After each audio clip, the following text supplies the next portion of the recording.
Our fascinating story begins with the world being engulfed in a catastrophe. A mysterious civilization demands that humanity surrender, otherwise they will destroy them completely. The government has resolutely refused to comply with the demands of the mysterious civilization under the slogan that the monsters want to use people as food. These monsters were nicknamed Bringing Misfortune, and in order to deal with the enemy, humanity decided to use nuclear weapons. But the atomic bombs had no significant effect on the monsters, so in response, the monsters began to destroy cities, destroying everything in their path. But when all hope was lost, and every man was waiting for the hour of his death, they appeared, the 13 constellations. 12 people were chosen by the gods and received powers from them. These people were called saints. But there was also a 13th awakened one who was not chosen by any deity. This was Adam, the hero that humanity needed more than ever. To defeat the red-eyed monster, who was considered the root of all evil, Adam and 12 other constellations arrived at the demonic tower and clashed in a fierce battle with the red-eyed one. While the entire public thought that Adam sacrificed himself in the battle with red-eyed, in fact, he managed to defeat the red-eyed demon. But one of the 12, who seemed to have escaped and abandoned the hero to fight red-eyed alone, stabbed him in the back with a dagger and then left him to die in some hole. In this hole, Adam was met with pleasant company in the form of a crowd of monsters who wanted to kill the hero. Adam's left arm was cut off and there was no living space left on his right leg, but he had no intention of giving up. He firmly decided that he would live until he found everyone who dared to betray him. Taking the sword in his surviving hand, Adam rushed into the crowd of monsters full of determination and thirst for revenge. We are taken back to the day before the betrayal, where one of the 13, white-haired Alex, says that Adam is destined to die tomorrow. Adam takes this as a joke and says that there is no need to worry, because he has killed more misfortune bringers than all 12 constellations combined. Next, we are told about the appearance of 13 constellations. On the last day of the 20th century, 12 gods appeared who vowed to give humanity the power to fight off all monsters. The gods chose 12 awakened ones, but something happened that no one could have expected. A 13th awakened one appeared. Moreover, this awakened one was so strong, so incredible, that even the 12 saints were no match for him. And it was Adam, the great Adam. Alex thanks Adam for allowing them to organize an attack on the demonic tower. But the hero doesn't need words. He wants a free supply of fried chicken for 5 years to come. The other saints, hearing this, want to demand at least $100 million as a reward in case of victory over Red Eyes. But Adam says that because of Red Eye, many countries are on the brink of crisis. So he suggests asking for 10 years of free accommodation in a 7-star hotel, somewhere in Hawaii. But the fat man with shaved temples reproaches the hero for his desires, saying that the standards need to be raised, and asks if Adam doesn't want to heal his disfigured body and face. In his thoughts, the hero says that although they are called saints, in reality they are just a bunch of scum who only care about their own skin. The hero hopes that after defeating Red Eyes, he will never see them again. Next, we are shown the ruler of the demonic head, Red-Eyed. Even just looking at him makes everyone around him feel unbearable pressure. Red-Eye uses his power and summons fire from underground. Adam dodges, but the saints come under attack from the lord of the demonic tower. The attack was so powerful that it broke through the ceiling of the tower, and a column of fire rose into the sky, dispersing the clouds. The saints begin to retreat in horror, fleeing. But Adam did not run away. He was determined to fight Red-Eyed. The hero only became convinced that these saints were just cowards who cared about their own skin. Adam grips his weapon tightly and rushes at Red-Eye, aiming clearly at his face. This is where the hero's memories end, and we return to reality, where Adam fights monsters in a pit with one hand. It turns out that this pit is a trap in which hordes of monsters appear endlessly. But the hero has no intention of giving up, fueled by a thirst for revenge.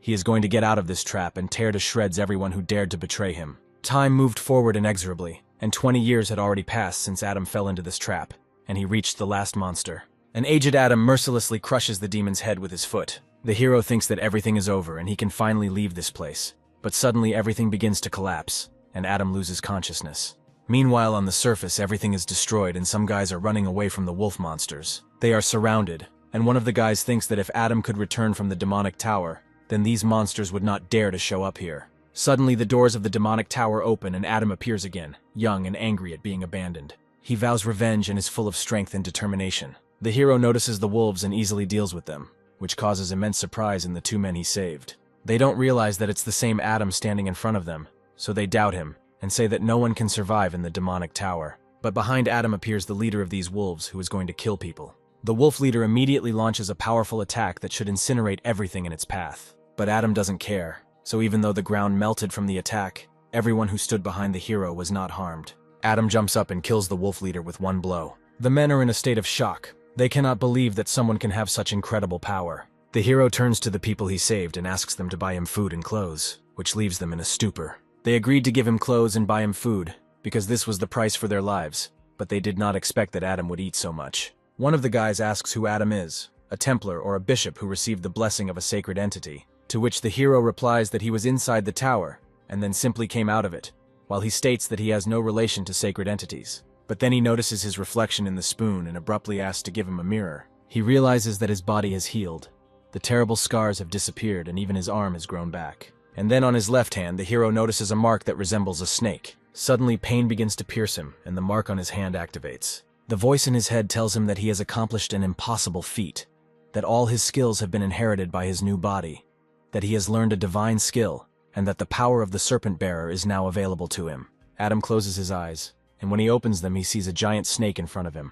The hero reaches out and touches it, but when he wakes up, he finds himself back in the real world. He asks the people he saved if they imagined a huge snake, to which he receives a negative answer. Adam looks at his hand and realizes that other people can't see it. The hero calls up the skill panel and studies it in surprise. He realizes that his body has changed due to the super regeneration skill and muses that he has never heard of other saints seeing something like this. In any case, Adam is satisfied with this turn of events, because his body is completely restored. After all, now Adam can track down those traitors who left him to die. Meanwhile, people gathered at the place where Adam appeared. They wonder if the destruction of the demonic tower is connected to the great hero Adam. Moreover, they are amazed at who was able to kill the wolf leader, because it is a monster that is difficult to deal with even for high-ranking saints. The two men assume that Adam has returned, but they cannot be sure and can only wait until new leads appear. Meanwhile, we are introduced to the holy sign of Ares. His name is John. He is at a conference where journalists ask him about the destruction of the demonic tower and the possibility of Adam's return from it. But John is not comfortable with this topic, so he refrains from making any comments and leaves the conference. Sitting in the car, John is very angry. He cannot believe that Adam was in his head for 20 years and came back alive. John takes out his pipe and reasons that Adam could not have survived there, because there are thousands of deadly creatures in the tower, and besides, he was badly injured. But if Adam managed to survive, then everything will come to an end, John thinks. At the same time, Adam takes out his phone and, looking at the screen, thinks about starting his revenge. We are shown a plane that has just landed at the airport. Alex, one of the 12 saints, steps off the plane. He is met by men in suits because Alex is going to meet the Prime Minister. Men in suits admire Alex because he looks like a truly chosen person. He drives in the car, thinking about how tired he is of reporters with rumors about Adam's return. Alex remembers what happened 20 years ago, the day before the battle with Red Eye. As they all attacked the demonic tower, Alex held back the incoming hordes of monsters from the outside.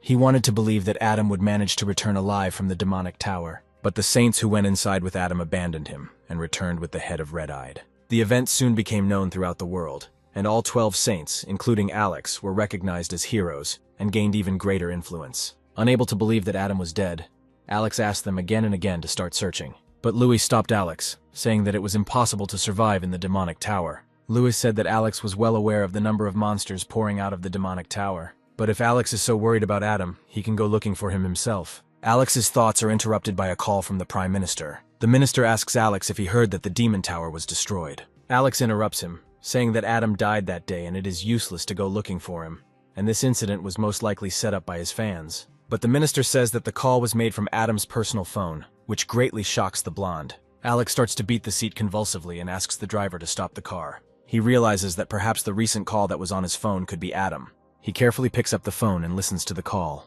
In the call, Adam says that he will find him and finish him off. Judging by the manner of speech, Alex guesses that this is indeed Adam. Despite his work in the UK, Alex turns the car around and drives back to the airport. Meanwhile, Adam is surprised at how much Alex has grown that he dares to ignore his calls. The two rescued men ask Adam who he was calling so persistently, but the hero simply brushes them off. Adam is amazed by the capabilities of the smartphone, calling it an amazing thing. The hero says that he entered the tower in 2005, and now the world has become much better due to technology. Two guys say that you can use your smartphone to watch the news, and Adam decides to watch the news about himself. They show him where to click, and he is surprised by the amount of news about himself. But Adam gets very angry when he reads the comments because they write that he is a loser. Eventually, Adam decides to simply ignore the online posts, and even thinks that it is kind of cute. The hero remembers his will, in which he wrote to leave all his wealth to orphanages and educational institutions in the event of his death. But his will was rewritten, and all his funds were given to the 12 saints, causing Adam to fly into a rage and break his smartphone.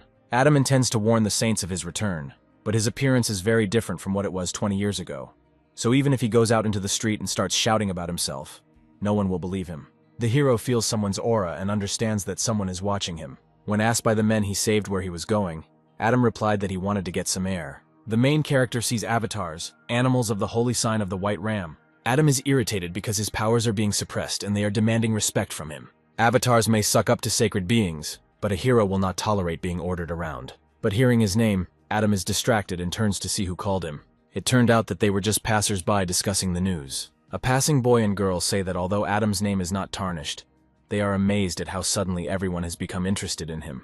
On their chest shines a golden sign with a pattern of one of the constellations. It turns out that these people are part of the Gemini constellation. Adam blocked their way, which the couple was clearly not happy about. The boy Adam saved tells him to come back immediately because they don't need to be provoked. But it's too late, because the mustachioed man is irritated and tells Adam to get out of the way. He takes a drag on his cigarette and blows all the smoke straight into the hero's face. The man provokes Adam to hit him, calling him a ghoul. His girlfriend tries to stop him, saying that there is no need to scare Adam, otherwise he will shit his pants. They still pass by, calling the hero a coward at the end. As they leave, they continue to insult Adam, but the hero tries to hide his irritation. The boy tries to console Adam by saying that these people are part of the A-rank representatives of the Gemini constellation. This was the last straw, and Adam shouts at them from behind that they are just weak bugs. Turning around, the boy and girl ask if this was addressed to them, to which Adam, preparing for a fight, says that they are worse than cockroaches. The mustachioed man comes close to Adam and tells him to repeat those words, to which the hero flicks him on the forehead and he flies away. The people saved by Adam stand in complete shock, amazed by the hero's strength. The girl sneaks up from behind, but Adam tells her that she is stupid for seriously thinking that he would not notice her. As he knocks her out, he tells her that they are just losers. The people he saved say that it is forbidden to use magic in the middle of the street, to which the hero replies that if he had used magic, there wouldn't have been a single wet spot left. They are horrified that Adam defeated 2 A ranks using only brute force. The hero approaches the mustachioed man and takes his pendant. Adam wonders where they got the relic, because only saints should have relics. To which the guy is surprised that Adam doesn't know anything. He says that several decades ago, all of humanity was practically wiped off the face of the earth. But thanks to sacred beings and the constellations they chose, people managed to survive that disaster. However, just 12 people were not able to protect the entire world, so the saints began to gather followers, calling themselves branches. Those who were given a particle of the power of the saints began to be called Templars. Such people began to be given ranks. At the top are the saints, next are the cardinals, then the bishops, and finally the Templars. The Templars' main source of strength is their faith, so there is strong competition between branches to attract new followers, thus chosen. Templars occasionally receive relics from sacred entities. After hearing all this, Adam clenches his fist and thinks that a lot has changed in 20 years. Suddenly, the guy draws Adam's attention to the avatars and points at them. The avatars are thirsty for bloodshed, so they demand that Adam kill the attacking man and woman, offering a worthy reward in return. The man saved by Adam is in shock, because the hero attracted the attention of the avatars, who are like a reflection of the sacred entities themselves, and by standing in their way you seem to be challenging the gods. The man says to do what the avatars ask for quickly, but Adam has a different opinion. The irritated hero kicks the ground. With just one kick, Adam drives away the avatars. Taking a victory pose, the hero proclaims his victory, saying that the avatars are nothing but worthless losers. The guy saved by Adam started sweating. He understands that Adam is clearly not a simple person. We learn that this guy's name is Ethan, and the hero calls out to him, asking about the couple that attacked, if they are part of the twin branch. Ethan replies that it is true, and in their country, the branching of twins has the greatest influence. Adam suggests that since the twins' branching has such a big impact, the pair must have money. The hero realizes that the clothes they wear are expensive brands and decides to take them for himself. The company arrives at Ethan and his friend's house. The boys thank Adam for saving them and even walking them home. But the hero doesn't listen to them and is going to spend the night at Ethan's house, which greatly shocks him. Entering the house, Adam got a haircut and admires himself in the mirror. He is a handsome man, just like you. If you write a comment under the video and subscribe to the channel, do this. My hero and your karma will get plus 100 units. Ethan compliments his appearance, saying that he looks even cooler, which embarrasses the hero. Suddenly, Adam notices a mosquito monster and crushes it with one hand. The hero says that there are too many mosquito monsters, and that this usually happens when something is wrong with the house. Adam points to the artifacts on the shelf, saying that monsters flock to this abomination. The guy is surprised that the hero calls the artifacts an abomination, and says that he received them personally from the constellation of the twins. But Adam, without listening to the guy, breaks them, which puts Ethan into a stupor. The hero explains that these artifacts are designed to spy on their owner. The box collects personal information, and the watch attracts the attention of monsters. Adam reflects that not only did the saints appropriate his property, but they also began to sell such disgusting goods to people. The mere thought of this drives the hero into a rage. Adam tells Ethan to throw out all the junk, which brings the boy to tears. Suddenly, Derek, Ethan's friend, enters the apartment. He is unhappy with the mess Adam has made and says that he is actually the owner of this apartment. Meanwhile, John learns that the avatars in Korea have disappeared, which surprises him greatly. His servant says that it is true and there is a big fuss about it in Korea. John is very annoyed and wonders who could have done something like this. Avatars are direct representatives of sacred entities, and only someone extremely strong can disperse them. John orders to contact the other saints and ask them if they have anything to do with this. The assistant says that Sagittarius hasn't been in touch for a long time, but John assures that this is not a cause for concern, because Alex warned that he was going to get a new position in the UK. But the servant reports that upon arrival in Great Britain, Alex immediately boarded another flight. John asks where he flew to and is very surprised when he hears that the destination was South Korea. He recalls that Alex always had a good relationship with Adam. And are his actions somehow connected with the possible return of Adam? John throws the candlestick down in irritation and says that this is nonsense. He shouts furiously at his servant to report more clearly and asks what else happened. The assistant reports that an unconscious Templar of the Twin Branch was found at the place where all the avatars disappeared. He was lying naked and, according to witnesses, he had previously entered into a fight with a handsome young man. John reflects that things aren't going too well anyway. For some unknown reason, the Korean avatars disappeared. But what's worse, they failed to kill the Spider Queen. At this rate, John's position could be in jeopardy. He orders a plane to be prepared for him and intends to personally see what happened there. At the same time, in Korea, in the hospital of the branching of twins, there was a severely crippled man. The grandfather is very angry that his grandson is so crippled, and he turns to the man standing next to him and asks who dared to injure his grandson like that. To which the S-Class Twin Branch Templar Earl replies that this is exactly why the twins sent him here. Meanwhile, Derek learns from Ethan that he met Adam at the Demon Tower and killed all the monsters with his bare hands. Moreover, Derek learns that Adam knocked out an A-rank Templar, but he still doesn't believe it and says that Adam destroyed all his relics, to which the hero replies that they were fake anyway. But Derek did not calm down and asked Adam which branch he was from, to which the hero replied that he did not need anything like that. Then came a question about the god Adam, to whom he was faithful, to which he replied that he did not need these 12 idiots. Finally, Derek asked the name of the uninvited guest. The hero did not hide his name and clearly said that his name was Adam. These words made Derek very angry, saying that Adam broke into someone else's house, destroyed all the relics, and still dared to hide behind the name of a great man. His body was covered in a blue aura. Ethan tries to calm his friend down, telling him to stop because at this rate he could destroy their apartment. Looking at this, the hero sarcastically praises him, stating that it seems he has decided to leave no stone unturned in this apartment. Looking at Derek, Adam uses his God's Gaze skill. He sees that Derek is an A-rank Gemini Templar with the nickname Crushing Blow. Moreover, Adam sees all of his characteristics and skills. He smirks and reflects that Derek, at such a young age, already has high-ranking skills, and the genius trait was clearly given to him not for the sake of the point being made. Ethan shouts at Adam that he should have run away faster because his friend is an A-rank Templar, and besides, he is a crazy fan of the great Adam. Meanwhile, Derek himself tells Ethan to quickly get out of here before he kills him. But Adam moves behind Derek with incredible speed and says that by playing with fire so furiously, he risks wetting his pants. With insane force, Adam slams Derek against the wall. It was as easy for him as it was for you, my favorite YouTube viewer, to write a comment under this video, because you are a legendary, immortal, undefeated, the best and unsurpassed viewer of your kind on my channel. This is very important to me. Thank you.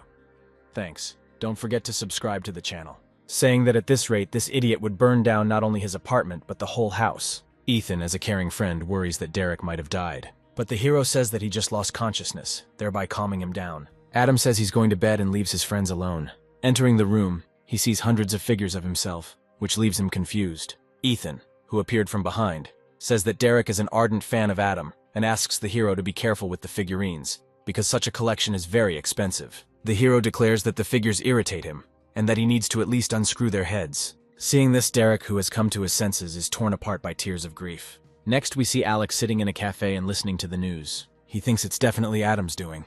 A female waitress approaches Alex and asks what he would like to order. He gets very angry about this and tells John to shut this clowning down and get out of here. John gets upset playfully and says that it's not interesting because Alex figured him out too quickly. He greets the blonde, saying that he couldn't contact him for a long time. John leans on Alex's shoulder and says that apparently he came to Korea because of Adam, and advises him to tell everything he knows about this. Alex pushes his hand away and says that this is why he hates John, calling him a pervert who steals other people's bodies. The blonde man uses magic to remove the spell from the waitress, who is completely confused. Alex is angry at John and realizes that he needs to get to Adam faster than anyone else. Meanwhile, Derek and Ethan are at the store discussing whether Adam really is who he says he is. Derek irritably tells his friend that the real Adam looked completely different, and besides, the hero who saved humanity would behave like a thug. But Ethan doesn't stop and says that he definitely saw Adam come out of the demonic tower and save him. But Derek categorically disagrees with him, and says that he is sure that Adam is not who he claims to be, because his father told him so. In the store, screams are suddenly heard that a thief has been spotted. The criminal rushes past two friends at incredible speed, pushing them and overturning the cart. Ethan and Derek, amazed at his speed, say that the thief is from the Scorpion Fork and is using his powers to rob the store. The thief thinks that everyone around him is a pathetic idiot, and that even being Templars, they can't keep up with him. Suddenly, Adam appears and punches the criminal in the stomach, saying that he has caught him. Ethan asks why he is here, to which the hero replies that he forgot to tell them to buy chicken. A clean-shaven guy named Earl shows up and tells Adam that he's pretty good, because catching a Scorpio Templar is pretty hard. He continues to say that, judging by the aura, Adam is an ordinary follower and advises not to be a hero next time. Suddenly, everything starts shaking, thereby distracting attention. The captured criminal decides to take advantage of this and begins to escape. He thinks it's an earthquake, and thinks he's incredibly lucky, because otherwise he could have been caught because of Adam. But suddenly, a giant centipede monster appears right from underground and blocks the thief's path. The criminal is in complete shock. He doesn't understand why the monster appeared in the green zone. He decides to continue his escape before it is too late. The thief jumps over the centipede because he thinks that she can't keep up with his speed. But the monster was too fast and ended up eating him. The shoppers look at this terrible sight and are gradually overcome with fear. A siren sounds and everyone is told to leave the premises before it is too late. Serena continues to say that due to the appearance of the Spider Queen, the hypermarket's status changes from green to red zone. A small, crying boy, too scared to run anywhere, and from behind the Spider Queen is already approaching, preparing to feast on him. But Adam appears and smashes the monster into the ground with one blow. He tells the guy to be careful and asks if he's hurt. However, the boy had already recovered from his stupor and he started running, thereby slightly offending the hero. A little later, Adam clears his throat and says that apparently everything is fine with the guy. Then the hero turns to the monster and asks a rhetorical question about what such a giant was doing in the hypermarket. Without waiting for an answer, Adam says that he will probably have to have some fun. At the same time, John, driving in the car, learns that a monster has appeared in the hypermarket. He asks to repeat the name of that monster, and they report to him that it must be the Spider Queen. Cold sweat breaks out on John's face as he realizes that he alone won't be able to hold back the red-class monster. After the appearance of monsters, people began to divide locations into 6 classes according to the level of danger. Blue zone, blessed abode.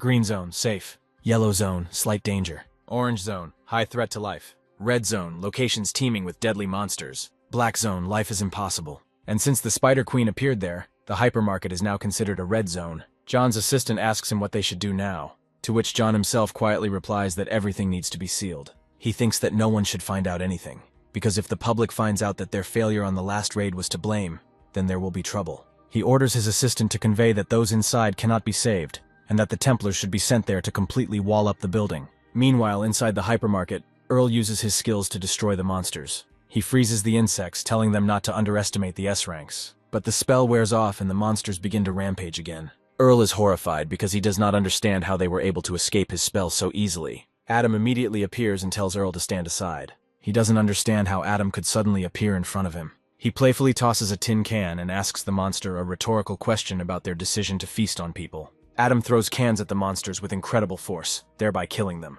and he sharply cuts one of the largest ones with a blade. The system in Adam's head says that he has gained experience from the Divine Throne, and is receiving consumables with which he can create new skills and relics. Earl looks at the protagonist with eyes full of surprise, because he does not understand how he easily destroyed monsters that even the skills of an S-rank could not stop. He asks himself where this guy came from. Earl calls out to Adam and starts yelling at him, because he realized that the hero is the same man who attacked the followers. But Adam did not tolerate Earl's attacks, and with a sharp movement of his hand hits him. Standing on it, the hero asks how he guessed, to which Earl replies that how could he not recognize him, since Adam was wearing the clothes of the man he beat up.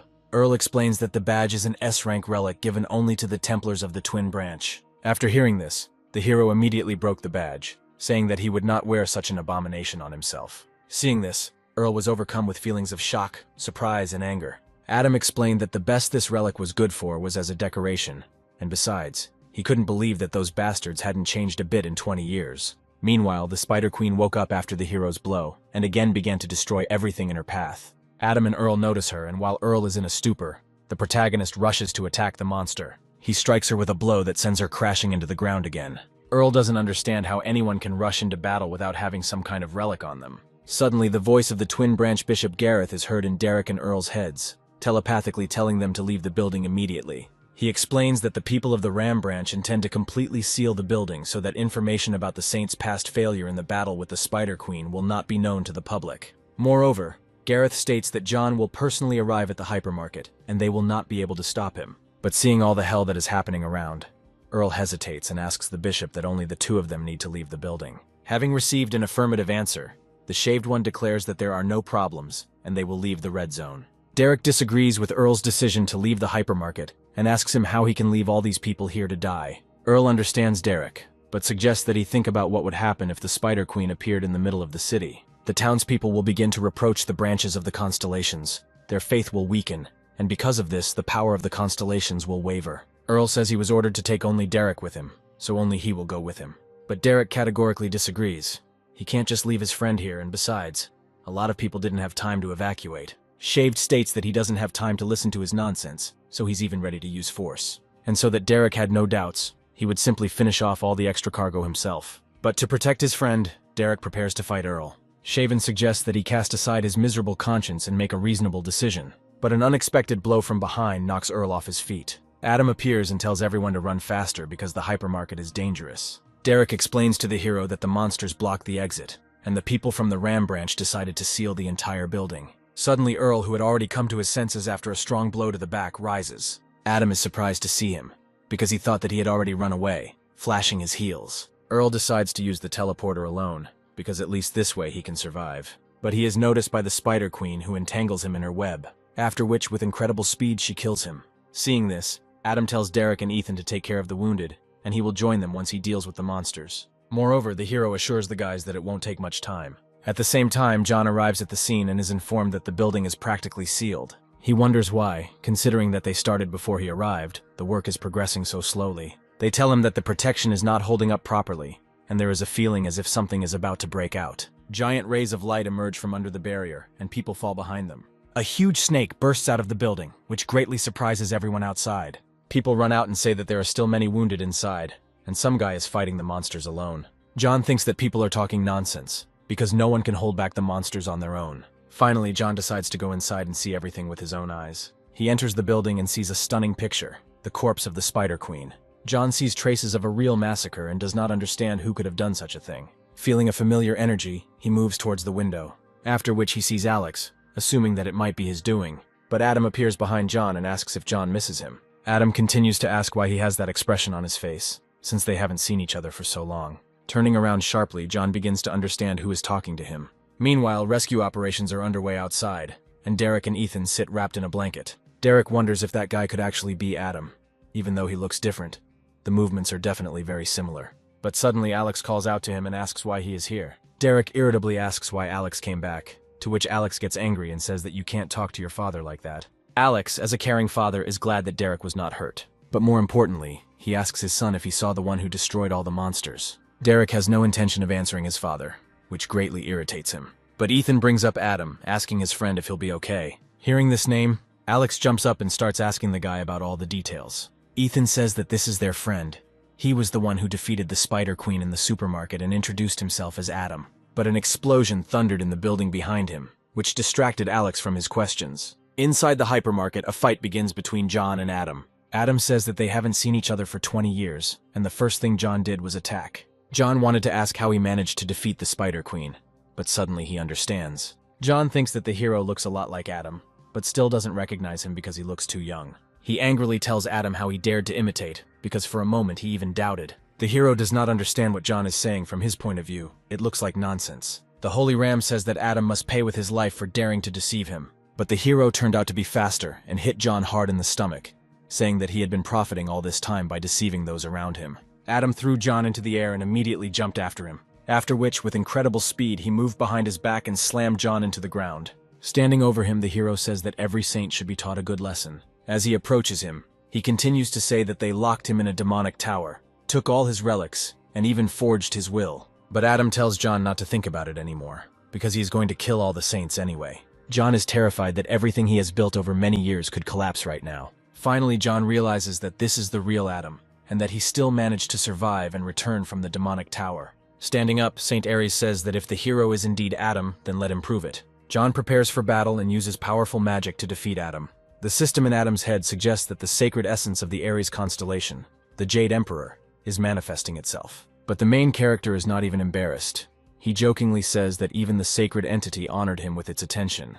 John chains Adam up, telling him that he shouldn't treat them like weaklings. But the hero is not very worried about this. John uses powerful magic on Adam, sending millions of swords at him. The Holy Ram is very exhausted and still does not understand whether he managed to kill the hero. Standing in front of a pile of swords, John states that even though Adam managed to escape from the demonic tower, his self-confidence has not gone anywhere, because it is stupid to challenge someone who has spent 20 years gaining experience with the help of his followers. But Adam, suddenly the main character, breaks out from under a pile of swords and hits John in the face. Lying on the ground, shaking with fear, John finally realizes that the real Adam is standing in front of him. The hero steps on John with his foot and says with a smile that he is finally recognized. With eyes full of revenge, Adam says that he has returned for their souls. Let them prepare for the worst. Adam, clutching his nose, says that even John's gun stinks. The Ares Saint is horrified to realize that the hero's level of regeneration is impossible even for the Aquarius constellation, which has healing skills. Meanwhile, Adam thanks John because having been on the brink of death, he unlocked a new skill, the power of the 13th. The hero immediately suggests that John try this new skill on himself. The sacred essence of the Ares sign condemns John for his defeat and says that this should not have happened, after which she disappears, which Adam laughs at. The hero states that he is quite merciful, so he will only make John experience the pain that he himself experienced. Alex and people in suits enter the building, see all the pogrom, and all they can do is be surprised at what happened here. Suddenly, the blonde senses a familiar energy and uses his skill to see where it is coming from. Unexpectedly for himself, Alex sees John's mutilated body. He understands that this is definitely Adam's doing, even though Alex is used to such antics of the hero. But this is too much. People in suits also sense the aura, but they are surprised why it is so weakened. At this point, the blonde tells everyone to move away, and using his power, he punches a hole down. Coming downstairs, Alex busily adjusts his suit and exhales. Alex sees John, who is unconscious, wondering what kind of trouble Adam will cause next. Meanwhile, Adam, having changed into other clothes, comes to John's residence. Marveling at the size of the building, he realizes that this is where the relics John stole are located. Entering inside, the hero sees that the building is arranged like a museum, with people walking around and looking at the exhibits. Looking down the hallway, Adam can smell the relics coming from there. Having found his things, he realizes that they are all fakes. The clothes were of course taken from his house, but the weapons are clearly fake. Suddenly he notices the toothpick he used in the past. He is so happy about this find that he leans against the glass that protects the exhibits. Suddenly a siren starts ringing and crowds of security guards run to find out what happened. It turns out that Adam broke the glass to get his toothpick and is now looking at it thoughtfully. But he is already surrounded by guards.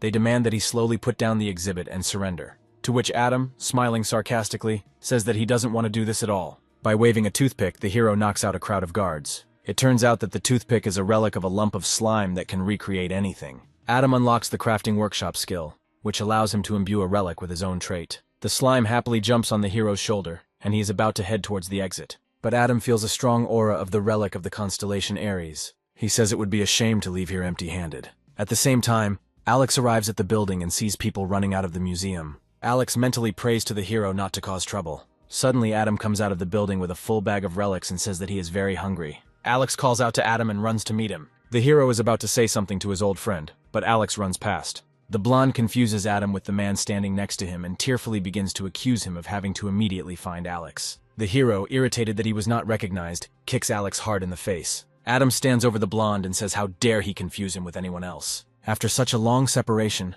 Alex is simply unable to contain his emotions and throws himself on the hero's neck, hugging him. Alex can't believe that Adam is alive and asks through tears if it's really him. But the hero does not appreciate such a greeting, so he pushes the blonde away with a blow to the stomach. Finally, Alex realizes that the real Adam is standing in front of him. Suddenly, the sacred entity of the Sagittarius constellation Apollo appears. The heroes are confused and do not understand why he appeared. Apollo looks at the heroes thoughtfully, his gaze showing distrust. The sacred entity doubts the veracity of Adam's survival and invites Alex to verify it. Apollo points his arrow at the hero, saying that everything will become clear when he shoots, but Alex is against the idea. Adam angrily states that he should give that nasty little god a good punch, but the blonde apologizes, saying that Apollo didn't mean to offend him. The hero suggests that Alex continue where they started.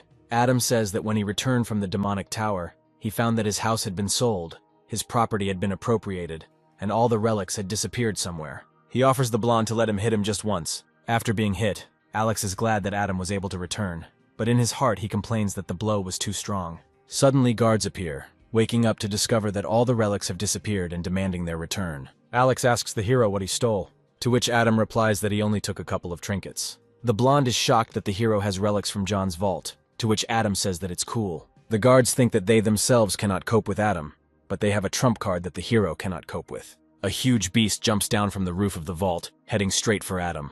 The beast is the avatar of the constellation Aries, and his name is Pishu. I write and roar angrily as if declaring myself. Alex suggests that the hero leave all his things and just leave, but Adam tells him to just stand and watch. Using the slime's abilities, the hero orders it to turn into a knife. Looking at his weapon, Adam says that it is not suitable for fighting the avatar in this state, but it will not stop him. The hero tells the slime to show its true form, and his little knife turns into a huge sword. Moreover, the sword is imbued with the aura of Ophiuchus, and receives enhancements in the form of sharpness and striking power. Adam uses the 13th strength skill and begins to see the avatar's weaknesses. The hero says it's time to warm up a bit and quickly flies into battle. Standing next to him, Alex thinks that Adam hasn't changed at all, because rushing at the enemy without thinking is the hero's favorite tactic. But mentally, the blonde congratulates Adam on his return from the demonic tower. Suddenly, the avatar hits the hero with its paw, thereby slamming him into the ground. This sight causes cold sweat to appear on Alex's face and a scream to escape his mouth. But the hero lifts the avatar's paw and says that such a trifle cannot harm him. Moreover, Adam is going to counterattack Pisha. After just one swing of the sword, the avatar's paw shoots up into the sky. I write in anger. He is going to use his skill and absorb all the valuables that fall within the radius of action. But Adam is not frightened by this. He tells the beast that he should have behaved quietly, because now he will not leave without punishment. The hero uses the Ophiuchus trait skill, and decides that one light cut should be enough. His sword describes a crescent moon and plunges into the ground, creating many fragments. The shockwave from Adam's attack cuts through an area several blocks wide.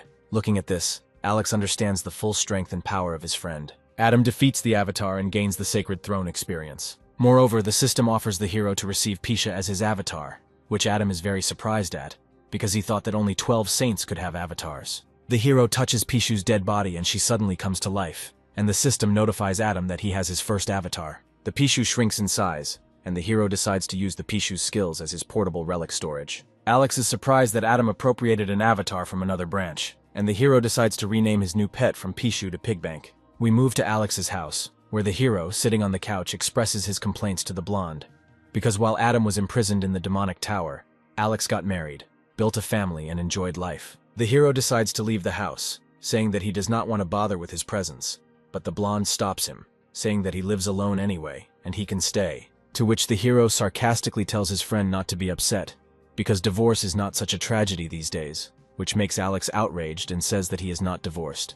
The blonde changes the subject and asks Adam to tell him what happened inside the demonic tower. He goes on to say that during the raid on Red Eye, he stayed outside to hold off the monsters, so he doesn't know what happened inside.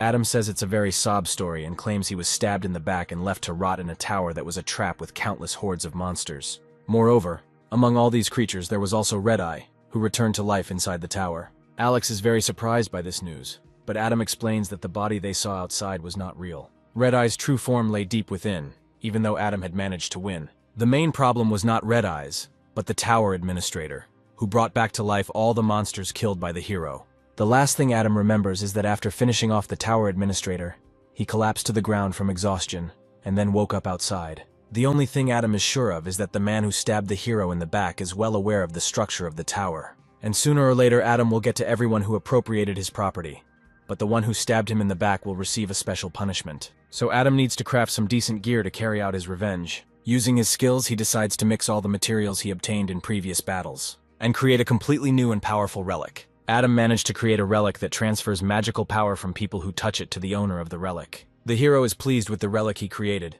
because it has its own essence, and therefore can develop independently. Alex notes that this is a very rare relic, but its design is simply disgusting. Adam gets angry and yells at the blonde, saying that didn't he see how many materials he spent to create this item. He turns away from Alex, saying that he wanted to use the remaining materials to create something for the blonde, but now he has changed his mind. Hearing this, Alex abruptly changes his mind, saying that by disgusting he only meant his inability to feel the full aesthetics of the object created by Adam. The hero softens and says that he will deal with this later, because first of all they need to think about how to lure all the saints. Alex says it's unlikely that the others will decide to leave their residences, But Adam shows his friend the royal relic of the ram, called the Vault of the Golden Fleece. The blonde is in shock, because royal relics are the rarest artifacts, and this one, for a certain price, can increase the number of items stored in it. The hero replies that since Alex is a saint of the beggar constellation, he wants to increase the number of high-ranking relics. After all, with the help of this relic they can generate new materials that are not so easy to obtain. Alex still doesn't understand how he will use it, because there is no person who could do it. Adam comes to the realization that he really can't activate it yet, but the hero still has a feeling that they will be able to use this relic. Adam says he's already sent a request to the news network, which just throws the blonde off his game. Alex replies that Adam has completely lost his mind to do such a thing. Next, we are shown a blue house, which stands against the backdrop of a high mountain. There's a meeting going on in the building itself, where a guy in a hood, lounging in a chair, tells everyone that they've really embarrassed themselves, since they couldn't even deal with one spider. This man's name is Oliver. He is the bishop of the Lion Branch, and he continues to scold everyone present, stating that they should continue trading talismans instead of getting into battles. A man in a suit wanted to ask him to refrain from such statements, but Oliver was not listening to anyone, and jokingly asked about Adam, whether he had really risen from the grave. Suddenly, the glass of water explodes and a stern voice orders the bishop to stop. It was William, the bishop of the Twin Branch, who remarks that Oliver must be quite fascinated by Adam's achievements. To which the Lion Bishop replies that it would not be difficult for Adam to destroy the Spider Queen and refers to his past achievements. William notes that in other battles, Adam had support from other saints, so with such support even he would have been able to defeat the Spider Queen. Furthermore, he emphasizes that this monster was ultimately defeated by the twins branching, and the price for that was the life of an S-rank Templar. But Oliver doesn't calm down and sarcastically says that he would like to shake that poor guy's hand. But alas, he is already dead. Tensions are mounting between the bishops, and it seems that they too are about to start a fight. The president is very worried about this, and wonders why the Blue House has become a hangout for these scumbags.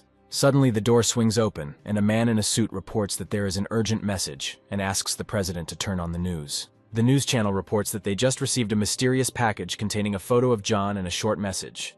The handwriting on the note is 99% identical to the handwriting of the missing hero Adam. At the same time, we see an angry Alex. He scolds the hero for sending such a parcel. The blonde grabs his head and says that John's death is already a huge problem, and Adam is making the situation even worse. The hero is surprised that Alex thinks that John is dead. He says that the Holy Ram is not dead. But to be more precise, he can't even be called alive, Adam says. And with the words "Tada," the hero shows his friend some kind of doll, which he calls John. Seeing this, Alex feels some disgust, and the doll in Adam's hands begins to scream at the hero to let it go. The hero states that his skills have improved slightly, and he was able to imprison John's astral body in this toy. Next, the hero hands the blonde some kind of knife, telling him to look at it. Adam claims that this is the very dagger that was stabbed into his back 20 years ago. Looking at the weapon, Alex thinks that, judging by the shape, the dagger is far from ordinary. The blonde tells his friend that since he was wounded with a dagger, it definitely wasn't John. But this doesn't stop the hero, and he continues to torture the toy. Suddenly, Adam announces that he wants to visit the mall, surprising his friend. The hero explains that John told him that he saw a blade with a similar shape right there. Leaving the house, the hero gives orders to John to guard the house, calling him slave number 2, to which Alex asks where slave number 1 is. Waving his hand, Adam tells his friend that he will be back soon, which makes the toy laugh. We see John's destroyed vault, which was cut to pieces by the hero's powerful blow. Some women in suits came to the place to check, but turning to the saint, one of the women says that there is no constellation of Aries here, and the aura of the sacred entity is not felt either. The saint of the Aquarius sign, Sophie, while bathing in the bathtub, wonders where he could have disappeared to. The woman in the suit suggests that the holy sign of Aries could have grabbed all his property and intentionally disappeared. Sophie wonders where John ran off to, but her thoughts are interrupted by a woman in a suit, saying that perhaps the returned Adam could have kidnapped him.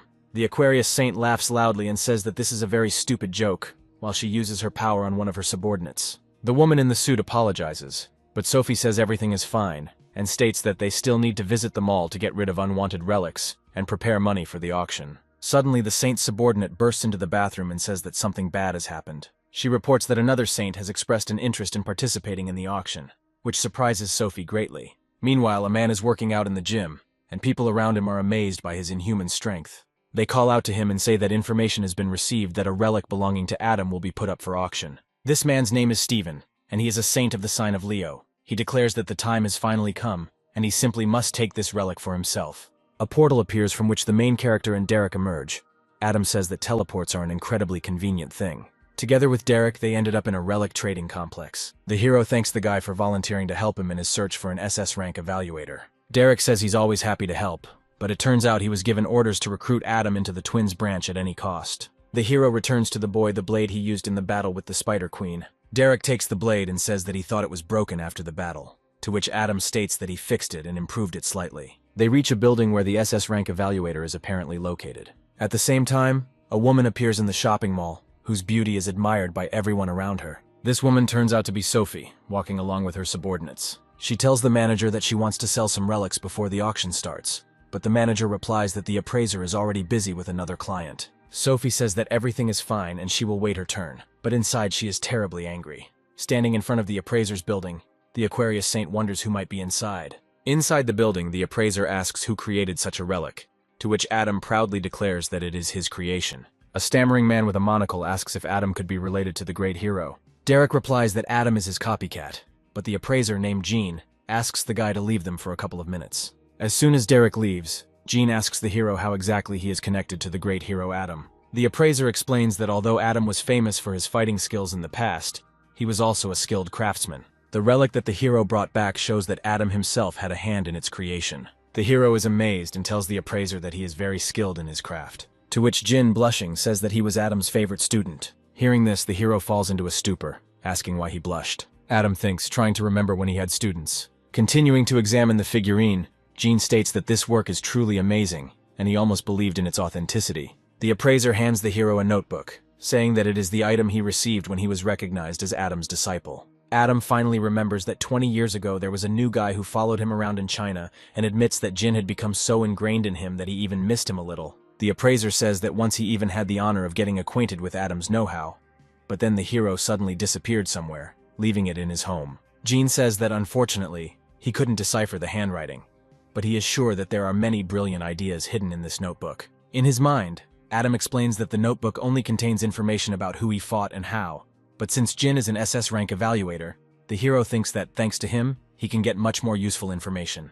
Suddenly, Jin says that this notebook will serve the young talent much better than him, and hands this notebook to the hero. Adam is glad to have his notebook back, as it contained his very first sketches, and he was very upset when he lost it. Suddenly, the dormant magic of the notebook reacts to the aura of its owner, and under the influence of the magical power of the serpent bearer, the notebook is transformed into a relic. The appraiser notices this and says that it looks like it's a memory-type relic, and that Adam must have cast the spell while he was still alive. Suddenly, the appraiser is called by his assistant and told that they have big problems. Jin asks what's wrong and is told that a saint is waiting outside. The appraiser is a little annoyed and says that there is no point in making a fuss over such a trifle. Waiting outside, Sophie is very annoyed that everyone is looking at her and says that it happens the same way every time. Derek is also surprised that Sophie is here because he thought she was too picky for such forays. The saint gets tired of waiting and declares that they have been standing there too long and that she needs to personally go inside to hurry them up. Sophie is about to enter, although the manager tries to stop her, but she is interested to know what kind of client is there. Entering inside anyway, she stops in shock, an unexpected gasp escaping her mouth. Seeing Adam, she thinks that he is simply divinely handsome. Blushing, Sophie wants to come closer and reaches out her hand to touch him. Suddenly, she sees in front of her a huge, terrifying snake that hisses angrily at her. The saint falls to her knees, and her subordinates rush about, not knowing how to help her. In fact, Sophie felt Adam's terrifying aura and compares the feeling to hundreds of poisonous snakes wrapping around her body. Giving in to the will of her instincts, she runs out of the appraiser's building in horror. Jean is shocked by the saint's behavior and asks Adam why she ran away, to which the hero replies that she seems unwell. Unexpectedly for himself, the hero discovers the mechanism of divinity, which is necessary to maintain his skills of the Holy Throne. He can steal divinity from followers of other branches. The hero asks Jin if the girl who just entered was a saint, to which the appraiser is surprised, saying that she was a very popular saint, flashing in all the news events, and her name is Sophie, the saint sign of Aquarius. Adam laughs until he cries because he was puzzled by the fact that everyone was alarmed because of the saint, but she turned out to be the saint. The hero thinks to himself that it is not surprising that he did not recognize her. She had changed so much, although Sophie had always been beautiful, but her soul was rotten. Adam explains that if you categorize the things he despised, which included fish bones, vermin, and sewage, then Sophie would be a vermin, and he doesn't even want to consider her a human being, because for Sophie, the condition of her skin was more important than human lives. Jean also does not understand why everyone considers her a saint of mercy and self-sacrifice, because in fact, Sophie has a very nasty and selfish character. Moreover, The Holy Aquarius tried to lay claim to Adam's wealth, arguing that she provided him with healing assistance. But this matter passed into the hands of the government. Jean asks the hero that it looks like they know the saint, to which Adam states that they are old friends. Meanwhile, somewhere in an alley, Sophie is finally caught up by her assistant and asks if she is okay. The moment she fell to her knees, Sophie saw only one face, and that was Adam's. She noticed that the aura of that guy in the mall was very similar to Adam's. Turning around, the saint asks her assistant if she had ever been so scared that even death seemed a more enticing option. Getting off topic, Sophie orders her assistant to go back to the pawn shop and find out who the man is. But the saint suddenly changes her mind and tells her to simply finish them off. The girl in the costume tries to object, but Sophie tells her to do so under the pretext that one kept the saint waiting and the other embarrassed her, so they both deserve punishment. Moreover, she says that she will even give her one of her relics and lend her a piece of her power. But the assistant says that using magic in the neutral zone is prohibited. But the saint, putting on a kind face, asks her why she refuses to carry out her orders. Finally, the assistant agrees, saying that the desire of the saint is the desire of a sacred entity. Sophie hands the relic to her kneeling assistant. The girl says that she cannot resist the order of one of the 12 saints who support the whole world. Meanwhile, Derek is walking around the shopping mall drinking lemonade. He steps into the water, wondering where it came from since it hadn't rained. Bending down, he realizes that even if it's just a little bit, he feels magical energy. Suddenly, a hand appears from the puddle and reaches out to the guy. Dropping his lemonade, he sees a horrifying sight. A dropsy man is crawling towards him from a puddle. Suddenly, the guy can only cover himself with his hand and stand there with an uncomprehending look. There were screams that brought Derek to his senses, and he turned towards them. Each person has their own puddle under their feet, from which water entities crawl out towards them. It turns out that this is the magic of the holy sign of Aquarius called the duplicate mirror. Sophie says that the summoned entities are comparable only to A-rank Templars, but if they all attack at once, they can pose a serious threat. At the same time, Derek notices a woman in a suit and decides to call out to her. The guy angrily asks her why she is using combat skills in the neutral zone, and demands that she stop immediately. But the woman replies that this is the saint's order, so there is no need to worry. Saying that she is acting at the will of the gods, the girl in the suit activates the relic. Derek immediately rushes towards her, reaching out his hand and trying to stop her. But he is too late, and the relic is already activating, creating a pillar of light. People are covered in water all around, and water balloons send them into the sky. Standing at the front of her water army, the woman in the suit orders them to capture the appraiser while she deals with Adam. Derek, also trapped in a water ball, tries to get out before he loses consciousness. At the same time, the hero, who is in the pawn shop, notices a puddle of water on the ceiling. The appraiser also notices something strange and asks Adam what is going on outside. But the water currents manage to grab Jin. Suddenly, the woman in the suit appears behind Adam and, holding a knife to his throat, tells him not to move. She states that he dared to offend the saint and therefore will be punished. But the girl says that Adam should not be stupid if he does not want bloodshed. She says that even though the saint ordered them to be killed, if they offer their sincere apologies and buy their relics at a high price, then perhaps she can put in a good word for them. Adam, breaking the girl's blade with just 2 fingers, says that he never intended to use the weapon, after which the hero asks the genie to force the saint to pay them for the damage caused. The saint's assistant is incredibly angry, saying that she asked him not to make a move. She attacks Adam, who is standing still with a stream of water, but the hero dispels her magic with one hand, showing his superiority. Moreover, he asks her to show him some more tricks with water, because Adam liked the sensations. The assistant doesn't understand how it's possible to destroy an A-rank clone with just one blow. The girl takes out the amulet given to her by the saint, saying that she will now check what Adam is made of. With the help of the medallion, she summons orange-class water wolves, but Adam is not scared, and is even happy with this arrangement, because he will be able to warm up a little. Turning to Jin, he says that he will borrow these blades from him. With incredible speed, the hero rushes into battle, using his favorite tactic, attacking straight from the front. Adam cuts the wolves into pieces, saying that the weapons are simply excellent, and although he was just going to evaluate his items, he found something much better. Moreover, through the use of new weapons and his notebook, Adam unlocks new skills. The saint's assistant stands in complete confusion, not understanding how the saint's calls were so easily destroyed. The hero doesn't even think about stopping there, asking her that they haven't finished yet. Finally, it dawns on the girl that she and Adam are on completely different levels, and if she attacks, she will die immediately. While fleeing, she only manages to say that this is not the end. But Adama says that the idiots who shout such things are the most pathetic. Derek, who has escaped from the water ball, suddenly runs into the pawn shop and tells Adam that he has just been attacked by a Templar from the Aquarius branch. But seeing the wolves cut into pieces, he asks what happened here. Derek suggests that Adam leave before the next attack occurs, but the appraiser tells them to stop, which draws attention to himself. In one breath, Jin tells the hero that he fights like a demon. He has seen the great hero fight many times, so he asks Adam if he is real. But instead of answering, Adam simply puts his finger to his mouth, gesturing to the assessor that it would be better to keep quiet about it. Jin understands everything, and a stingy male tear appears on his face. The hero promises the appraiser that he will return later, so he asks him to take care of the corpses, because they will produce first-class materials. Jin bows low to Adam, showing him his immense respect. Derek asks the hero why the saint targeted him, but the hero just brushes it off, saying that she was probably unhappy about something. Moreover, the hero tells the guy to wait a little, because soon he will see something very funny. Adam decides to go to a cafe to eat ice cream and at the same time treats Derek to some. In turn, Derek is grateful to the hero, but notes that the local ice cream can cost him a pretty penny. But Adam claims that he had previously picked up this token, and apparently many privileges are available with it. The hero notes that this token is called an emblem, and its functionality is similar to a bank card, but it can also be used to rent other people's skills. Derek is surprised to see the Aquarius symbol on the emblem, but in his mind he thinks they might have problems, since the emblem serves as a personal identifier.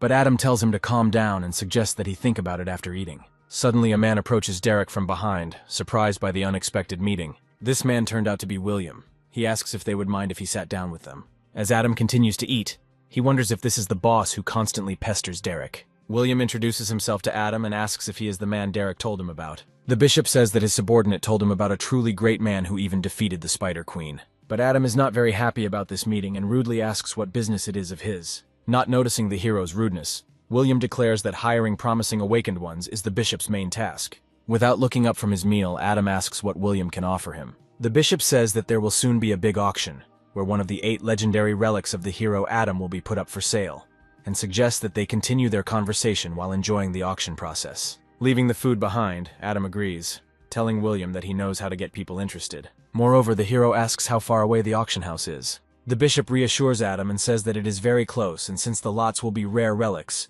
it was decided to hold the raffle in an appropriate place. It is located 16,000 feet above the earth, in the floating city of Drachma. Meanwhile, in the floating city, Sophie sits on a chair, arms crossed over her chest, trembling with fear. A man sitting nearby notices this and reproaches the saint for trembling. This hurts Sophie deeply, but she decides to keep her cool. After all, next to her sits Stephen, the strongest man who even managed to surpass Adam, and there is no place safer than next to him. Stephen warns Sophie not to even think about laying claim to the legendary relic, because the artifact must become his. Suddenly, Stephen gets up and starts walking somewhere. Sophie asks where he is going, but the saint just waves her off, saying that it is none of her business. The Aquarius saint decides that she needs to calm down, because in the floating city she has nothing to fear. Suddenly, through the window, Sophie notices Alex walking somewhere. With a sly grin, the saint says that the desired guest has arrived just in time. Alex himself is trying to find Adam, not understanding where he could have gone. But the blonde calms down, because knowing the hero's character, he will definitely come here. Sophie comes up to Alex from behind, saying that they haven't seen each other for a long time. The blonde is clearly not happy about this meeting, but the Aquarius saint continues, saying that she could not get through to Alex. Smiling, Sophie declares that time spares no one, because the blonde used to be a handsome man, but now his face has changed a lot. The Aquarius saint tries to pick on Alex by saying that he has very few followers, but the blonde rudely brushes her off. But Sophie doesn't stop saying that if he leaves her, his son will suffer the same fate as Alex's wife. The saint taunts the blonde, saying that although Alex's wife is not dead, her condition can hardly be called life. In anger, Alex knocks down the wall and again tells the saint to leave him. But Sophie says that apparently he forgot about the agreement he signed 10 years ago and is going to punish Alex for his rudeness. Suddenly, someone calls out to the saint and she turns sharply towards the sound. It was Adam who suddenly appeared and knocks Sophie off her feet with a snap of his fingers. The saint is thrown back by the blow and falls face down on the ground. Seeing Alex, the hero asks him what he is doing here, to which the blonde replies that he was worried about him, and that is why he was looking for him. But the friends are distracted by the unconscious Sophie and Adam wonders why he keeps running into the Aquarius saint. We are shown Sophie's memories. She always disliked and even feared Adam. After all, the hero had a disgusting face covered in scars, a cruel disposition that spared no one, and an arrogant look that pierced to the bones. 20 years ago, Adam, covered in bandages and wounds, came to Sophie's residence. One of the maids tried to drive him away, saying that he shouldn't be in that place. But seeing his gaze, the maid became frightened and ran away. At that very moment, Adam was called out by a puzzled and irritated female voice. It was Sophie, who asked the hero with irritation why he had broken into her residence. But Adam didn't listen to her complaints and punched the wall next to her face, after which the hero said that if she did not stop grumbling, he would kill her. The hero began to ask the saint why she was idle, since he had sent her to the rear so that she could treat the injured people. He grabbed Sophie by the arms and began to shout that many of the wounded were left without arms and legs because they tried to save her worthless life. Moreover, the hero reminds the saint that she promised to help people immediately upon arriving here, and pulled her along with him so that she could go and keep her promise. But Sophie resists, and says that it is okay if a few people die. On the contrary, they should be happy that they had the chance to save the saint.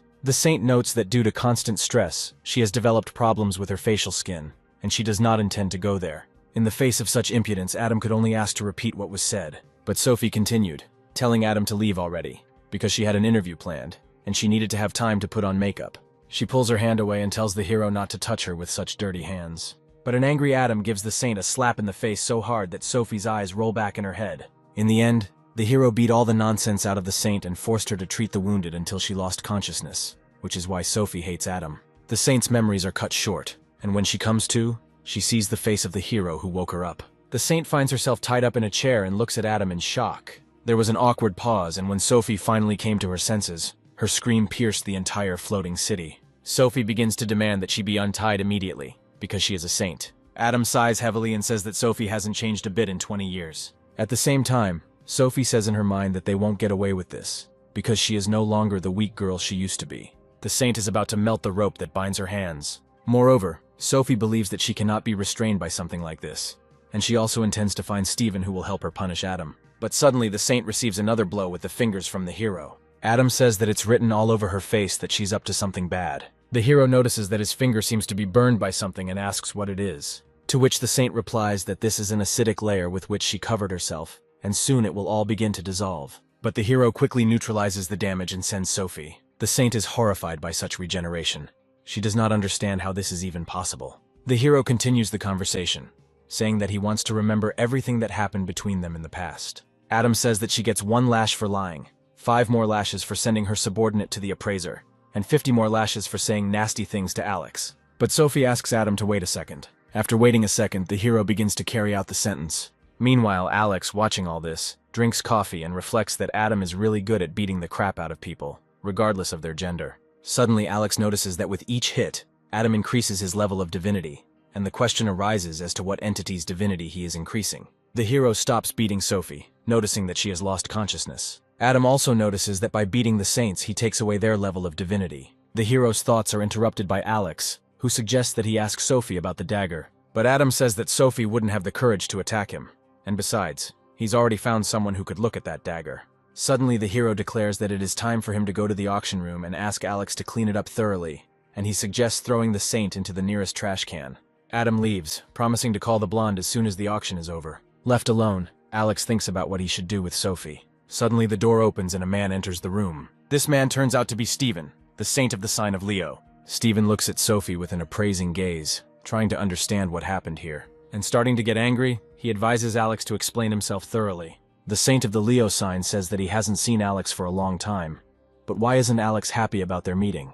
The blonde asks Stephen what he is doing here, to which he receives a short answer that Sophie asked him to be her bodyguard. Stephen asks what Alex is doing here. Is he planning to get the relic from the auction? When he receives a negative answer, he mocks Alex, saying that, being the most pathetic constellation, he still couldn't afford her. To which Alex sarcastically states that Stephen is still beating around the bush, collecting Adam's old relics. The blonde remembers that Stephen tried for a long time to compare with Adam, but he never succeeded, and now he collects all the hero's relics without exception. These words make the saint incredibly angry, and he uses his power. Alex had expected this, since Stephen always went crazy at the mere mention of Adam. Stephen grabs Alex's arm and tells him to stop talking nonsense. After all, he had long since become much stronger than the weakling Adam. But their conversation is interrupted by Stephen's subordinate, who says that the auction has already begun, and the twins' branch is buying up all the relics. Sviato lets Alex go, saying that he doesn't have time to mess around with him. As he leaves, he tells the blonde to do whatever he wants with Sophie, because the auction is much more important to him.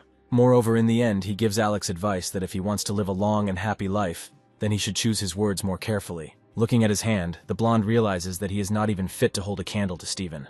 Meanwhile, at the auction, the auctioneer announces that another lot has been bought by the twins branching. The woman announces that the first stage of the auction has come to an end, and the hero, sitting in the VIP room, rejoices at the next purchased lot. William congratulates Adam, saying that he can buy back whatever he wants. The hero replies that the bishop is too kind, invited him to the VIP room, and now buys him whatever he asks for. William says it's the least he can do, and Derek asks if he's sure, since they've already spent an obscene amount of money. But the bishop assures that everything is fine and casually asks his subordinate to pay for the alcohol. since he himself forgot his card. Sad Derek has nowhere to go because this is his boss. But Adam tells the guy that there is no need to pay because the alcohol has already been paid for, showing a black card. Feeling his pocket, William realizes that it is his card, and mentally wonders when Adam managed to take it. Anticipating all questions, the hero says that the bishop looked quite drunk, so he paid in advance. William thanks Adam, saying that he wanted to pay for the alcohol himself anyway. But the bishop reassures himself that Adam is a genius who managed to defeat the Spider Queen single-handedly, and if he can recruit him, the alcohol will be a mere trifle. Taking a comfortable position, William says that since they have already relaxed a little, they can move on to the main topic. The bishop states that he has high hopes for Adam, and says that he has every chance of becoming an S rank, or even higher. But Adam does not listen to him. He notes that this fog takes control of the mind, and although the effect is not so strong, it makes people believe the bishop more strongly. William continues to say that he believes that Adam will be able to become a cardinal. Moreover, the bishop promises the hero riches, glory, and most importantly, the respect of the great leader of the twins. William extends his hand to Adam, telling him to take it and be reborn as a follower of the Gemini constellation. But Adam only laughed, which caused a wave of misunderstanding. He asks the bishop what he means by wanting Adam to become another lackey of their worthless god.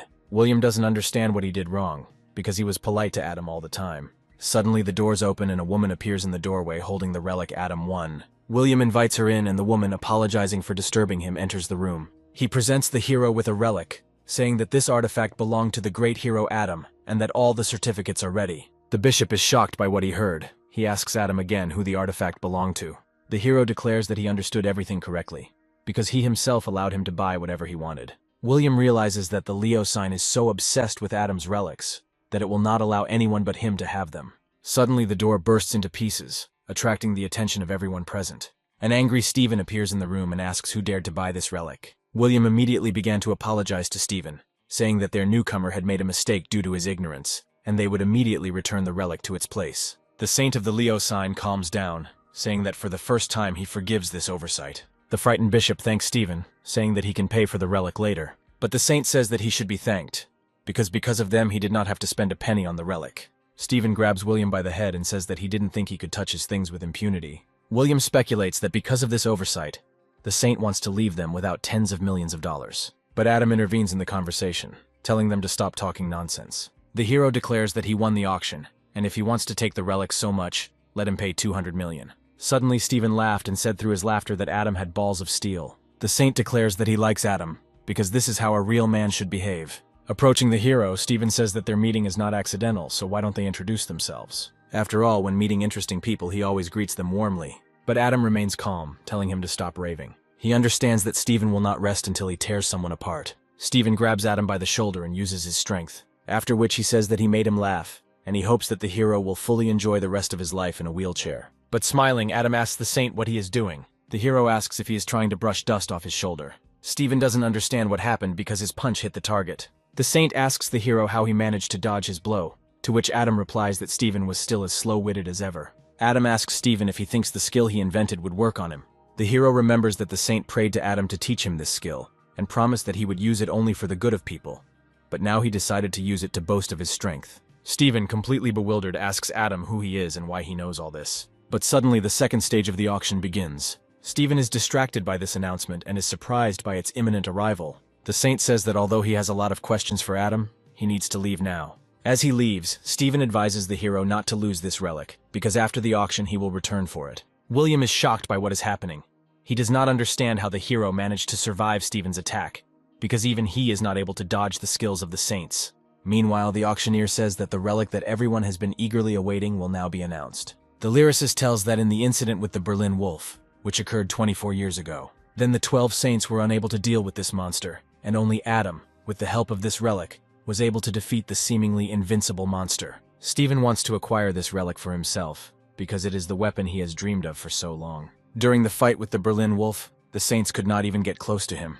At that time, Stephen wondered what the difference was between him and Adam, but his thoughts were interrupted by one of his subordinates, who reported that Adam had appeared at the exit. Everyone was shocked that Adam single-handedly defeated the monster and returned alive. Then Stephen threw away his weapon, declaring that he no longer needed it. Finally, the auctioneer presents the relic that defeated the Berlin Wolf, a relic that Stephen believes will make him truly the strongest. Meanwhile, a huge monster sits on top of the tower looking down at the auction house. The monster senses the power of this relic and intends to take it for himself. And this relic is called the bone of a demonic beast. The auctioneer claims that this is a powerful relic with historical and practical value. But Adam doesn't understand why everyone wants to get this relic so much, which makes Derek angry, saying that it is a legendary weapon created by a great hero. This reaction from the public is quite expected, because no matter what Adam created, the relics were always of the highest quality, and anyone who understands even a little bit about relics dreams of getting their hands on them. Derek goes on to explain that this is especially true for Steven, who is willing to do anything to get Adam's relics. Moreover, Derek is insanely angry that Adam's greatest creation will become another addition to Steven's collection, and the money from the sale will go to Adam's account, which now belongs to the government. Having heard that the money would be deposited into Adam's account, the hero took a comfortable position on the sofa and simply began to watch as the stakes increased. But suddenly Steven ups the ante, declaring that he will buy this relic for $1 billion. The auctioneer puts a seal on it, and the relic is sold to Steven for $1 billion. At the same time, 2 male cleaners are discussing that some relic was sold for $1 billion. One of them says that they, simple workers, should not even dream of such sums. Suddenly, in the window in front of them, they see a huge monster. In the auction room, Steven triumphantly lifts the relic he has won above him. But his victory is interrupted by something falling from above. It turns out to be a monster who says that he has finally found the relic. He demands that Steven give him this artifact. Without waiting for an answer, the monster rushes at the saint with the intention of taking the bone. But Steven uses his power in time and throws the monster back with one blow. Standing in a victory pose, the saint declares that he has never been so happy to see the monster as he is now. But with his powerful attack, Steven accidentally destroys the tower that was next to the auction hall. The residents below understand that this tower is about to collapse on them. People join forces to stop the building from falling. With one powerful blow, they all try to stop the tower from falling on them. But even their combined efforts were not enough to stop the fall of such a heavy structure. Suddenly, Alex appears and uses his power to stop the tower from falling, thereby saving people. The residents thank the blonde man, but he thinks about what a moron Steven is, because he put the townspeople in danger. His thoughts are interrupted by a powerful explosion nearby. It turns out that there were 2 monsters, and now the monster is going to avenge its relative. Blood flows from the monster's mouth, turning into fetters. These fetters attack people who were not prepared for such a turn of events. The townspeople attacked by the monster ask for help, because if they are not helped to get out, they will die. Alex is going to use his power to kill this monster, but a sudden roar confuses him, and he turns towards the sound. The first monster was not killed by Steven, and now the monster is attacking Alex. But Adam comes to the aid of the blonde, who throws the monster back with a powerful kick. The hero delivers another blow to the monster and shouts at Alex to stop clicking his beak. The blonde thanks his friend, but Adam is angry at Alex because he is a combat-type constellation, and he has to be looked after. The friend's squabble is stopped by Steven, who is furious that he is being prevented from testing his new weapon. Their cries are answered by a monster that does not allow them to forget about itself. Steven rushes into battle, declaring that no one is allowed to ruin his reunion with the demon Beastbone. The Saint of the Leo sign uses his skill to summon a thunderstorm. Finally, Steven is ready to fight at full strength because before this he was at a disadvantage. Seeing the holy sign of the lion, people rejoice, saying that the most powerful saint has come, who has surpassed even the hero Adam. Steven slowly walks towards the beast, saying that it is time for him to answer for all the mess he has caused. Swinging the relic, the saint strikes with the relic, but for some reason it has no effect. The monster counterattacks Steven, dealing him a serious blow to the face. While in flight, the saint wonders why his attacks don't do any damage, since they were direct hits. Meanwhile, inside the lightning storm created by Steven, Adam and Alex prepare to fight the second beast. The people who fell under the bloody bonds became something like zombies, and now they also attack Adam. Adam grabs the first person he comes across and breaks the bloody bonds. This method turned out to be quite effective, and the hero is going to do it with other people too. Alex says he can't do something like that, to which Adam sarcastically states that he knew from the start that he would have to do it all alone. In the end, the friends decided that Adam would fight in the vanguard, and Alex would cover him. The hero suggests to the blonde not to drag out the fight and to deal with everything in one go. Adam uses one of his skills and instantly moves into the crowd of infected people. With one movement, the hero breaks the bloody bonds, thereby saving the captured townspeople. But the monster is not going to give up, releasing a new batch of its bonds. But Adam doesn't care. He easily dodges the beast's attacks. However, the hero notices that the bonds he dodged are actually attacking the townspeople. Suddenly, a fiery explosion destroys the bonds, preventing them from reaching the people. This is Alex covering for his friend by saying that no one will get hurt during his shift. Adam praises the blonde for his timely cover, and turning to the beast, tells him to surrender and not waste his time. Finally, the hero gets close to the beast and swings to deliver a crushing blow. Thanks to Adam's attack, the beast is torn to pieces, and the hero himself takes a victorious pose. Alex immediately appears, saying that Adam dealt with the enemy incredibly quickly. The friends look at the people who have fallen under the control of the monster, and the hero says that they should come to their senses soon. Suddenly, the Ophiuchus mark on Adam's hand begins to glow, attracting the attention of its owner. The system notifies the hero that he has reached the required level of divinity, and now has access to a new combat instinct skill. After some thought, Adam decides that now is the right time to try it out. Meanwhile, a very disheveled Steven stands with the relic in his hands, and does not understand why everything turned out this way. He wonders why the artifact doesn't work, and whether he is so weak that he can't use its power. The townspeople watching the saint begin to worry that Steven is losing. Suddenly, everyone notices Adam, who was able to break through the thunderstorm of the Holy Lion. Steven watches this with a face full of bewilderment, because this was his sovereign skill that cannot be broken. The blue beast senses danger from Adam and decides that he needs to deal with him first. But the irritated hero orders the beast to shut up and with one blow slams the monster into the ground. Shocked by such damage, the beast asks Adam if he is really not a man. But the hero, without responding, simply finishes off the wounded monster with one kick. Seeing all this, Steven finally realizes that in front of him is none other than the great hero Adam. Adam approaches the saint and says that he is glad to meet him again, while noting that while he was gone, Steven managed to have a lot of fun. But the saint of the sign of Leo rushes to attack Adam, telling him to stop posing as a great hero. The hero stops the attack with one hand, which hits everyone present. He asks the trembling Steven what's the matter, why he liked the hero's toy. Adam breaks the bone, saying it was too brittle. Steven's mouth drops open in horror at this turn of events. But Adam continues, declaring that it is now his turn to punch the saint. Having miscalculated his strength, the hero hits the saint and slams him into the ground. From such a blow, Steven breaks through the floating island with his body and begins to fall down. Meanwhile, Sophie comes to her senses, not understanding why she is here. She complains of a headache, not noticing that she is wearing some strange collar. At the same time, Adam laughs evilly at Steven, and Alex notes that the hero sent the saint straight down. The hero asks the blonde if he took care of the people inside the barrier, to which he receives an affirmative answer. After this, Adam calls his pet and orders him to examine everything carefully and collect useful items. Suddenly, the hero remembers that he came here with his friend, to which Alex asks who this friend is. Adam replies that he thinks his name was Derek, and Alex is stunned when he hears this name. The blonde grabs his head and wonders how Derek managed to contact the hero. Almost crying, Alex imagines that all his children are crazy fans of Adam, and if they find out that he is real, then the blonde's family will come to an end. The hero says that Derek was with a bishop who had the ability to teleport, and they could very well call them here. But Alex dissuades his friend, stating that they are from a branch of the twins that despises Adam, so he has no reason to get involved with them. The hero thinks and remembers that Derek constantly irritated him with his screams. Adam is very upset by the thought that despite all his care for Derek, he still hates him.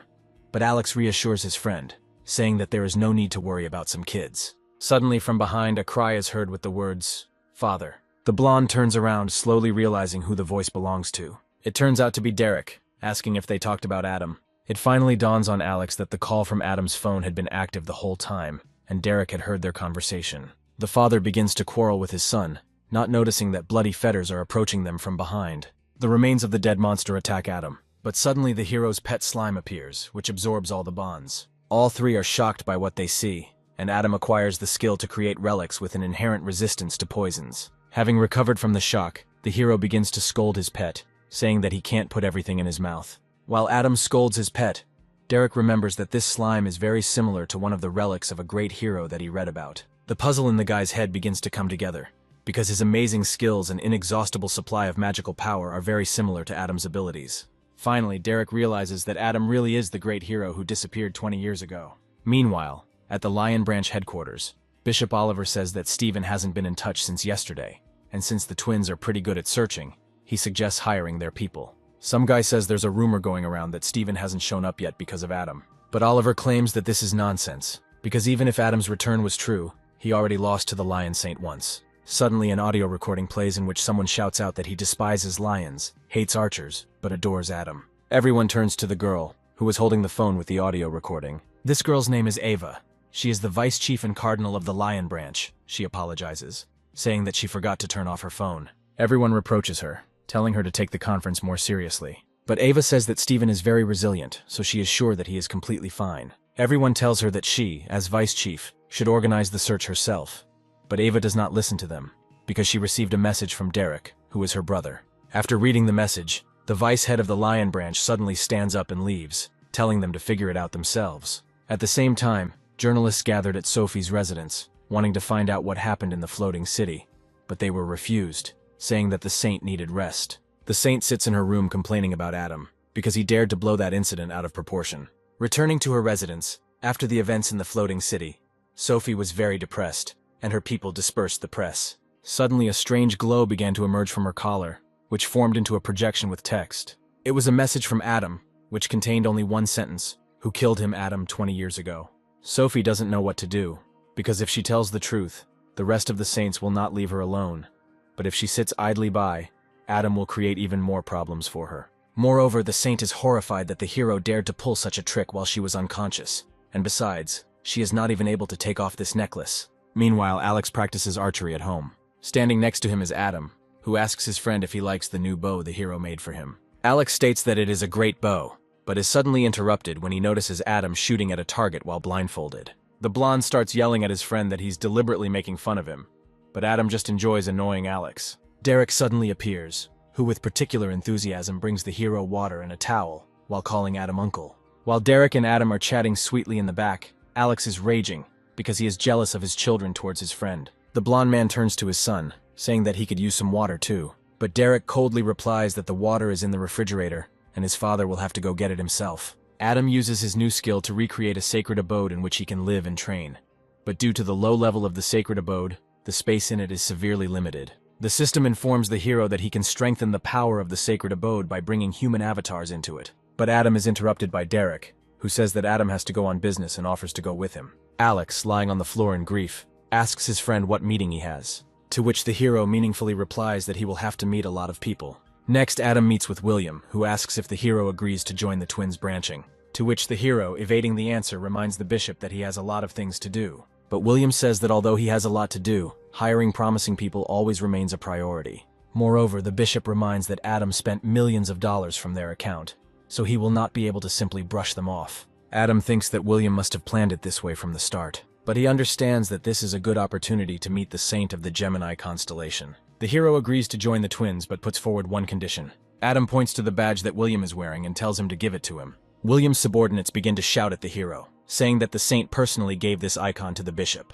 Adam says he needs this badge to enjoy all the privileges of the twin branch, because promises of wealth, fame, and success are hard to believe in words alone. William says he needs to think about it, but the hero rushes him, stating that he has many meetings. It turns out that Derek is waiting for Adam in another cafe, who wants to introduce his idol to his sister Eva. The guy can't wait for the moment when he can call the hero uncle in front of his sister and see her shocked face. Moreover, Derek hopes to get Adam's autograph on the blade that the hero repaired for him. Suddenly, some impudent guy snatches the knife from Derek's hands, saying that playing with knives is dangerous. This impudent guy turns out to be Eric, Derek's acquaintance, a Templar of the A-class twin branch. Jumping up from his seat, Derek tells him to return his thing, but Eric says that it is not nice to greet elders like that. The guy thinks that he would be glad to beat the crap out of the impudent blonde, but he can't do that, because Eric is the son of the holy sign of Libra. Eventually, Derek loses his temper and starts yelling at his friend, saying that he has no idea what kind of dagger it is. But Eric's friends twist and pin Derek to the table. The guy starts yelling that Eric won't get away with this,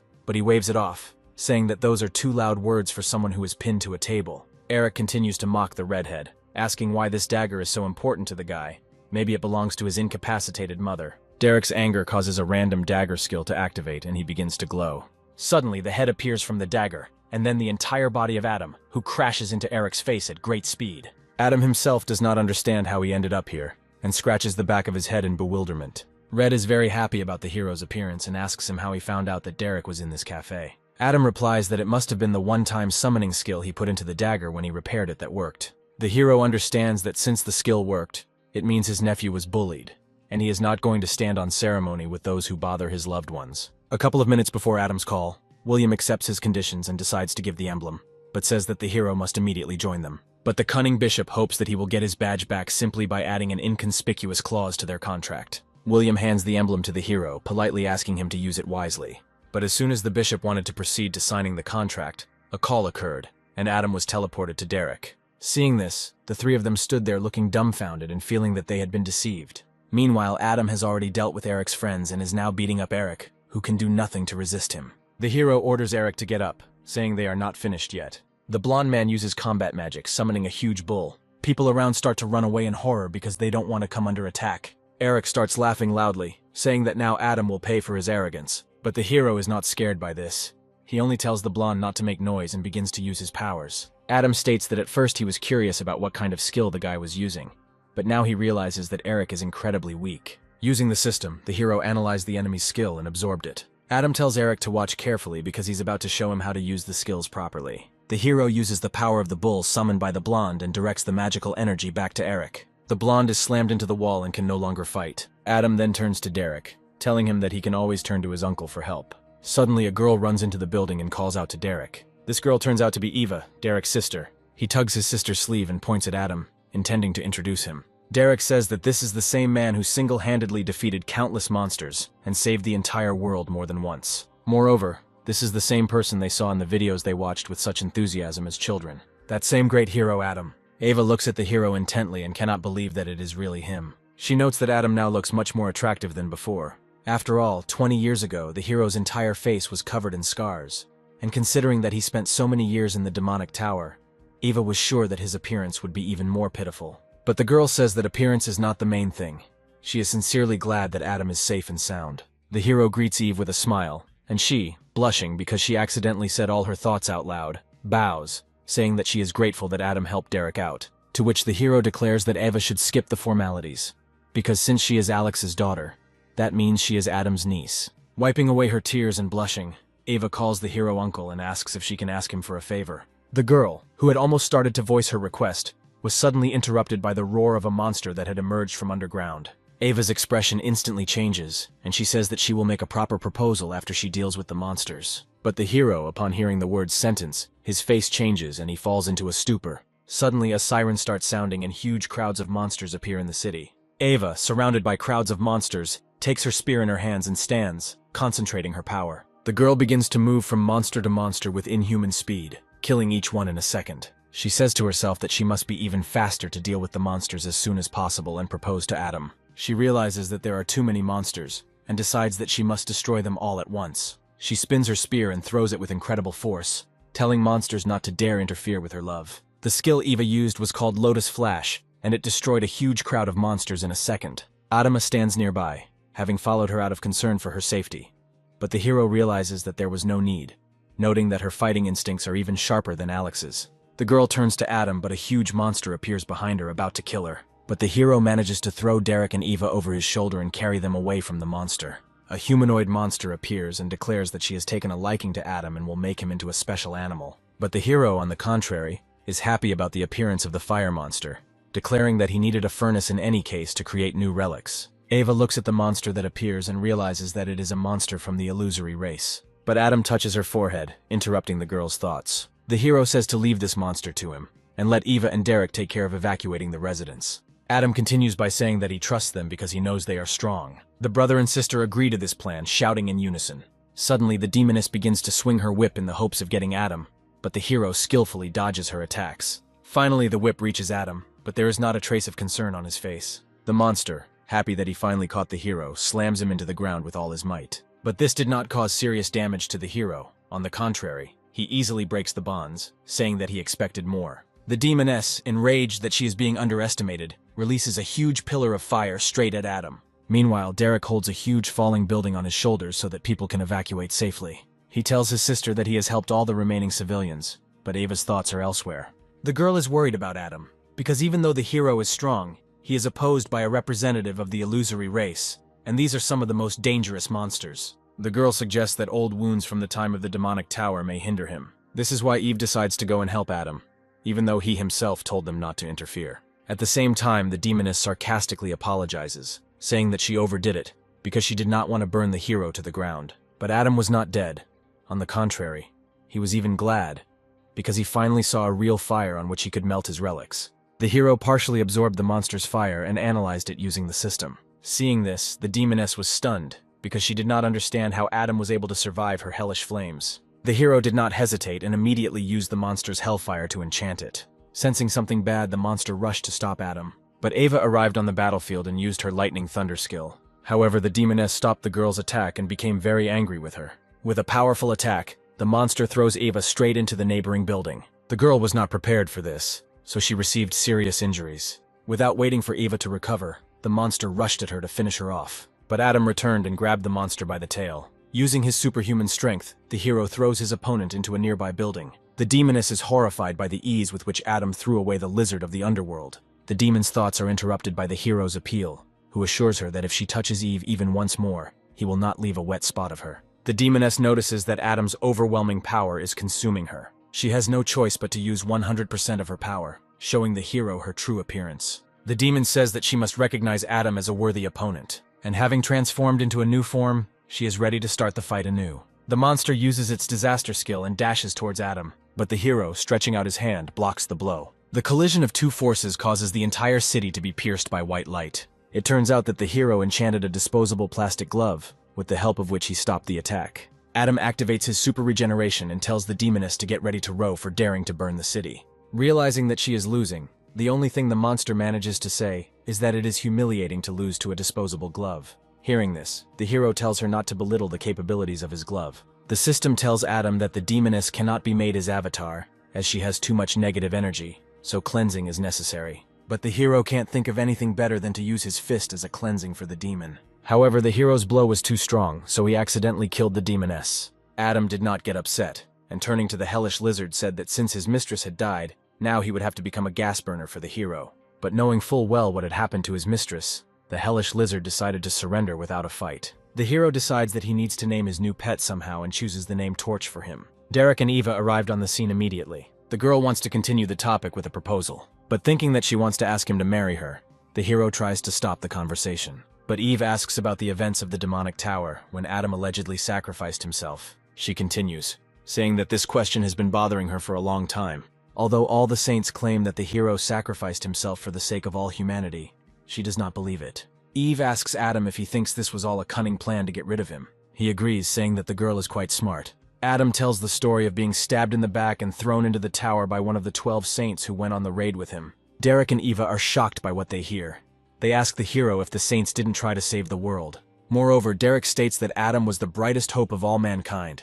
How could they do this to the greatest hero? Pointing at the guy, the hero says that this is exactly why he was betrayed. Adam explains that since the strongest monster was killed, the entire world could fall under the power of the 12 saints. And the only obstacle to their ambitions was Adam. Finishing the story, the hero clarifies that he does not know the exact reason, and this is only the most probable theory. Derek and Eva cry over how unfairly Adam was treated, but the hero thanks them and says that there is no need to cry. After all, he is going to repay them in the amount of $1 million. And taking out his phone, he suggests that they look at Sophie's conference. Journalists are discussing why Sophie decided to hold this conference, and suggest that it is connected with a mystical message. The man suggests that this could also be about the rumors of Adam's return, and while these are just guesses, one thing is for sure, they will hear something incredible at the conference. Sophie appears on stage, terribly worried, because she realizes that Adam's relic is wrapped around her neck. Finally, the saint pulls herself together and begins to say that the reason she called this conference was to reveal the truth about the events of the demonic tower. Journalists recall those events, saying among themselves that Red-Eyed was defeated by 12 saints, which is why they began to be extolled as heroes. Sophie continues, forcing the words out of herself. She declares that the true hero who defeated Red-Eye that day was Adam. For a few seconds, all the journalists took in what was said, in complete bewilderment. After which, a whole bunch of questions rained down on Sophie. But the main question that was asked most often, and the answer to which worried everyone without exception, was whether Adam was alive. Sophie collected her thoughts and said that it was true, but she was almost immediately interrupted by a man who, on the contrary, stated that Adam was dead. The man who interrupted the saint was Louis, the holy sign of Cancer. Louis said that Sophie was completely pale, and that she was probably no longer in a condition to speak at the conference. Coming closer, he whispered into the saint's ear to shut up and asked what nonsense she was mumbling into the microphone. The saint of the crayfish began to threaten Sophie, telling her to sit quietly if she did not want the whole world to hear about her dirty deeds. Louis, addressing the press, stated that everything said was just the fruit of threats from the one who recently kidnapped the saint. Moreover, the saint said that he was forced to immediately interrupt the conference. However, one brave journalist interrupted Louis, asking what news there was about Adam's return. But the saint gave an ultimatum that Adam had been dead for 20 years. But the journalist did not stop, asking who then could have threatened the saint. Also, other journalists began to ask uncomfortable questions for Louis, to which he, of course, could not give answers. Suddenly, Adam appears in the conference room and kicks the saint. The hero does not let Louis go, saying that he is very glad to see him. Moreover, the hero swings something and attacks the saint. Looking at all this, Sophie recognizes Adam's improvised weapon as someone's tail. It turned out that the hero took the torch's tail and went to the conference with it. Standing over the fallen saint, Adam says that the conference cannot be ended like this. However, it was just a clone of Louis, and the real one asks the hero who he is. To which the guy with a lizard tail in his hand proudly declares that he is Adam. A deathly silence fell over the entire conference room as everyone tried to digest the hero's words. Suddenly, the whole room was filled with laughter. The reporters couldn't believe it was Adam, because he simply couldn't look that young. Holding back his laughter, the Saint of Cancer says that Adam has good skills, but he should have chosen a more suitable role model. To which the hero declares that apparently they won't start using their brains until you help them, and waving his tail, hits Louis. After which he rushes at the journalists, asking them why they were laughing. Sophie, sensing that things are bad, is going to run away while she still has the chance. Suddenly Adam stops her, saying that she hasn't told the whole truth yet. He points his finger at the Saint, claiming that she must tell how the Saints fled at the sight of Red-Eyed, how they appropriated all his property. But suddenly the system informs the hero that a flash of energy from the darkest star has been detected. It was Louis who decided to use the energy of the constellation. The Cancer Saint states that he never thought it was really Adam, but since he's back, they need to throw a little welcome party to celebrate his return. Meanwhile, Alex cooked dinner at home and decided to turn on the TV. He immediately came across a live report from the site of St. Sophia. The presenter says that a man posing as Adam has burst into the conference and is now fighting with the Saint of the sign of Cancer. Alex's mouth drops with the news he hears. At the same time, Adama and Louis are engaged in a fierce battle right in the conference hall. The Saint of the Cancer sign attacks Adam with his shadow peaks, but suddenly freezes. The hero stops the Saint's attack with his dagger. The journalists, acting as spectators of the fight, begin to applaud Adam. After doing several somersaults in the air, the hero lands on his feet. He immediately concentrates his power in preparation for the offensive. Adam makes an incredibly fast dash and heads towards Louis. Seeing this, the Saint is about to counterattack, while sarcastically noting that the hero has apparently been doing acrobatics for the past 20 years. He releases his shadow bonds, but Adam cuts them with ease, after which he delivers a direct blow to Louis, cutting him down. But this again turns out to not be the real body of the Saint, which makes Adam furious. Suddenly, a huge black storm appears in the center of the hall. With the help of this storm, Louis begins to suck the life energy out of the reporters. Noticing this, Adam asks how the Saint plans to clean up the mess, to which Louis replies that he simply decided to deal with the hero as quickly as possible. To which Adam turns around and asks if the Saint was the one who stuck the dagger in his back. To which Louis evasively replies that a great hero should not dwell on such petty grievances. Moreover, the Saint says that all the clones he created were created from the life energy of the reporters. So if Adam wants to destroy them, he can dispel the life energy of these people as well. To which the hero merely shrugs his shoulders, saying that the vile techniques match Louis's vile face. After these words, the Saint rushes to attack the surrounded Adam, but suddenly he notices that he was not attacking Adam himself, but the lizard's tail. The hero who appears from behind explains that this is his new skill, which allows him to summon a target and use it instead of a shield. After which the hero hits one of the clones, saying that this is not just a clone, but a part of the real Louis. Inside the clone, the hero finds a crystal, which is the core. Adam analyzes this core and realizes that it contains 33% of Louis's soul and 20% of the sacred entity's soul. The hero defeats the Saint and the black storm dissipates. The dissolving Saint asks Adam what he had to go through in this tower, because it feels like the power of God himself is pressing on him. But the hero did not answer. He only said that he would definitely find a use for this core. Before completely dissolving, Louis states that he will definitely become Adam's worst headache. Suddenly, the hero receives a call from Alex, who starts yelling at him. He states that he watched the news and knows that Adam dealt with Louis's high-class clone, meaning that they have their guns aimed at the hero. Without understanding a word, Adam asks what weapon was pointed at him. This weapon turned out to be a space satellite, which had already begun to move. He aimed for the correct trajectory and fired the projectile towards the ground. Alex tells his friend that this weapon is called a Mormouth missile. This is a special weapon that was created after Adam's disappearance to destroy incredibly powerful monsters. Moreover, the missile will destroy not only the monsters, but also a huge area around the point of impact. After hearing all this, the hero declares that he cannot believe in the existence of such a weapon. But Alex assures him that the missile exists, and more importantly, Louis has rigged it so that the missile will automatically eject if his biometric signals disappear. Adam thinks that apparently the high-ranking clone is almost equal to Louis's original body, but the blonde interrupts him, saying that the hero needs to immediately get out of the conference hall. But Adam says that since the missile is capable of leveling several cities, running away is not the best option. Suddenly, Adam turns to Sophie, who is sitting next to him, and says that he has some ideas on how to get out of this situation. The Mormouth rocket is already flying towards the city, and sirens are sounding for all residents to take cover in bomb shelters. The townspeople run to the shelter in panic. They do not understand why the missile, created to destroy the monsters, is aimed at them. Eva and Derek are also shocked by what they heard. Suddenly they see Adam carrying Saint Sophie on his shoulder. With the help of his newly acquired emblem, Adam uses the skills of levitation and teleportation. Together with Sophie, the hero heads straight towards the rocket approaching the Earth. Adam yells that he knows Sophie can burn through anything, so he orders her to melt the rocket. Moreover, he states that if the saint fails, then both they and the city's inhabitants will come to an end. After spinning Sophie, the hero throws her straight into the rocket. The saint summons a sacred entity, who is shocked by what is happening and swears that Adam is truly mad. But quickly recovering from the shock, the sacred essence of Aquarius imposes all kinds of strengthening and fortification on Sophie so that she does not die. The saint uses her sovereign skill, Goddess's Tear. Sophie takes down the missile, completely destroying it. Looking at the debris of the rocket, the hero says that this is too sloppy work, and if the debris falls to the ground, there will be complete chaos. Suddenly, the hero gets the idea that since this rocket was created by the twins, he will be able to convey a grand greeting to the saint of the sign of the twins. Adam uses telepathy to contact Alex. The blonde asks if he managed to figure out the rocket, but the hero interrupts the blonde, telling him to lend him his absolute coordinate skill. Hearing Adam's worried voice, the blonde immediately passes on his skill to the hero. Adam uses his teleport and absolute coordinate skills to move the shards to another location. The townspeople notice that all the fragments from the rocket have disappeared, and are happy that they are saved. Moreover, even William, who is nearby, is amazed that Adam managed to make an entire warhead simply disappear. Suddenly, the bishop is contacted from the palace of the holy sign of the twins. They ask him what he did with his teleportation skills.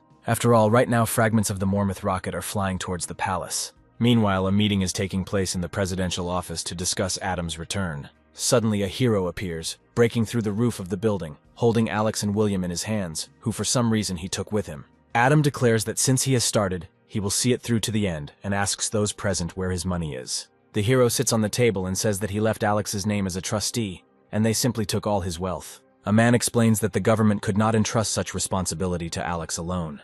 After all, Alex is a foreigner, and they could not trust him with all of Adam's wealth. Moreover, due to many circumstances, the Sagittarius branch lost its former influence, and, ultimately, they turned to a more reliable person for help. The hero hits the man, saying that out of all the possible people they chose the saint of the twins. Moreover, Adam states that the government should not look down on Alex because only he can do that. The hero continues by saying that although Alex is the weakest of all the saints and has nothing but a pretty face, this does not give the right to infringe on him. Adam then gets angry at his friend, asking why he tolerates such treatment. Having finished with his moralizing, the hero says that they must return all his money before he causes chaos here. Suddenly, a female voice is heard telling Adam to shut up. Turning towards the sound, the hero says with contempt that she has finally shown herself. The voice belongs to Brittany, the saint of the Gemini sign, and she states that Adam's funds have long been confiscated.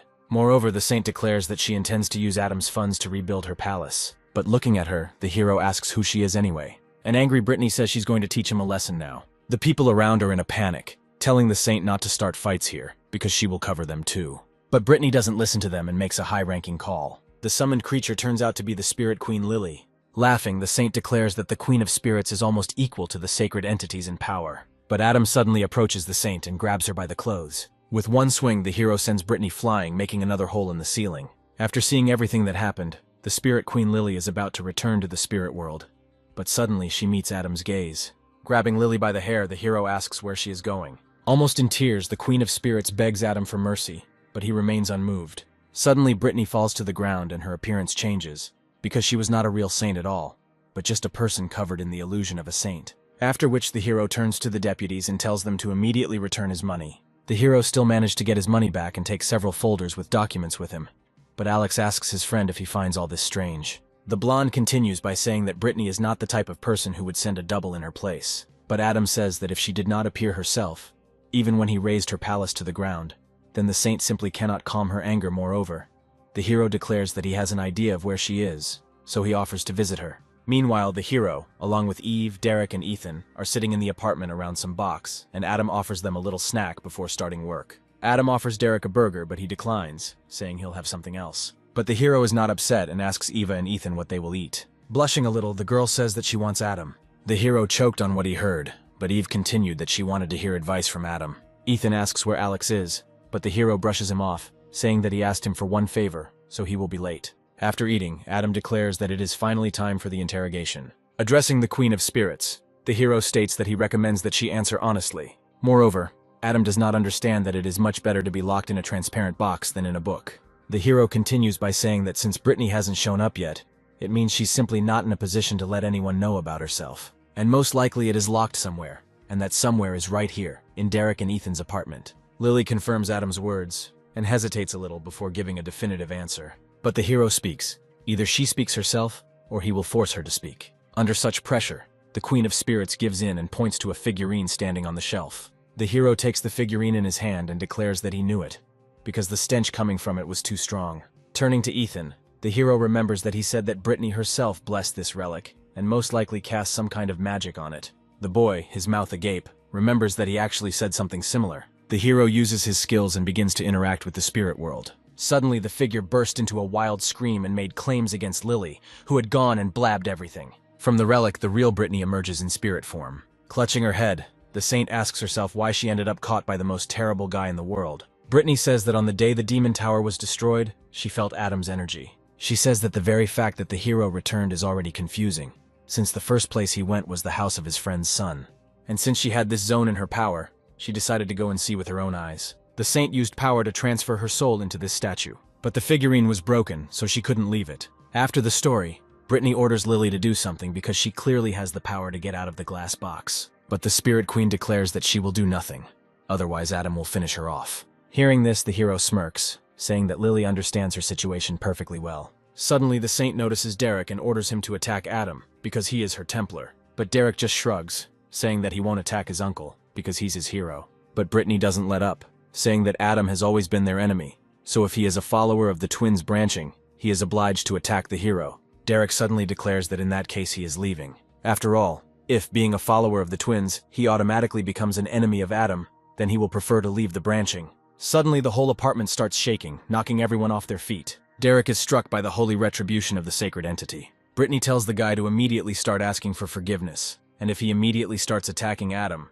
the sacred entity will forgive him. But Derek says that he will not ask for forgiveness, because almost all the saints themselves betrayed Adam, and they have no right to look down on him. Suddenly, the sacred entity Freya appears and is about to finish off Derek. But Adam appears, uses his deep cutter skill, and cuts the sacred essence. Meanwhile, all the Twin Templars realize that they can no longer use magic. Bishop William also feels it and says that it feels as if all the magical energy of the twins has suddenly dissipated. Adam reassures Derek and thanks him for trusting him until the very end. But their dialogue is interrupted by Brittany asking why she lost contact with the sacred entity. She explains that sacred entities expend a lot of resources when they personally enter their world. That is why they send their energy to the saints. And the saints, in turn, share this energy with their Templars. To put it simply, sacred entities are powerful energy stations. Saints are an electrical substation and energy transmitter, while the Templars are various sockets and plugs. That is why the disappearance of the sacred essence's energy immediately affected all of its followers. After hearing this, Adam sarcastically asks Brittany what it's like to feel like an ordinary person. The hero says that he stole this skill from the holy sign of Cancer, and when mixed with his own power, it produced a rather interesting result. After all, Adam managed to cut the bonds between the saint and her pathetic little god. Brittany, in horror, began to scream at Adam that he would not get away with it, because the sacred entity would not leave it. But the hero declared that he himself was not against it, because he himself wants all these little gods to appear before him in person. Suddenly, a terrible thunderstorm began in the city, destroying buildings. The system tells Adam that the sacred entity is very angry that its connections with the holy sign and the Templars were severed, and it is ready to take all the risks and personally invade this world. Right in front of Adam, a silhouette of a sacred entity appears from the violet light. The hero senses incredibly strong magical currents formed by the sacred entity. Freya attacks Adam with her power, sending a powerful bolt of lightning at him. But the hero remains unharmed. Moreover, he uses a fragment of the Cancer core, which absorbs Freya's energy. Adam says that he regrets that he does not have his former weapon now, because with it he could even cut up a god. However, saying that there is no other choice, the hero uses the creation workshop to create a new item. Using the best materials and Freya's energy, he creates a vortex scythe of the abyss, which unfortunately has very low durability. But using the fighting instinct, the hero prepares to attack. Adam deals a slashing blow, dealing significant damage to the sacred essence. But his weapon immediately breaks, and he is left with bare hands. Falling into agony and feeling humiliated, Freya intends to call upon this world with all her powers. Suddenly, a fiery comet appears in front of the sacred entity. It turns out to be Alex, who sensed the twins' energy and immediately went to the place. Freya freezes at what she sees and can do nothing. But Alex tells her to stop her intrusion immediately, because in a little while it could be considered a violation of the rules. The blonde reminds Freya that sacred entities are forbidden to invade this world in their true form. But the sacred essence declares that the pitiful constellation of Sagittarius is not able to stop her. Moreover, bursting into laughter,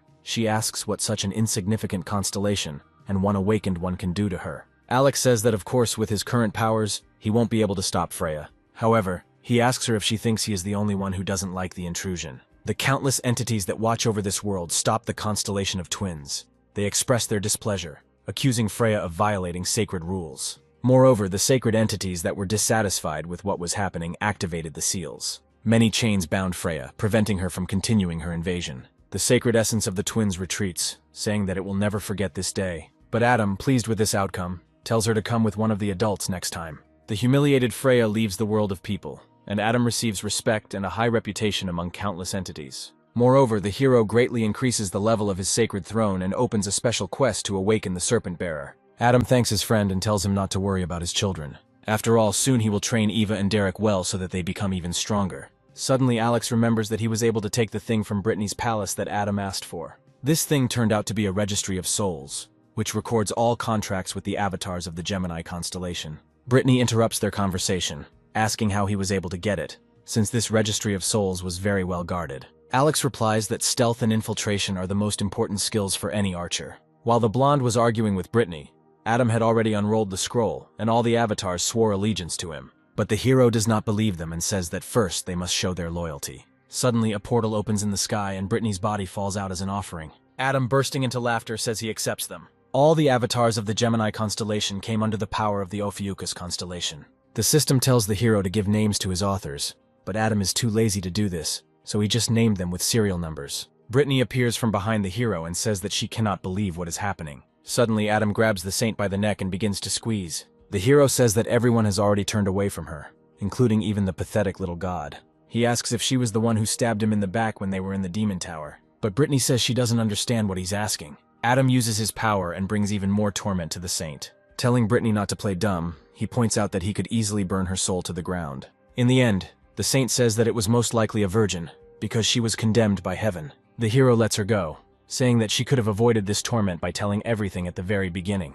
Moreover, he states that since she told him everything, he will return her body to her. Unexpectedly, Lily receives Brittany's body and thanks Adam for giving her freedom, albeit in this form. Adam ironically apologizes, saying that he accidentally gave Lily's body. Next, we are transported to Alex's house, where Lily and John argue over whether the Queen of Spirits will be able to rewrite the magical contracts of the holy sign of Aries. She asks Adam for the soul registry, saying that she can improve all contracts. And Brittany, who still hasn't returned her body, asks the hero to release her from the statuette. While Adam was going about his business, he constantly heard his new avatars lifting him up.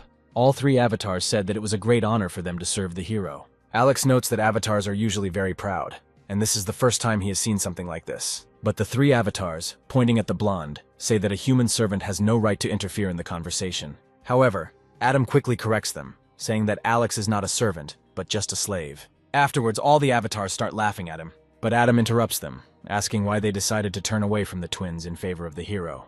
To which he receives a clear answer: they are simply tired of putting up with Freya's hot temper. After which the avatars swore allegiance to Adam. Seeing this, Derek and Eva note that the hero is so cool that even avatars of such a high class are afraid of him. Suddenly a sly grin appeared on Eva's face, and she loudly declared that she was very happy because she decided to propose to Adam. Suddenly the hero turned pale, and Alex, with a terrible face, asks him what Eva is talking about. John intervenes in the conversation, saying that Alex is now Adam's father-in-law. But the blonde doesn't appreciate the joke and sets the toy on fire with his power. Adam tries to calm his friend down, telling him to put his bow down and they can talk it over. But Alex loses his temper and starts screaming that his daughter never once said she loved him, even on Father's Day. He mindlessly shoots the hero, ignoring requests to calm down.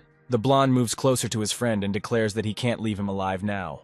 Adam realizes that Alex is seriously angry and uses his abilities to detect his friend's magical energy. He skillfully reflects all of the blonde's arrows, catching them with his hands. But Alex doesn't even think about stopping, each time attacking faster and faster. However, this does not cause any particular problems for the hero, and he says that the blonde is too annoying, just like a fly. In turn, an angry Alex uses an area attack. The blonde is not going to stop even though he will destroy his entire house. Derek and Eva try to calm their father down, but he only asks why they are trying to stop him. In response, the boy and the girl declare that he still won't be able to defeat Adam. Hearing these words from his own children, the hero loses heart, but he can no longer stop the attack that has begun. Suddenly, a hero appears and knocks out Alex with one blow. Having woken up, the blonde immediately gets up, but Adam calms him down. The hero assures that he is not stupid enough to seduce the children of his close friend. Moreover, Eva and Derek are already approaching him, carrying cake and tea. Alex is very touched by such care and tears appear in his eyes. He jumps to hug his son, but he skillfully shortens and heads towards Adam. Derek reports to the hero that he sent the video of the battle to reporters, as he requested. Moreover, Alex notices that there are no strawberries on his piece of cake. He asks his daughter where his strawberries on the cake went, but Eve only smiles, saying that she gave it to Adam. The blonde rushes towards his friend, trying to take his strawberry back, but the hero dodges, eating the cake in the process. Alex is helpless and can only scream. While Lily sews up the hole in the toy, John concludes that the blonde doesn't understand anything about raising children. Suddenly, Ava receives a notification on her phone. It says that a new red-class monster has appeared, and all Templars must immediately respond to destroy it. Meanwhile, troops gathered on the coastline of the Philippines. There is a thunderstorm raging over the sea which looks quite scary. The assembled people discuss the sudden appearance of a red-class monster, and discuss whether they have a chance of winning.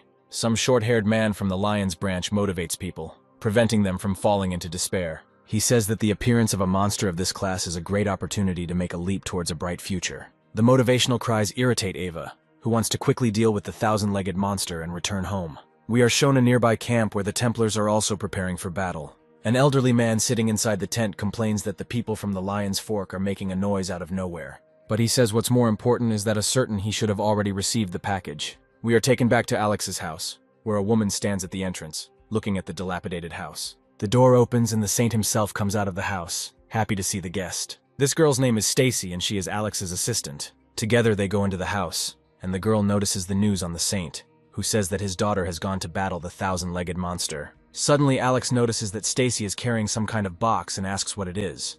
But she replies that the box was lying by the door and she thought it was a package for a saint. Suddenly, a voice comes from the package asking where Adam is. The main character tries to create a relic, but fails again due to the low class of his tools. The system tells Adam that in order to create the desired item, he needs a higher class tool. The hero thinks and realizes that in 20 years he has lost his hammer of understanding, and now it will be difficult for him to find out where it disappeared to. Suddenly, the system informs Adam that a follower of another constellation has entered his domain. The box contains a goat figurine that greets Alex, saying that they haven't seen each other for a long time. The statuette reminds us that he is Sebastian. Adam immediately appears and recognizes the voice of an old friend. Sebastian is a Capricorn saint who, like the hero, specializes in creating relics. Finally, the Capricorn saint gets to the point of his appearance. Sebastian says that he wants to apologize for what happened earlier, but Adam does not listen to him and takes the statuette with his hand. He throws up the goat's head and smashes it into small pieces with a blow of his hammer. Alex notes that it would be worth listening to the saint, but the hero says that there is no need for this, because this old man would not want to share even one tiny detail with him, so he does not believe that the saint is looking for cooperation with him. At the same time, Sebastian understands that Adam still has the same bad temper and will not do without a headache. Suddenly, one of the saint's Templars enters the tent and says that it is time for them to move out. The old man comes out of his tent, saying that it is time to see what this thousand-legged monster looks like. Next, we are shown a reporter who will broadcast a raid on a red-class monster. She explains that the thousand-pawed one is a huge monster that was destroyed by Adam 20 years ago, and it seems that a descendant of that terrifying monster has appeared near Manila. Moreover, since the monster belongs to the red class, forces from several branches gathered for the raid. The first being the Lion branch led by Bishop Oliver and Vice Head Eva. Next comes the branching of Fish, Masters of Naval Combat, specializing in transformation magic. Branching of the Calf, frontline troops with indestructible protection. The branching of Aquarius, priests on the battlefield, capable of neutralizing even the nuclear threat with their holy magic. And the Capricorn branch, specialists in creating and improving all kinds of weapons. Adam and Alex, watching TV, wonder what Sebastian is doing there. Suddenly, the reporter declares that the Capricorn saint did not come empty-handed. He called upon the sovereign relic of Capricorn, the Hammer of Insight. Seeing this, the blonde asks his friend if this isn't his thing. The journalist continues, saying that the great inventor Sebastian improves the relics of his troops just before the start of the battle. The hero is very angry because in fact this hammer belongs to him. Adam says he's pissed off just by the fact that his instrument was stolen, and Sebastian is acting up.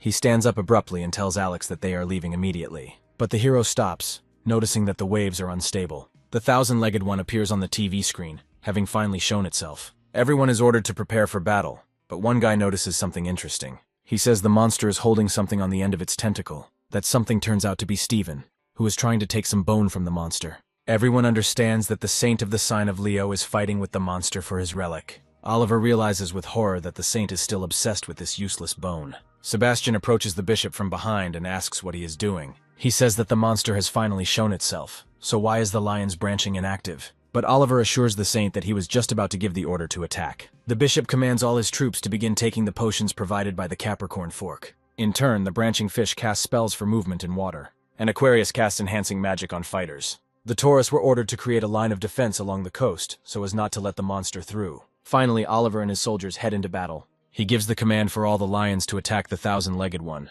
The Lion Branch Templars use the beast skill to transform into beast forms. Ava, who remained on the shore, commands all the Templars to release their magical energy. They use a combined branching skill to summon a giant white lion. This lion, the size of a thousand-legged one, attacks the monster, pushing it away from the shore. At that moment, all the vanguard fighters begin to furiously attack the huge monster. Steven, still trying to get his bone back, yells for everyone to stay on the shore until he gets his relic. But Oliver tells him to leave her and help destroy the monster. Hearing this, Ava decides that it is time for her to intervene before Steven dies in a futile attempt to take the relic. She uses her rush skill and moves towards the monster at incredible speed. With one blow, Eva cuts off the tentacle in which the monster held the bone and frees Steven. The saint falls into the water but quickly emerges, spitting out the water that got into his mouth. However, Eva lands on his face and Steven starts screaming at her to get off him. Taking this as a sign, the Taurus branch is also about to enter the fight. With their combined efforts, they manage to push back the thousand-legged one. But suddenly, huge waves, similar to a tsunami, rise around the monster. The Templars of the Taurus branching have to use the skill of the impenetrable wall to prevent people on the shore from being washed away. A monster emerges from the water, several times larger than the thousand-legged one, which is called the 10,000 Paws. Watching the battle, Sebastian realizes that he has no choice. He picks up some object, but a voice from behind him calls out to him, asking what it is. Sebastian mindlessly replies that it is a detonator for a Mormouth rocket that he had prepared in advance. Suddenly, the detonator in his hand is smashed by a knife that someone threw at him. The old man recognizes whose voice it was, but does not have time to say anything, because the slime quickly grabs him. A portal opens nearby, from which they say that Sebastian is a real headache. Adam emerges from the portal and says that he understands perfectly well that the kids are just splashing around in the water, unable to kill the octopus, but to destroy them along with the monsters is too much. The hero continues, saying that he will now show you how to properly cut seafood. Meanwhile, Eva, on the battlefield, realizes that the main forces are already exhausted after the first skirmish with the thousand-legged one. Having analyzed the situation, the girl comes to the conclusion that the smaller ones can be dealt with later, but first it is necessary to remove the strongest one. She remembers that she watched the footage of Adam's battle with the thousand-legged one enough times to remember it all, because in the past, the footage of that fight stood out more than the others.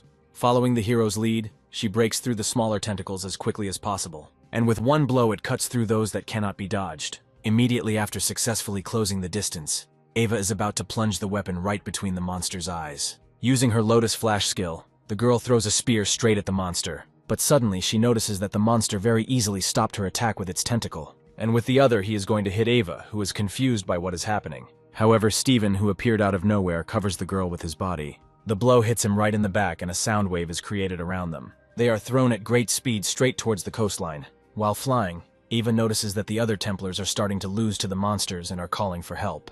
In despair, she asks herself what Uncle Adam would do in her place. Suddenly, she sees a hero who, with a two-handed sword, rushes straight towards the monsters. With one blow, Adam destroys the thousand-legged monster that stood in his way. People on the shore see this and are amazed at the incredible strength of the hero. Adami's weapon lands on the ground as the hero threw it to increase the force of the blow. Landing on a torn-off tentacle floating nearby, the hero scolds the fighters for not being able to cope with such a weak monster themselves. But the insulted soldiers say that they themselves would have dealt with him, and the hero simply appeared out of nowhere and finished him off. Suddenly, the monster grabs the bewildered Adam and lifts him into the air. A huge monster is going to eat the hero because it senses a great danger in him. But Adam notices that in the next tentacle, the monster is holding Eve's spear. Under the gaze of the fighters, the monster manages to swallow Adam. However, the monster's body is pierced from the inside by the tip of a spear. The hero manages to pierce the monster's body from the inside, using Ava's ultimate skill. Standing on the enemy's head, the hero uses the Dark Baptism skill. With this skill,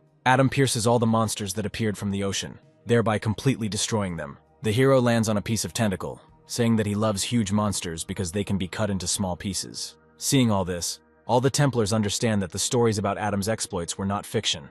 The reporter broadcasting the entire fight addresses her viewers, saying that an event has just occurred that will soon become the main topic of discussion throughout the world. And on screens all over the world it is announced that the returning hero Adam has destroyed the monster of 10,000 paws. Because people all over the world began to honor and respect Adam, the system creates the Ophiuchus Bible. The system explains that all the hero's exploits will be recorded and will become famous among people. Standing on the shore, Happy Eve calls out to Adam, inviting him to her. The hero approaches her and asks if she is hurt, to which he receives an unequivocal answer that the girl is fine. Suddenly, Adam notices the bone that Eve hides behind her back, asking why she needs it, but she just waves it off, saying that it is a trophy. The hero changes the subject and shows the girl a broken spear, saying that it broke during the battle. However, he assures Eva that he will soon make her a new weapon. Suddenly, Steven appears, pushing the girl away and shouting that this is wonderful news. Adam asks him why he's so angry. The Saint of the Lion sign explains that since he is the head of the Lion branch, then Eve is his direct subordinate,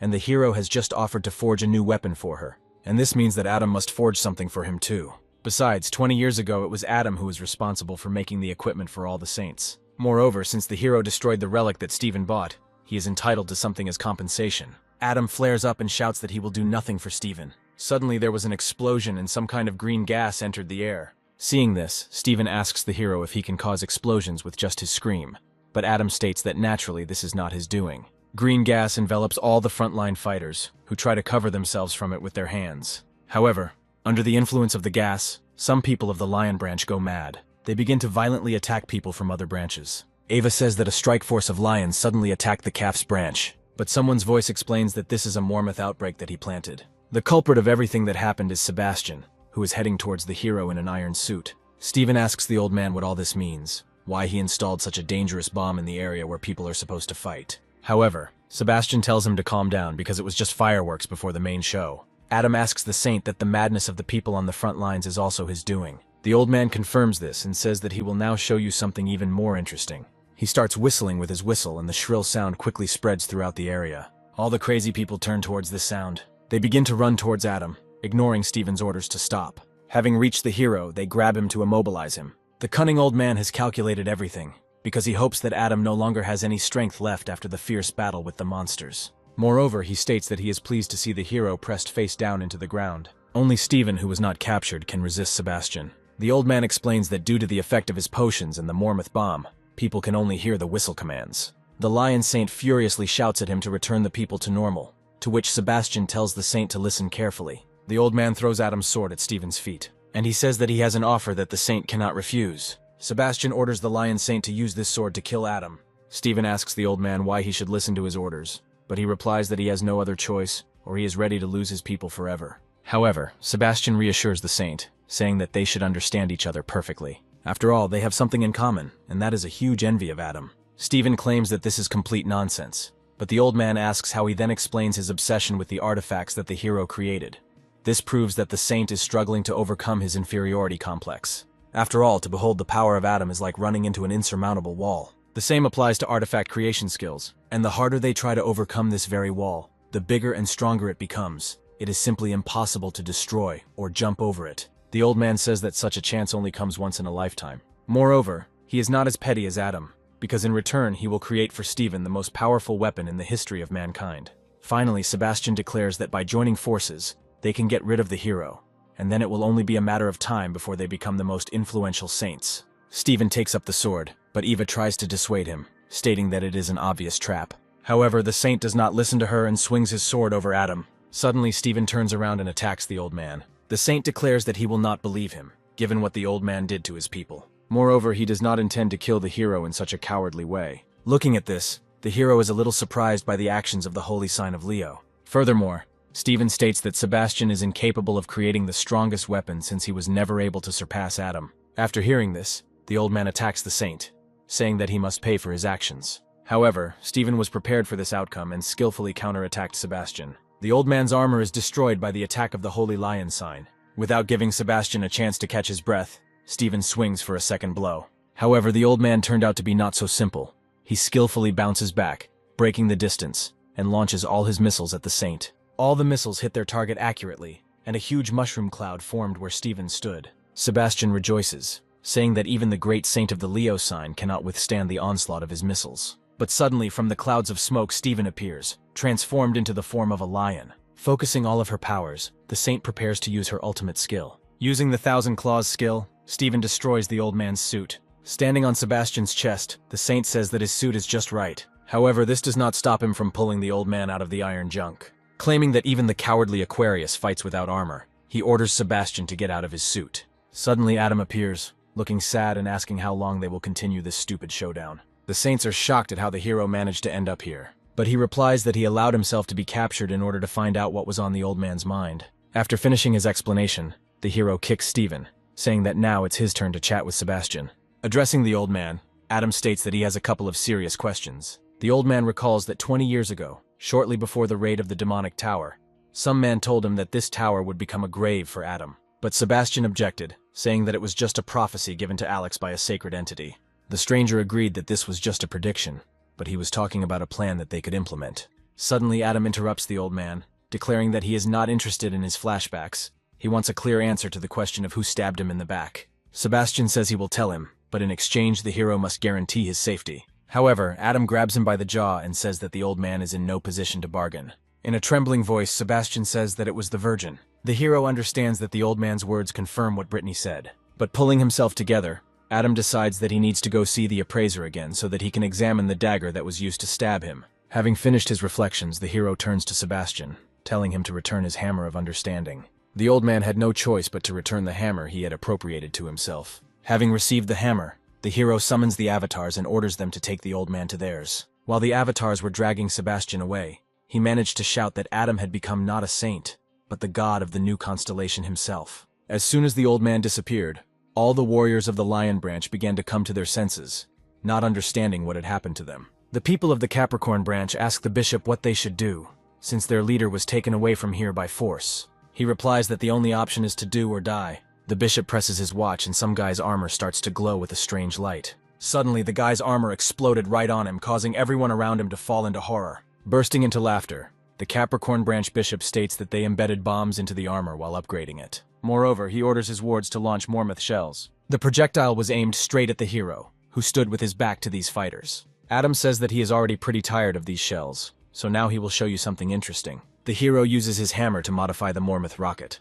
The modification was successful, and the projectile turned into a firework that exploded in the sky. The Capricorn Templars looked at this with eyes full of amazement, quietly saying that Adam was simply crazy. But then people from the Lion Branch arrived, and they were very angry that they had been betrayed. Steve says that they, the animals, are not that easy to take, so such a small explosion will not harm them. But before he could finish speaking, the people of the Capricorn Branch began to quickly run away. Angered by this action, Steve asks Adam if he has something big and strong that he can swing comfortably. Smiling sarcastically, the hero declares that he has just the thing in stock for just such a case. The hero grabs the saint by the leg and begins to spin him around with furious force. Continuing his attack, he slams his improvised weapon onto the ground. The blast wave caused by the impact reaches the fugitives and lifts them into the air. However, from such a blow, Stephen lost consciousness and apparently will not come to his senses anytime soon.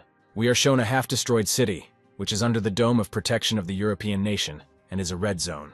Captain Jane leads her squad through the red zone. She covers her nose because the stench around her is unbearable. Her subordinates discuss how Adam destroyed a huge monster in the Philippines. They agree that all the other troops were an extra burden for the hero. Jane doesn't like her subordinates whispering during a mission, so she orders them to be quiet. She reminds them that they are here to find their man, who recently went missing in the outskirts of the dome. Jane's moralizing is interrupted by cries for help coming from the depths of the city. She orders the squad to keep up with her, and together they head towards the sound. Jane notices that the screams sound like they are echoing throughout the city. Suddenly she realizes that the screams are artificial and orders everything to stop. However, all her subordinates have disappeared somewhere, and she remains alone, among the empty city and many roots. A humanoid vine appears from behind the girl, skillfully parodying human cries for help.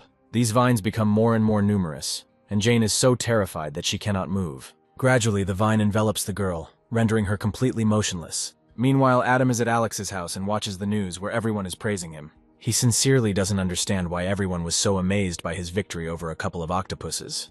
But since the news is spinning it in a positive light, it doesn't really matter. Suddenly, the hero closes his new relic book and says that he will need to deal with the list of tasks. The system tells Adam that in order to awaken the Serpent Bearer, he needs to complete certain quests. The first task is to destroy the God Eater, however. In order for it to be completed, the hero cannot use the combat instinct skill.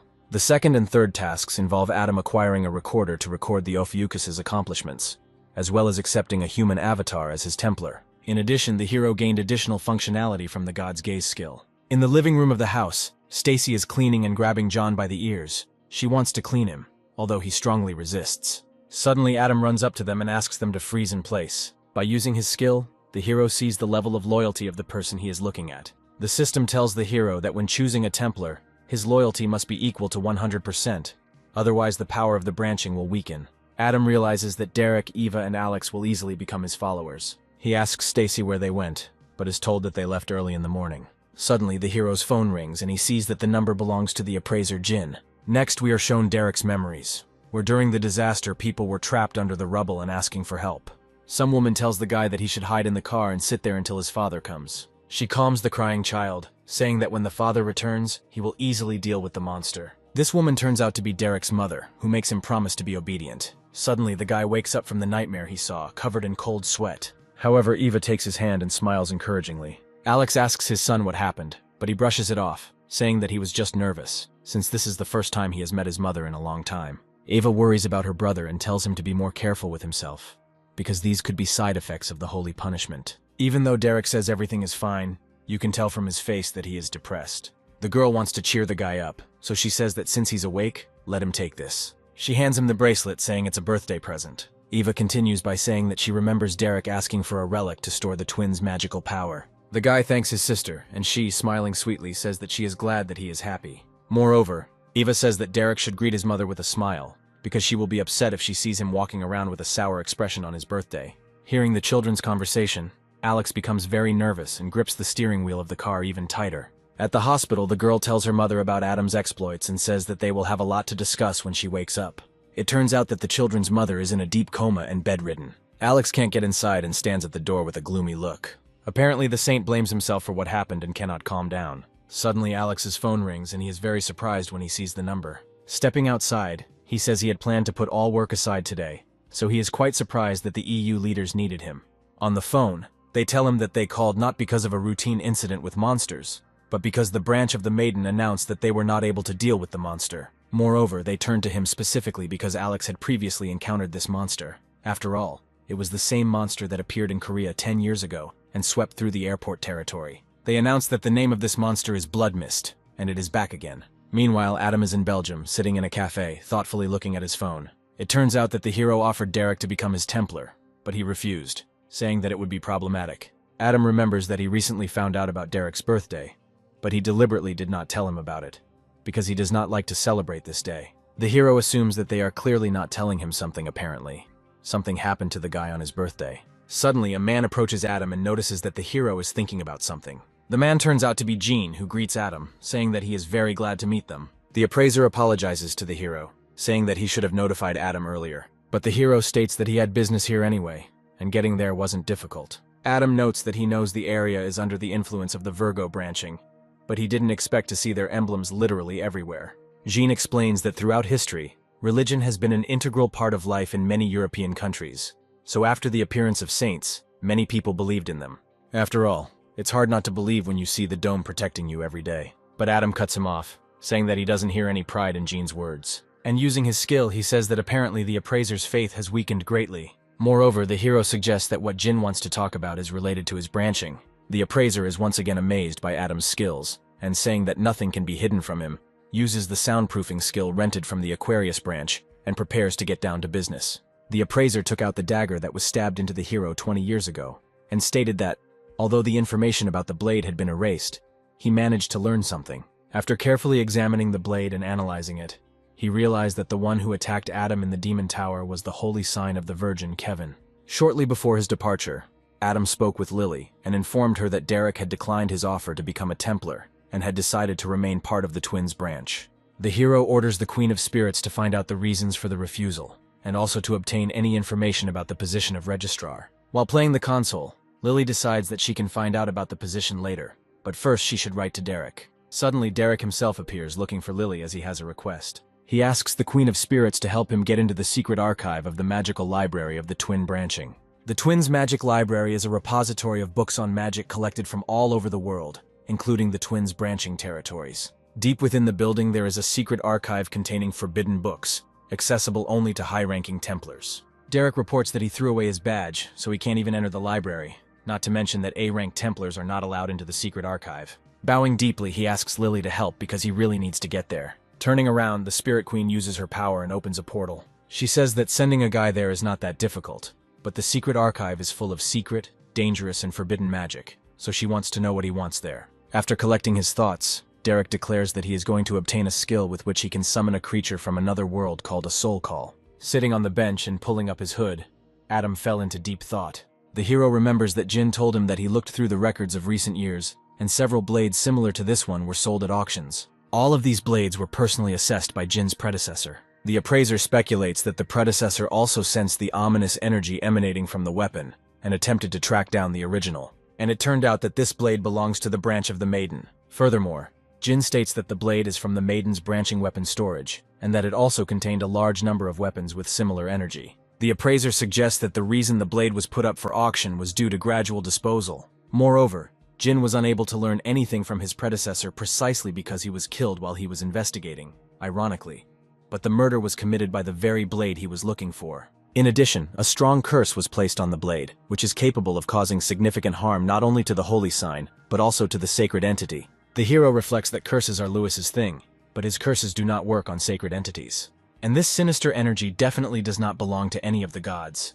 Even the energy of Cancer is nothing compared to the energy of the blade. Whoever attacked Adam must definitely be closely connected to the monsters of the mysterious civilization. Tired of thinking, the hero decides that he first needs to deal with the trials of awakening, and only then return to the maiden. Suddenly, the loudspeaker announced that the train was arriving at the station, and Adam became noticeably more cheerful upon hearing this. An elite squad of the Holy Sign of Sagittarius led by Alex emerges from the carriage. We move to a dangerous red zone outside the city, where Alex's squad deals with monsters. Everyone there complains that some vines are in the way of their progress, constantly getting underfoot. Adam talks to the man, saying he didn't think the Sagittarius branch had any business in the Virgo branch's territory either. He replies that the Sagittarius branch received an order, so it came here. The man explains that the Sagittarius branch has a special squad that is engaged in the extermination of the monster.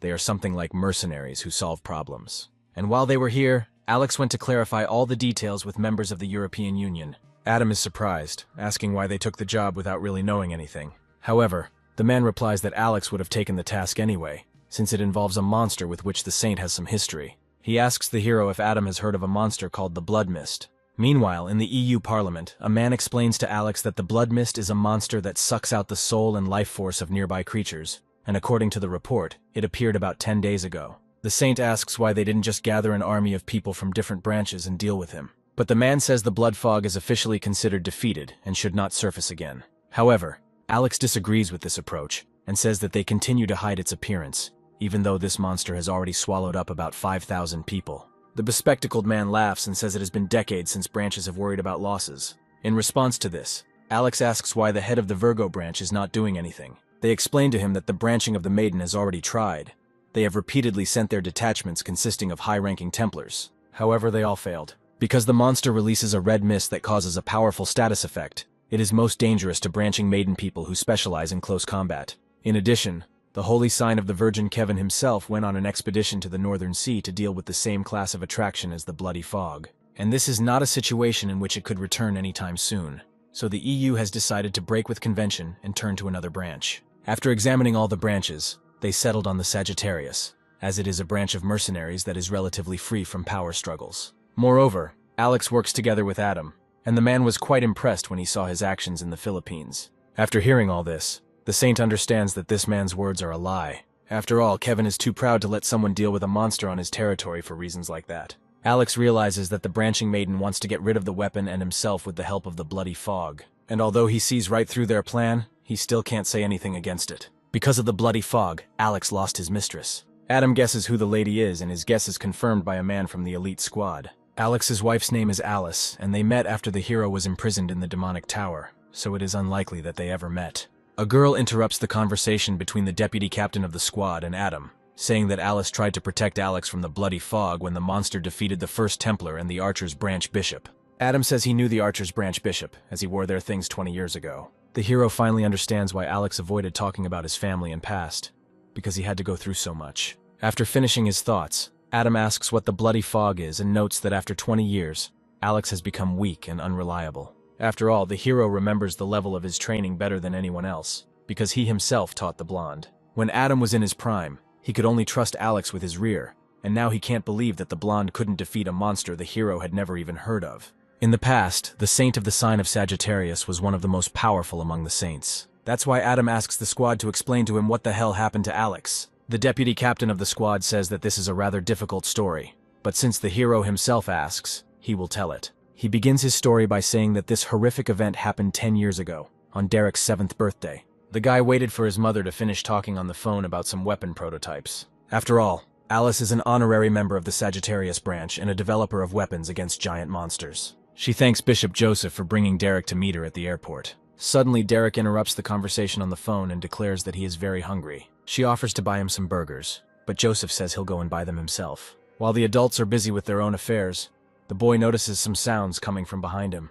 Two men are arguing because one of them dropped something from his hands. Suddenly, both of them start running away, saying that they need to leave this place or else they will both die. Alice approaches Derek from behind and says that Joseph will bring burgers soon, so they need to wait for him here. Suddenly, everything around is covered in a bloody fog, leaving the mother and son at a loss. People at the airport also notice that something is wrong, because in addition to the fog, the electricity has also gone out. Derek is worried and asks his mother why the power went out, but Alice doesn't know what to tell her son and just hugs him by the shoulders. The bishop walking towards them is also surprised why the lights were turned off so suddenly. Alice, who notices him, asks if everything is okay, but there is already a huge monster behind her.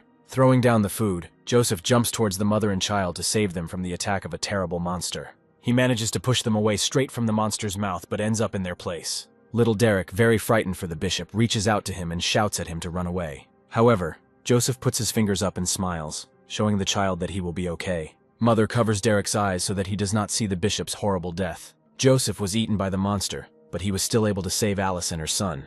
Everyone at the airport watched in horror as the bloody fog killed a man. The security service immediately begins to contact the branch so that they can destroy the suddenly appeared monster. Alice tells Derek to hold on tightly to her, and while the monster is busy killing the people around him, she begins to run away, holding her son in her arms. Once she gets to the car, she puts Derek in it and tells him to sit in it until his dad comes. Alice tells him to imagine that it is just hide and seek, and he needs to hide well so that the monster does not find him. Finally, she takes a promise from her son that he will be brave and strong. Suddenly, vines of bloody mist reach Alice and drag her away in an unknown direction. Sitting in the car, Derek blames himself for everything that happened, saying that he just wanted to meet his mother at the airport. However, the sounds of crying attract the attention of the bloody vines, and they are already almost close to the car where the child is hiding. But suddenly a pillar of flame cuts off their path and the vines begin to burn. An angry Alex emerges from the flames and asks if his son is okay. Turning to Derek, the father asks where Joseph and Alice are. However, after hearing the whole truth from his son, Alex freezes with horror. Putting his hand on the window of the car where Derek is,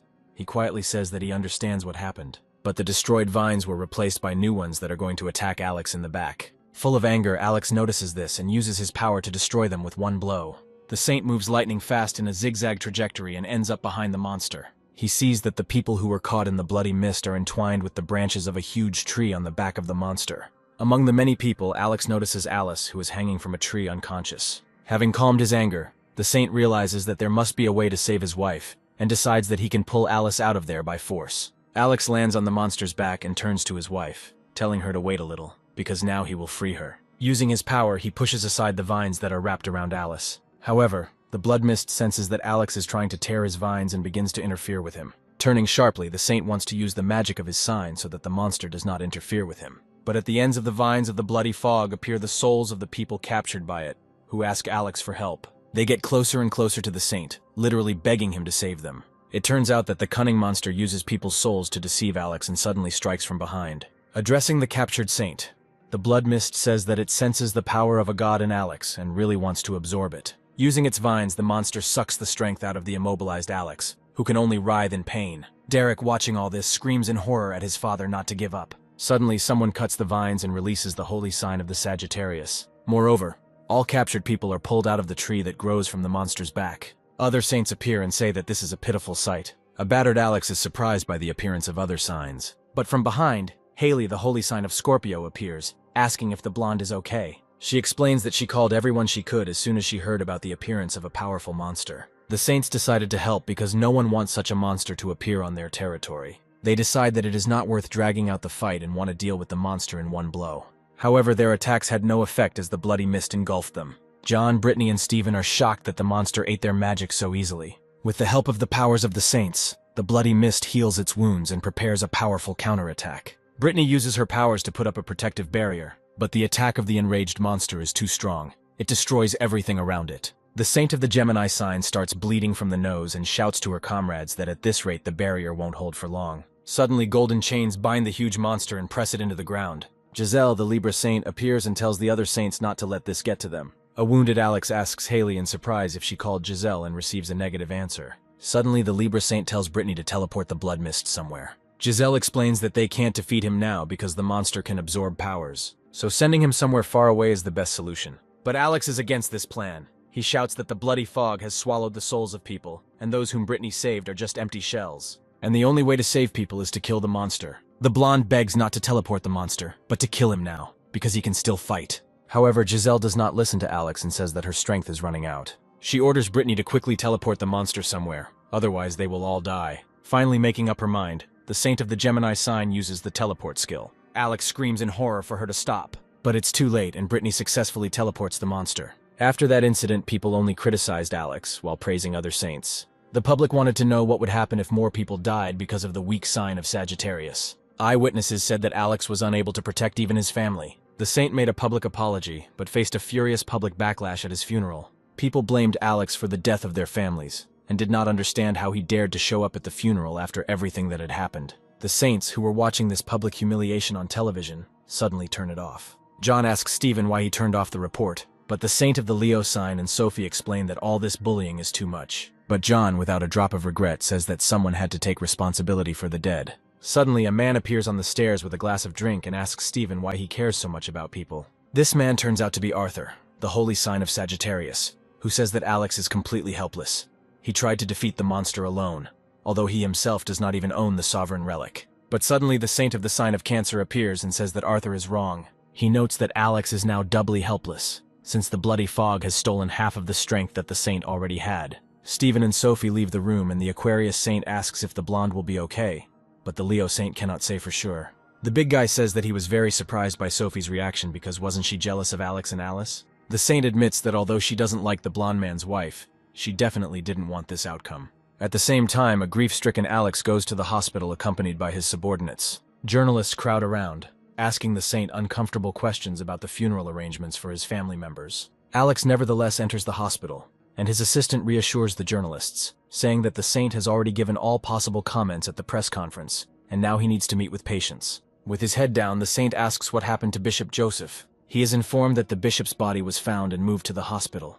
It seems that the monster vomited out the victims it could not swallow. The assistant explains that this probably happened because Joseph fought in the monster's stomach until the very end. The Saint orders the bishop's body to be sent here to the intensive care unit, and aloud thanks Haley for her generosity in allowing him to use her hospital. However, the assistant says that Alex should not take all the responsibility on himself, and it is not too late to tell the world the truth. He says telling the public the truth that these people can still be saved is wrong because it will give them false hope for something that will probably never happen. After all, none of the saints would take risks in such a situation to return the souls of those people. However, Stacy does not calm down and says that because of what happened, the saint is unfairly hated, although he did nothing wrong. But Alex stops her saying that it's entirely his fault. After all, it was he who failed to protect them because his strength was insufficient, and he also failed to keep his promise to Adam, despite the fact that he entrusted him with the safety of Korea. Alex understands that the situation is unpleasant, but it is his burden, and he is the one who must bear it. Stacy wanted to say something else to Alex, but she was stopped by the vice chief, who put his hand on her shoulder. He explains that the reason the saint decided to redirect the victims to the hospital rather than allow a funeral is because he believes they can be helped. It's just not possible right now. Moreover, the vice chief believes that Alex will never give up, because if he gives up on them, he will give up both his wife and the bishop. Approaching the room where Alice is lying, Alex hears a child's voice. Inside sits Derek, blaming himself for everything, saying that if only he hadn't whined about being hungry. Then they would have left earlier, and Alex would have defeated the monster, and everyone would have been safe. He asks for forgiveness, saying that it is all his fault. Hearing these words, Alex clenched his teeth in tears and froze at the door, unable to go inside. The now grown-up saint admits that he should have gone inside that day and explained to Derek that it wasn't his fault. However, he could not show himself to his son in that state, otherwise he would begin to blame himself for it as well. The hero apologizes to his friend that he shouldn't have asked, but Alex states that sooner or later he would have had to tell anyway. However, the blonde says that the bloody fog has been found and needs to be dealt with once and for all. Alex promises that he will finish off the monster no matter what. At the same time, the monster itself feels the approach of the remaining forces of the sun god and the forces of the snake god. Bloody Mist realizes that this time he must devour the entire city along with the forces of the saints. Moving into the city, Alex commands his squad to destroy all the bird-like monsters, because in the future they may interfere with them. Suddenly, one of the subordinates brings the blonde a soda, telling him to drink it while he works. Following him, other subordinates treat Alex with candy, asking the saint to eat them. Each member of the elite squad treats the blonde with something edible, thereby showing their respect. Adam approaches the saint and tells him to eat since he's being cared for so much. Suddenly, the hero hears Lily's voice in his head, interrupting his meal. Using telepathy, the Spirit Queen contacts Adam and says that she spoke with Derek and asks him to listen to her. Meanwhile, the guy gets to the secret archive of the magical library of the twins branching. In a conversation with Lily, Derek mentions that he wants to gain the skill of soul calling, to return the souls of all those who suffered in that disaster. The Queen of Spirits nevertheless opens a portal to the secret archive, telling the guy not to overexert himself too much. While in the archives, Derek realizes that he must not miss the chance he was given. He picks up the World Tree Grimoire, but the system tells him that he doesn't have enough points to access the book. By sacrificing the bracelet that Eve gave him, he gains the required amount of branching points. When you open a book, suddenly all the knowledge inside bursts out. Pulling himself together, Derek begins to search for the page he needs. But it turns out that someone is watching the guy from behind the wall. Suddenly, the book is snatched from Derek's hands, which he certainly didn't expect. An unknown person comes out from behind the wall, picks up the grimoire and says that Derek is trying to read something very complex. This man is Eric, Derek's friend who bullied him in the cafe. The guy yells at the blonde, saying that he doesn't have time for his jokes and demands that he get his book back. Eric calms the guy down, saying that he will return the book, although now he doesn't know which one is his. Moreover, he asks Derek why he is so impudent, because somewhere nearby there is that guy named Adam. But suddenly he takes out a relic of a scale in the shape of a cross, and says that Alex and Adam are about to be torn apart. Meanwhile, the Saint of the Sagittarius sign takes the bow in his hands and launches a huge arrow into the sky. This arrow is a sign to return, because no one wants to run into a monster late at night. The deputy captain orders everyone to return immediately and report the situation. All squads report that everything is fine, but one of the squads is not responding. Suddenly, one of the squad members responds and shouts that he needs help. Adam understands what happened and tenses up to prepare to go to help. But seeing his friend full of rage, he calms him down, saying that he is now emotional. Adam says that Alex must remain cool and not be controlled by anger. The blonde calms down by saying that he knows all this, but it is not easy for him to control himself. The hero concludes that 10 years after the disaster, Alex finally takes revenge. In the city under the dome, an old man was walking through the park and suddenly noticed that the leaves had turned red. Suddenly there was a terrible explosion and vines burst out of the ground. A bloody mist appears behind the vines and Adam immediately rushes towards it. He pushes his foot into the beast's face using his strength. The hero understands that the monster in front of him is the very one who brought so much grief to his friend's family. He kicks the bloody mist away from him. But the monster managed to attack the hero with its vines, breaking Adam's leg. Meanwhile, in the secret archive, Eric uses his relic and a bright light comes from it. The relic shows the location of Adam and Alex's battle, and Eric, with a mocking grin, declares that the hunger of the bloody fog is the Achilles heel of the Constellation forces. At the same time, the monster, turning to Adam, declares that he will devour all his strength without a trace. But the hero, smiling, tells him not to even dream about it. Alex arrives in time and destroys the vines that have entangled Adam's leg. Summoning his hammer, the hero uses super regeneration to heal his leg, and says that today, he will open the belly of a huge toad. Adam jumps into the air, heading straight for the monster. While in flight, the hero uses a skill and increases the size of his hammer several times. With a furious force, he lands the weapon on Bloodmist's head and slams it into the ground. However, the monster is not so simple. With the help of his strength, he quickly rises and pushes the hero away. But then, many arrows explode on the body of the bloody fog, causing serious damage to it. Alex realizes that these attacks are affecting the monster, and orders his squad to prepare for a second volley. The party quickly realizes that the monster is absorbing magic, so they use relic arrows instead of magic ones. The second volley was not long in coming, and the monster's body was again attacked by explosive arrows. However, the bloody fog, angered by the annoying wounds, begins to send its vines underground. They almost catch up with the archers, but they manage to jump to a sufficient height. The hero is quite fed up with these vines, so he uses magic and prepares to take action to combat them. He flies into the sky and summons his pet slime. Adam commands him to create scissors and grabs them and heads towards the monster. Thanks to his speed, he quickly cuts through most of the blood vines. Spinning around violently, the hero cuts the monster into pieces with scissors. The bloody mist, cut into pieces, spreads out as a puddle on the ground while the squad members stand in bewilderment. They don't believe that everything is so simple because the monster couldn't die so easily. Alex also doesn't believe that it's all over and understands that something is wrong. After all, the phenomena created by the bloody fog have not yet disappeared. Derek, who was watching all this, shouts that Adam and Alex were able to overcome the bloody fog.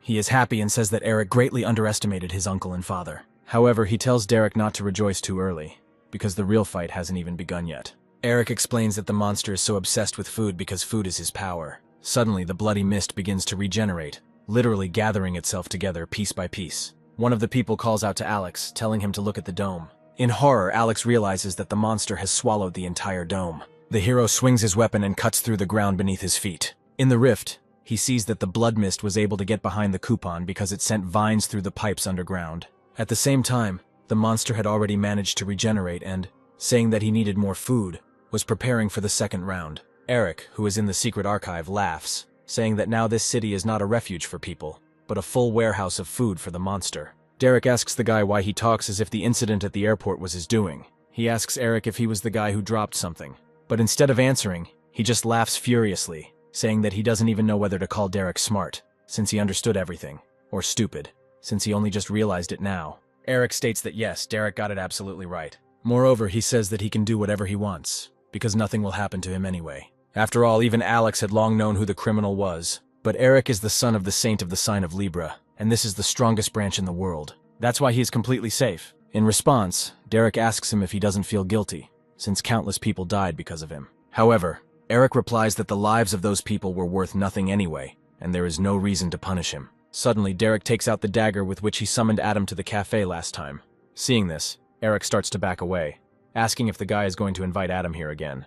But a light comes out of the dagger, which blinds the blonde. Very quickly, Derek jumps towards Eric, aiming his head at his face. It turned out that the light from the dagger was just a trick to get closer to the blonde. With a blow to the head, he knocks out Eric, who falls to the ground, completely losing consciousness. Derek is about to pick up the grimoires and leave quickly, but suddenly notices something. It turns out to be a relic of a scale in the shape of a cross. The guy understands that with her help, Eric returned the bloody fog, and probably she can be used for the opposite. But to do this, he needs to get to Europe, to the place where the monster is now located. Without a doubt, it uses the grimoire and activates the teleport skill. At the same time on the battlefield, thousands of arrows fly at the monster. However, the blood mist blocks them with its vines. The hero uses scissors and tirelessly cuts the monster's vines. However, even he cannot block all of the monster's attacks. The system tells Adam that due to the blood mist attack, the effectiveness of his super regeneration and all his physical abilities are reduced. While the hero is regenerating, a fiery flame appears from above. Alex appears and together with Adam prepares a powerful attack.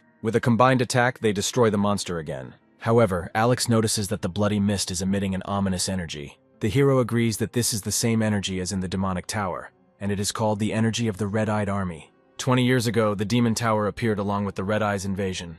There were many theories calling it the Ark of All Misfortunes or the outpost of a mystical civilization, but the only thing they knew for sure was that the monsters inside it were on a completely different level. The red and black classes look meager in comparison, the invincible ones attracting. Using his weak point detection skill, Adam suddenly discovers that the blood mist has 3 cores. The hero tells Alex that the monster is constantly sucking out souls and life force through its roots and branches, so they need to break through the dome, because now it is just a prison in which people are stuck. Hearing this, the Saint orders all the squads of riflemen to focus their fire on the dome and destroy it. However, the monster is not so stupid and with the help of its vines tries to prevent the destruction of the dome. Suddenly, the bloody fog begins to imitate the voices of the people it has eaten, asking not to shoot at them. Turning to the monster, Adam says that he is perfect for pissing people off, after which the hero promises to grind the monster into mush. Meanwhile, Derek moves to the vicinity of the battle and falls out of the teleporter and falls to the ground. Having fallen to the ground, he tries to understand where he ended up, because the scale beads changed the teleportation coordinates.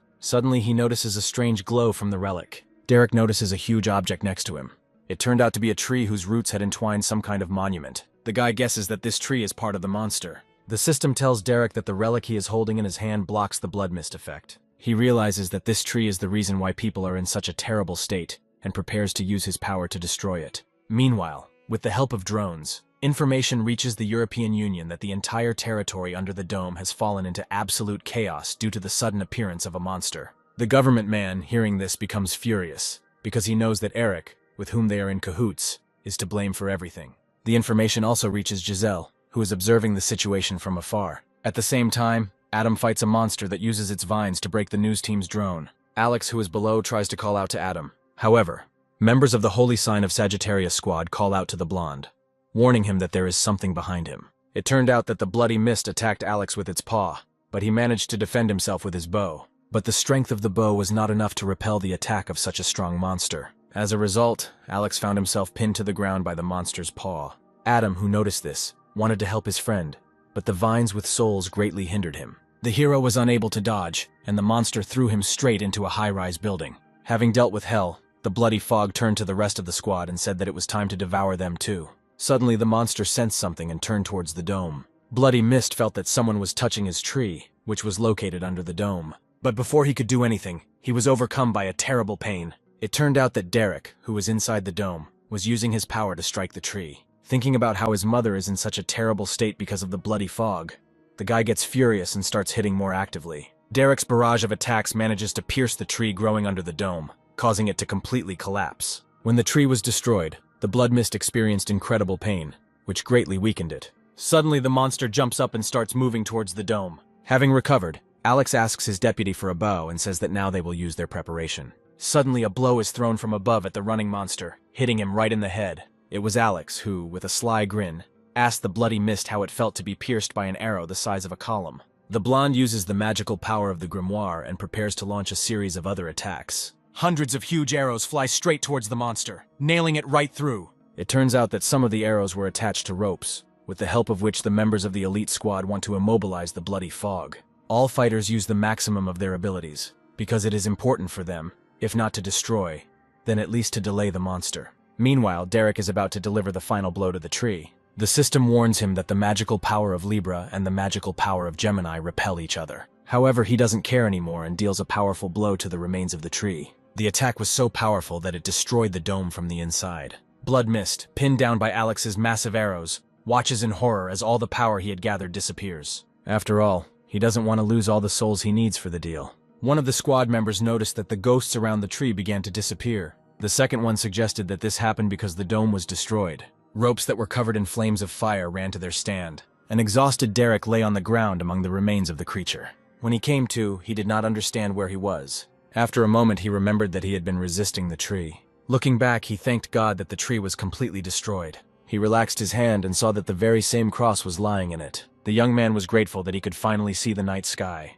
His happiness knew no bounds as he was able to fight the tree. However, raising his head up, the hero saw that the city was covered in fiery flames. The system warned that the power of the sun god was breaking out. Without thinking twice, Derek created a protective barrier around himself. The system has notified that the snake-scale barrier is protecting the owner from damage. The beam of fire that attacked the redhead was similar to his father's fire. However, due to the difference in feelings, the young man understood that this could not be. This fiery flame melted the city and destroyed almost all the buildings. The alarmed fighters did not understand what had just happened and where the huge beam of fire came from. Their leader stood up for himself and took the full brunt of the blow. He tried his best to block out the damn bloody fog. The creature used the archer's power, which he stole from Derek's father. After the fire attack, the man thought he would not be able to continue the battle. The creature used its eyes to send out rays of light in different directions. A huge eye of God appeared in the sky above the red-haired Derek. The young man immediately realized that this was one of the archer skills that his father used. The monster scanned the space and realized that it was Derek who destroyed his tree. At that moment, Alex appeared on one of the floors of the destroyed building. He went into battle with the fiery creature to try to save his son. He was afraid to approach the attacking monster because the bloody mist was dangerous for him. When the monster wanted to grab the young man, his father came to his defense. The creature didn't like the fact that the halfling archer was bothering him again. To begin with, he decided to deal with the hero's father, Alex. The system issued a warning that a sinister energy of unknown origin was becoming stronger. The father used the fire barrier skill to encase his son in a protective shell. The monster closed its jaws and swallowed Alex, and this could well mean the man's death. The young man was worried about the fate of his father, but he could do nothing about it. However, this did not mean the end, as Alex, in his entire state, fell into the monster's stomach. The creature was happy that it was finally able to obtain the full power of the sun god. At some point, his eye cracked and the creature became agitated. The system notified that Adam had used the ice blender skill. The monster informed Adam that it was too late to attack and that he was ready to eat his next victim. The protagonist struck the center of the monster's body, from where Alex's core of power was glowing. At this time, the exhausted father Alex was in the stomach of the monster, held by energy bonds. He couldn't forgive himself for failing to save his son Derek. As the man fell a little further down the monster's body, his body began to glow with solar energy. Ahead of him, he saw that all the bonds that surrounded him converged at the point where the core of his power was located. If he had it, he would be able to continue fighting the bloody fog. For some moments, the victim's consciousness began to fade, and memories gradually disappeared. Remembering the happy moments with his family, he decided that he would never give up in the face of difficulties. He tried to shake the binding bonds to get to his power. Alex's power particle was quite far away from him and was not easy to get. When the man finally managed to reach her, the system notified that contact had been made with a fragment of the Sagittarius light god. According to the system, the sun fragment wants to return to the source of its power. A warning was issued that due to the fragment being exposed to the mystical civilization for too long, it may begin to experience a rejection reaction. Adam appeared on the battlefield, enveloped in cold energy. He shouted at Alex to come to his senses and finally get out. He asked his comrades not to relax, as they still had a lot to go through.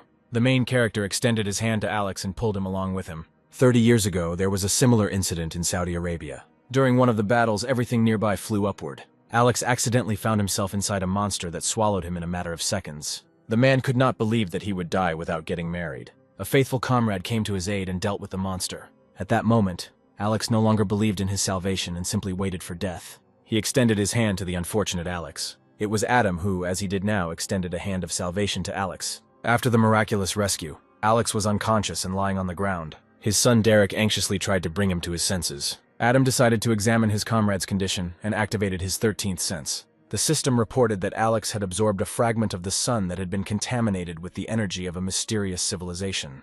Because of this, side effects were possible during the full absorption of the restored power. The protagonist did not understand how Alex managed to regain his power while he was inside the toad. Adam asked Derek not to worry about his father, because he was not one of those who died so easily. He asked his uncle where he was going. Adam declared with absolute certainty that he must go and kill this creature. He made some maneuver and found himself above the monster's head. By that time, the monster was already perplexed by the attack. All the actions of the main character were aimed at revenge for Alex and his son. The young man believed that it would be fair if the creature paid for all its mistakes. Adam used the hammer relic to fight the blood mist. The enemy could barely regenerate and only had one true core left. The young man struck the monster's head with all his might. Bloody Mist was upset that he would die without achieving anything. Oddly enough, he didn't even resist and completely admitted his defeat. However, before leaving, he promised to definitely take one of the squad members with him to the grave. Bloody Mist promised Adam that it would not be he who would go with him, but the exhausted Alex. The main character believed that the toad would leave this world alone. Adam asked the monster not to look down on the one to whom he trusted his back. At this time, he was worried about his father, who was about to die. A huge flash appeared at the site of the battle, originating far away in space. Everything around this beam of light was immediately in danger. Reporters and people around could not understand what was happening to the world. The powerful fire force gradually curled into a funnel and formed a fire tornado. Onlookers saw a powerful column of flame continue to rise from the ruins. Even though it was the middle of the night, the city was as light as noon. Eva knew that Uncle Adam and Alex were in Europe right now. Dear YouTube viewer, if the video gets at least 100 comments, I will definitely publish a new part. I am sure you can do it, because you are a very cool viewer of SSS rank. Thanks for watching. Miss was watching their actions in real time right now. With the help of improvised means, a magic mirror was placed on her table, which reflected the entire reality of that city. A fiery flame of destructive force threw Alex upward. When he fully woke up, the blood mist asked him to give back the power he had taken away. It seemed that Alex was completely alone, and no one could come to his aid. But behind Alex was his son Derek, thanks to whom the man gathered his strength and challenged the creature. He used his special skill and gradually destroyed the annoying tree branches. Adam noted that Skyshine is one of Alex's best skills. Adam laughed at the toad and reproached her for the fact that, despite many attempts, she had not succeeded in taking anything away from the members of the squad. The protagonist wanted to end the monster's life here and now, but he couldn't be the one to finish her off. Alex used the receive hit activation, which changed the location to the target the owner had recently touched. Looking back, Derek's father saw his friend Adam next to him. He asked Alex to finish off the toad, and at that moment Alex climbed onto the monster's head. Using magic arrows and a spear, Alex created multiple streams of energy around himself. After his attack, the creature was dealt with and the city was completely free of flames. According to Alex, the bloody fog created a real mess in the city. Finally, it was all over. The squad members managed to destroy all the monster's cores and turn the body into ashes. The protagonist believed that the monster had no reason to collect souls in one place. Alex thanked his friend for his care and for saving him from the hands of the monster. Adam informed Alex that he had found something for him while he was fighting the toad. He took out a huge blue ball from his pocket, which was the real core of the bloody fog. However, Alex did not understand what kind of core it was, and the main character wanted to demonstrate its properties to him at that very moment. He simultaneously activated the 13th sense and the fixing eye of God. This blue sphere previously absorbed and sealed the souls of people. If you put the power of Ophiuchus into the soul-sealing realm, there is a high probability that the soul-sealing realm will not be able to resist it. Because the sphere could not withstand the other core, it began to crack and released all the trapped souls. Alex didn't understand how Adam managed to bring all the injured souls back to freedom. According to the main character, all the victims of this sphere will soon begin to wake up in different parts of the country. This conversation was overheard by Derek, who had previously lost his mother and uncle because of this sphere. Adam explained to the young man that soon his mother would wake up in her rightful place. After hearing these words, Derek had the feeling that some kind of miracle had happened. At this time, Steven decided not to stand aside and did not want to let the monster threaten humanity and his big bone. He used the Thunder Rain skill, which immediately fell upon the enemy. All members of the squad were surprised that Steven managed to cause a thunderstorm. It was this skill that allowed the man to overcome the huge monster and save his bone. Steven took out what had always been his and showed humanity his pride. After that, for a long time he treated the bone like a child. While he was busy taking care of the child, the squad members were interested in who had emerged the best in the fight. The man struck them lightly, and they immediately admitted their defeat and Steven's victory. From that moment on, Big Bone was the best partner for Steven. One day he put her to bed and lay down next to her. At some point he discovered that the bone had disappeared from his grasp. Looking back, he saw that the bone had been grabbed by Eve. This situation made the man worried because he had just gotten his lost item back. Sometime later, he woke up in a hospital bed surrounded by his loved ones. Steven was told that he had failed after hunting the thousand-legged creatures due to an ambush set up by Adam. When Steven asked how long he had been in a coma, those around him did not know what to tell him. With absolute confidence in his abilities, Steven announced that he and his squad were going to attack Adam. He asked that a large bone from Ava's room be brought to him immediately. Steven's loved ones thought it was a bad idea, and the patient simply became confused. They tried to explain to him that he was just a sick man who was constantly looking for a big bone. However, the men were sure that Eve was involved in the whole situation, having previously shown concern about the task with Adam. Another young man arrived in the room and announced that a miracle had occurred. People who were in a coma for 10 years due to the blood fog are starting to wake up, he said. This was known not from rumors, but from television screens all over the world. The news officially announced that 1,000 people who were in a coma due to the bloody fog were waking up all over the world. One of the reporters was on the outskirts of the Western Protective Dome of Europe, where after a long battle, the hero Adam and the Sagittarius sect defeated the fog. There was a high probability that those who had not yet awakened would soon recover. Eric couldn't believe that his subordinate had not only lost the blood mist, but had also lost Rosario's Libra, which his mother had given him. According to Eric, the young man created a huge mess by allowing the bloody fog to rage. Eric was outraged that, in the end, his subordinate received the most important thing in the whole world, which he immediately gave to the enemy. The young man seriously allowed the protagonist, whom he was bullying, to take this thing away from him. Eric continued to scold his subordinate for failing to complete the assigned task for a long time. Then he got furious and hit Eric on the head with a bottle for his arrogance. Eric declared that the young man had always been the type who could not do anything right. He asked him how he was going to clean up this mess, because the people who wake up will tell something about their group. Eric's brother announced that this was the reason he came to him for help, since he was also involved in this matter. Eric asked to first follow Adam and destroy all remaining traces of his group. The brother was interested in what Eric would do at this time. The hero said that he would soon go to the Scorpio hospital. This way he can at least cover up the incident at the airport if he takes care of the people who fell into a coma in Korea. The action then takes place in the European Union, on the western edge of the protective dome. Alex received a call on his phone with news from the hospital. He was told that not all people had woken up yet, and Derek's mother and uncle were still unconscious. The protagonist was sure that some time would pass before all the souls returned to their places. Adam asked Derek to come back and see his mother and uncle. The young man did not want to go to the hospital without Adam and Alex's accompaniment. Alex announced that he and Adam could not go to the hospital yet, because they still had serious matters to attend to. Derek used his teleportation skill and found himself on the street where the hospital was located. Despite his loneliness, he wanted to see his mother and uncle as soon as possible. On the way, he thought that he shouldn't come empty-handed and should go get some flowers. Despite the lack of free time, he ran to the store. Eric followed him to the Scorpio hospital. While at the hospital, he became interested in Derek's whereabouts. The man was sure that the young man would show up as soon as he dealt with his family. Derek ran to the store and bought a bouquet of red flowers from his mother. In the Western Protective Dome in the National Disaster Zone, the search for the dead was still ongoing. In addition to the soldiers, there were reporters working on the scene who wanted to make a sensation out of what was happening. All the rooms were completely filled with the wounded and dead. Among them was Adam, who for a second thought that he had already died. Deciding to remember what happened, he discovered with the help of the system that he had passed the test of strength, and thanks to this, he could overcome the strength of the archer. Among other things, the protagonist received achievements for killing a monster that ate gods and freeing human souls. He placed one of the relics in front of him and could not think that it was like a relic that he had received miraculously. Inside the core, he found a fragment similar to a dagger from a mysterious civilization. The fact that he was inside the core means that the person who stabbed him in the Devil's Tower is the one who controlled it. So far, all the evidence points to one of Virgo's prime suspects. The protagonist was confident that the answer would come to him as soon as he beat the crap out of the suspects. After the scene was cleared, Adam suggested that Alex go look for Virgo. However, the young man abandoned this idea because he needed to regain his strength. Then the main character asked his friend why he didn't go to the hospital with his son. Alex didn't think he had the right or the emotional fortitude to see his wife and brother again. Besides that, he had many other different tasks, for example, the problem with Virgo. He also needed to deal with the Libra that was constantly in his hand. Previously, Giselle always told Alex to choose only one. The young man decided that he and Adam had to find the culprits responsible for the bloody fog. Adam remembered that, according to Derek, there was some initiator behind this. Alex wanted to hold accountable those who caused his family so much grief. Adam turned to the squad members and asked them to return to Korea immediately. The young men replied that they had a lot of things to do here and could not go to Korea today. According to Adam, all these squad members will only interfere with the hunt for Virgo. The protagonist needed at least one stubborn person, and he remembered that Derek, unfortunately, was sent to Korea. Alex and Adam told the squad members to leave quickly to be close to Derek. So far, everything was fine.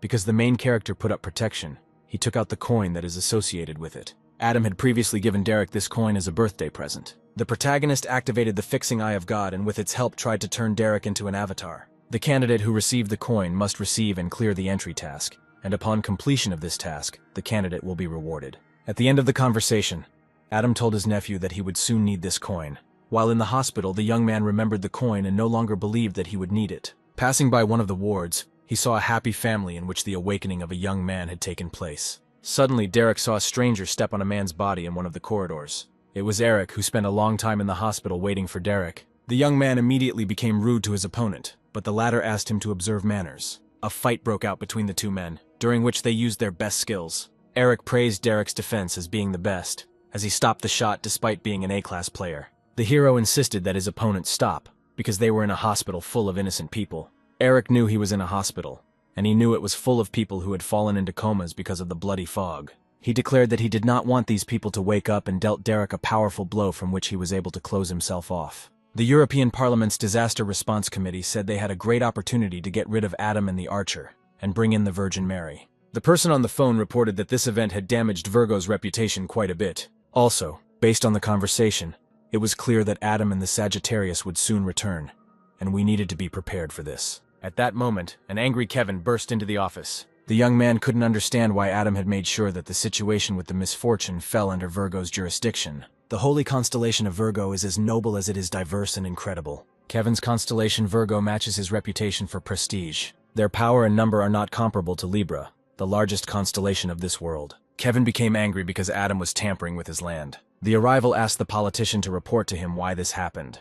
At the next moment, Kevin refused to explain, since that serious person has a head on his shoulders, which means there are definitely reasons for what is happening. Kevin shouted into the air that the hero who died in the Demon Tower 20 years ago should not come back and steal all the glory at once. It was the first time his squad's subordinates had seen their master so emotional. According to one of the girls, the saint had been haunted by this for a long time, because at first it was just a normal childhood rivalry, but it grew into something else. In no situation did St. Kevin ever manage to defeat Mr. Adam. Even in interviews about general activities, Adam was a key figure. Even at the karaoke bars they went to from time to time, Adam always took the top places. The girls felt that the competition between men was becoming more intense and scary each time. The politician told Kevin that they had already sent a squad to search for Mr. Adam, and they just had to wait for the report. However, Kevin wanted to find him himself, since he was operating on his land. 20 years ago he failed to finish him off, but this time he will erase him with his own hands. People around him thought that Kevin might succeed, but it would be quite difficult. The saint turned to his subordinates and asked them to go in search of Adam. The politician announced that they had a possible list of the main character's whereabouts. They said on the phone that we needed to hurry to catch up with the search party. Mr. Perio did not understand why Kevin had arrived on the scene and quite earlier than expected. He turned to his entire squad and asked them to prepare to break in. The next moment, the Holy Virgin's squad rushed inside and asked everyone to stand in their places. At this time, a karaoke evening was taking place in the room. The audience, together with the singer, sang a song about the greatness of Adam and the Archer. Everyone believed in the brilliant work of Adam and Alex. Kevin's squad did not understand how the singer could promote his constellation on foreign territory. The young man grabbed the sword and wanted to show everyone that this propaganda show was illegal. However, he immediately received a blow to the jaw and was thrown back several meters. Adam himself appeared before him, although he was in a state of alcoholic intoxication. The main character announced that he liked this show and no one had the right to interfere with it. The rival turned to Adam and reproached him for not having the right to promote his constellation on the territory of the Virgo constellation. As an inquisitor, he did not want to leave this unattended, but soon immediately received a blow to the other part of the jaw. Perio asked his subordinate to forget about his duties for a while, since he was creating unnecessary noise. After this, the young man turned to Adam and asked him for forgiveness for what happened. As the head of the Virgo Inquisitors, Perio suggested getting straight to the point. Perio immediately asked Adam for help and asked him to get rid of the Holy Virgin. At this time, Kevin Azar was combing all the premises in search of Adam. However, each time he was disappointed and ran into unnecessary people. It was strange for the Saint because he knew exactly where he needed to go, but for some reason he kept getting lost. Time after time, his subordinate asked him to go to the next location, since Adam was not there. Kevin used special glasses on his subordinate, which revealed that Scorpion's skill had been neutralized. All members of the squad were alarmed by the discovery of a scorpion trap, causing their master to become confused. Kevin reproached his subordinate for trying to detain him by forcing him to wander around the area. According to him, this young man wanted the Inquisition squad to find Adam before anyone else. The Holy Virgin turned to her subordinate and asked where exactly the detachment with Adam was, and also announced that his answer would determine how many body parts he would take with him. In the shelter of the constellation Virgo, terrible events began. The lords who were standing guard suddenly saw Adam in the vicinity of the shelter. Without thinking twice, Adam rushed at these fighters and cut them into pieces. The system has notified that Adam is hunting the avatar of the Virgo constellation, and therefore the experience of the Sacred Throne has been increased. The people who were with Adam felt that they did not need to interfere in the fight, since Adam would handle everything himself. There is currently great turmoil in the Virgo constellation as all members of Virgo have split into two factions. Saint Kevin has lost the trust of those around him with his excessive orders, and so the Holy Inquisition is determined to stop him. The Holy Inquisition decided to turn to external forces and offer them the reward of heavenly condemnation. The heavenly condemnation is the final masterpiece symbolizing Adam. It was lost 20 years ago in the Devil's Tower during the battle with Red Eye. The system notified that all of the Maiden's avatars had fallen and the door to the relic warehouse was open. The protagonist felt that behind this door was heavenly condemnation. Suddenly, Kevin appeared behind him, wanting to deal with him once and for all. The Holy Virgin tried to remind her old comrade of the times when they were together. When they spent time together, the main character didn't care about these words, since 20 years had already passed. Kevin was glad that after all this time he was still able to meet Adam. Next to the main character, he saw the archer Alex, whom he was also familiar with. Kevin was glad that he would be able to kill two birds with one stone. Looking back, he saw that all the members of his family were torn to pieces. The Holy Virgin immediately became angry and asked those present who had done this. Kevin now has another reason to defeat Adam. He concentrated all his strength and dealt Adam a powerful blow. After the room was destroyed, a fiery force appeared in front of Kevin. Everyone present assumed that Kevin Azar had managed to see the light. This fireball was created by Alex, who said that Kevin would only fight Adam over his dead body. Kevin had previously heard that the archer had regained all his powers, but he was sure that he would not be able to stop him. Alex took out the relic of the arrow of the Earth's axis from the White Warrior's arsenal. A powerful arrow was flying towards the Holy Virgin, but Kevin thought that Alex would not be able to deal with it with the help of this toy.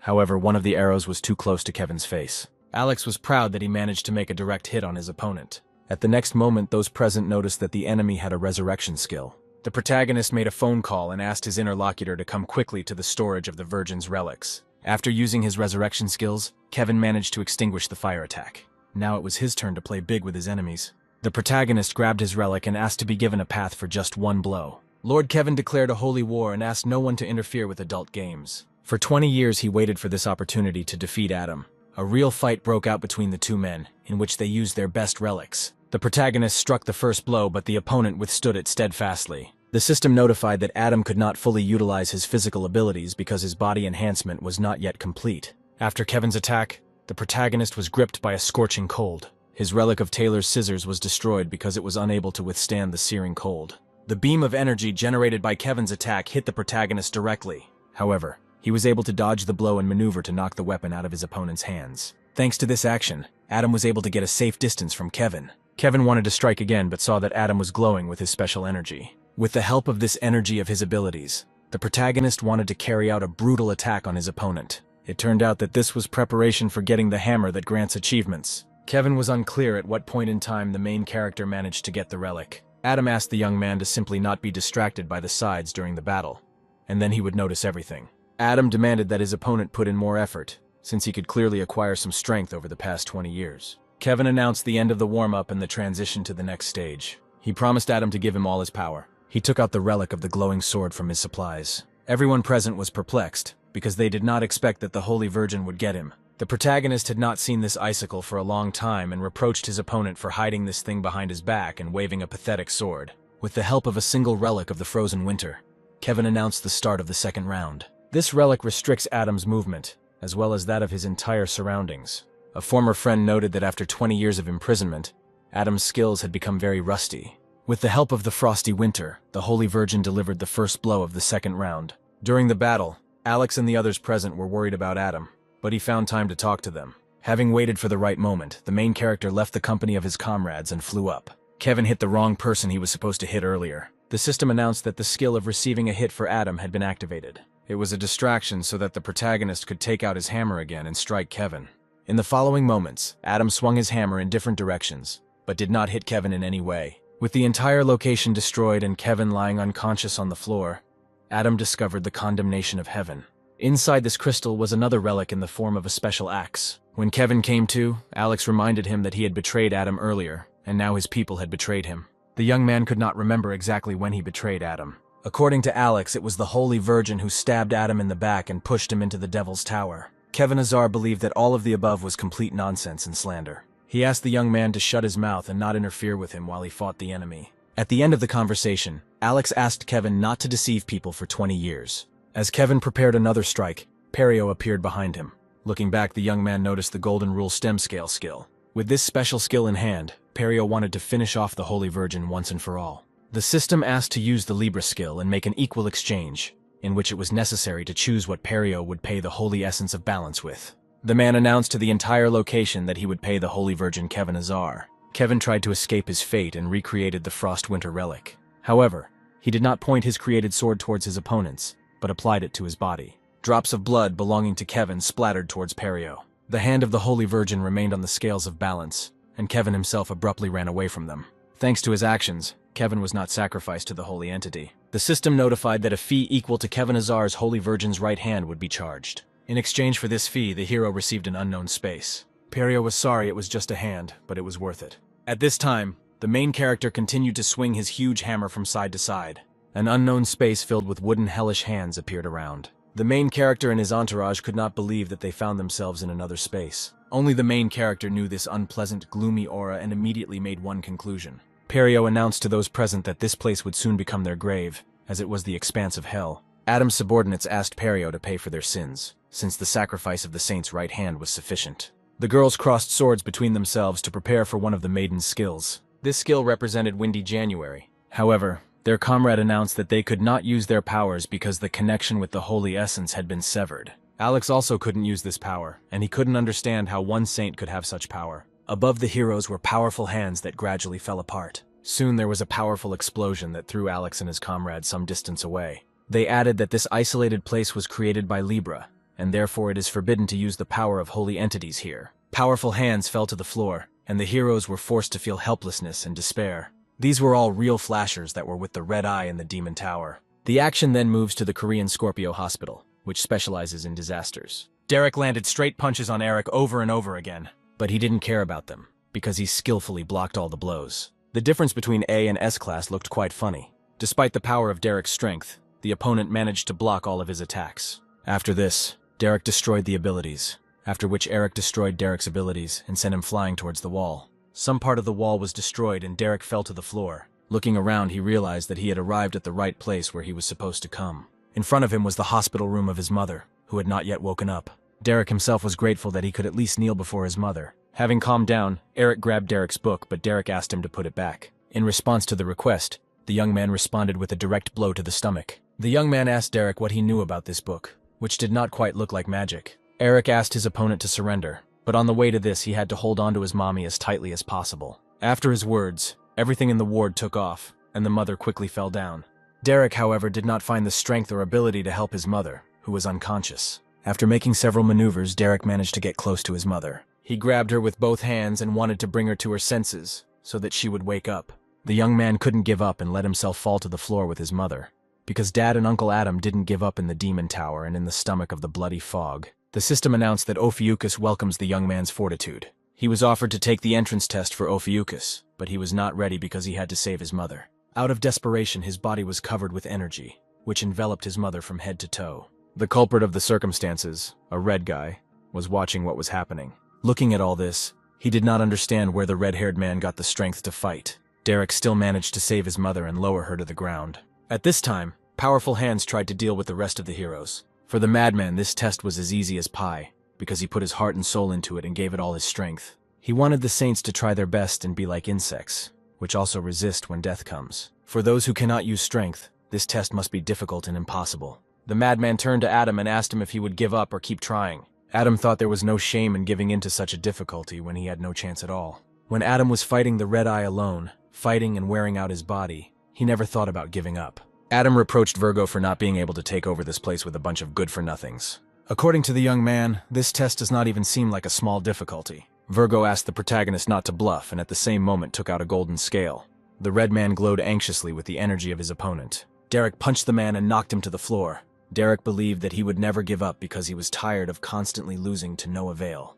In his head, there were thoughts that now with his actions he would save his mother, uncle, and everyone in general. The system declared that the hero had passed the test of glory and was born a saint of Ophiuchus. A new saint makes new entries in the Bible of the Gospel of Adam. Then the system notified that the protagonist had overcome the test of glory. Despite the reward, the protagonist continued to fight his opponent. Virgo, who was covered in bright energy, did not understand what was happening around him. Those trapped in the huge hands could not believe their eyes that this was really Adam's power. The abilities and rewards he acquired helped Adam become more powerful both externally and internally. According to the system message, the protagonist now has the authority to write content in the Bible. The young man wanted to deal with his opponent as soon as possible, but first he had to take care of something.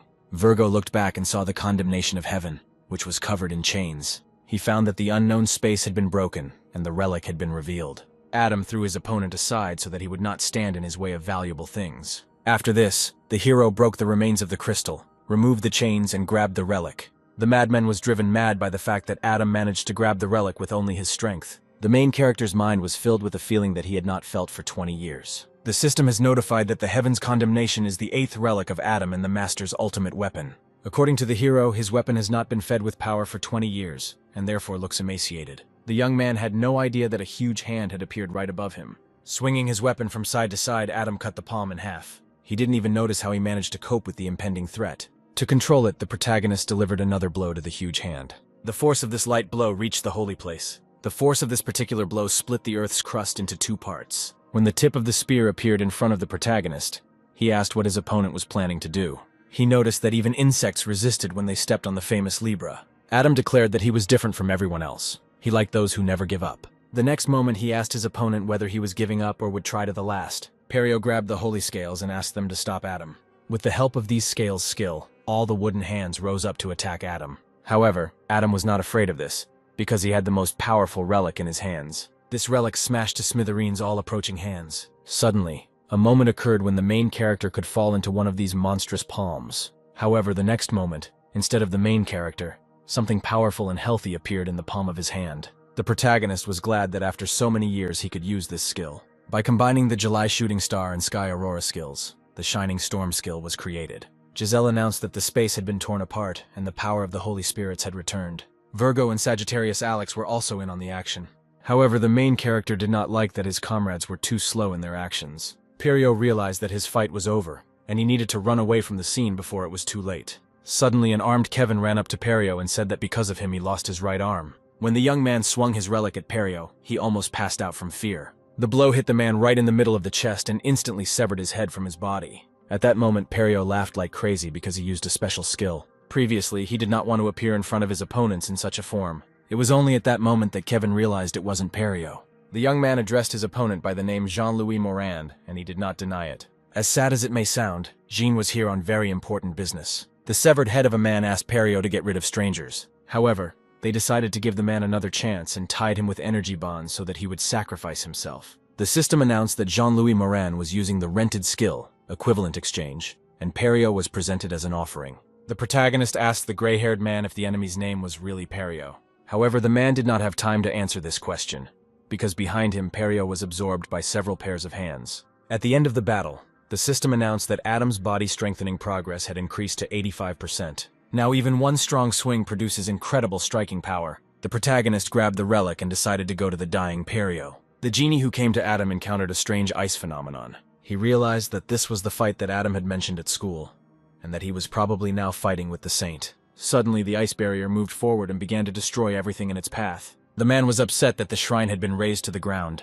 The protagonist, who finally defeated Perio, could not get used to strengthening his body. The entire city was destroyed, and the system reported that the Virgo constellation had become homeless. At this time, Giselle reproached her subordinate for the fact that absolutely all plans had gone down the drain. The man declared that he had done everything in his power, since it was Giselle who had ordered the summoning of this creature. For his particular audacity, Giselle bound the young man with golden chains. When he justified his actions in words, the girl suggested sending him on the next mission.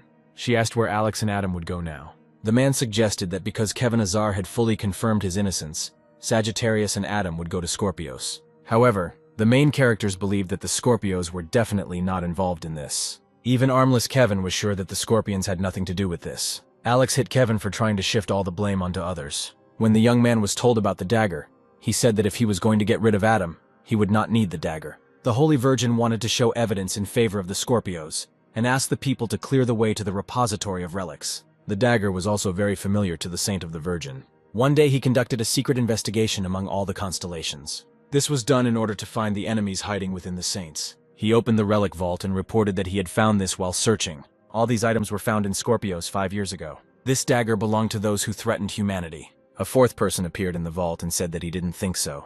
It was Eva, accompanied by an excited Jean. Kevin addressed Eva as the daughter of Sagittarius and asked for the meaning of her words. The girl was unsure of the danger of the Scorpions, as she had recently visited their sacred estate. She assumed that everyone present was rushing to conclusions about the Scorpio's guilt. After her words, Kevin became worried that she had visited a dangerous place, the Scorpion estate. The heroes went to the nearest cafe to have lunch, but there Adam could not control his power. The Saint of the Virgin yelled at his old friend because, as a saint, he couldn't cover for him for destroying objects. However, not everyone present was indignant at Adam's behavior, because Eve looked at her uncle with love. The saint reproached the archer for raising his daughter incorrectly, but immediately received a blow to the head from Adam. The system notified the protagonist that he had cast aside his weakness in human body, and had completed the first step towards the divine body. Now the two saints were like toys in the hands of the main character. The girl increasingly admired her Uncle Adam, who was full of inhuman strength. At that moment, the girl remembered that the Scorpion had given her a gift in the form of a wooden pen that could not write lies. Jin noted that it was one of the 8 great relics of Adam, and he had never seen anything like it. The system asked the protagonist to create a record to record the achievements of Ophiuchus. The protagonist could not understand why Scorpio was constantly hiding from him, and thought that all this time she hated him. Those present approached Jin to ask if he had checked the relics in the vault, and he replied that some of them were related to Scorpio.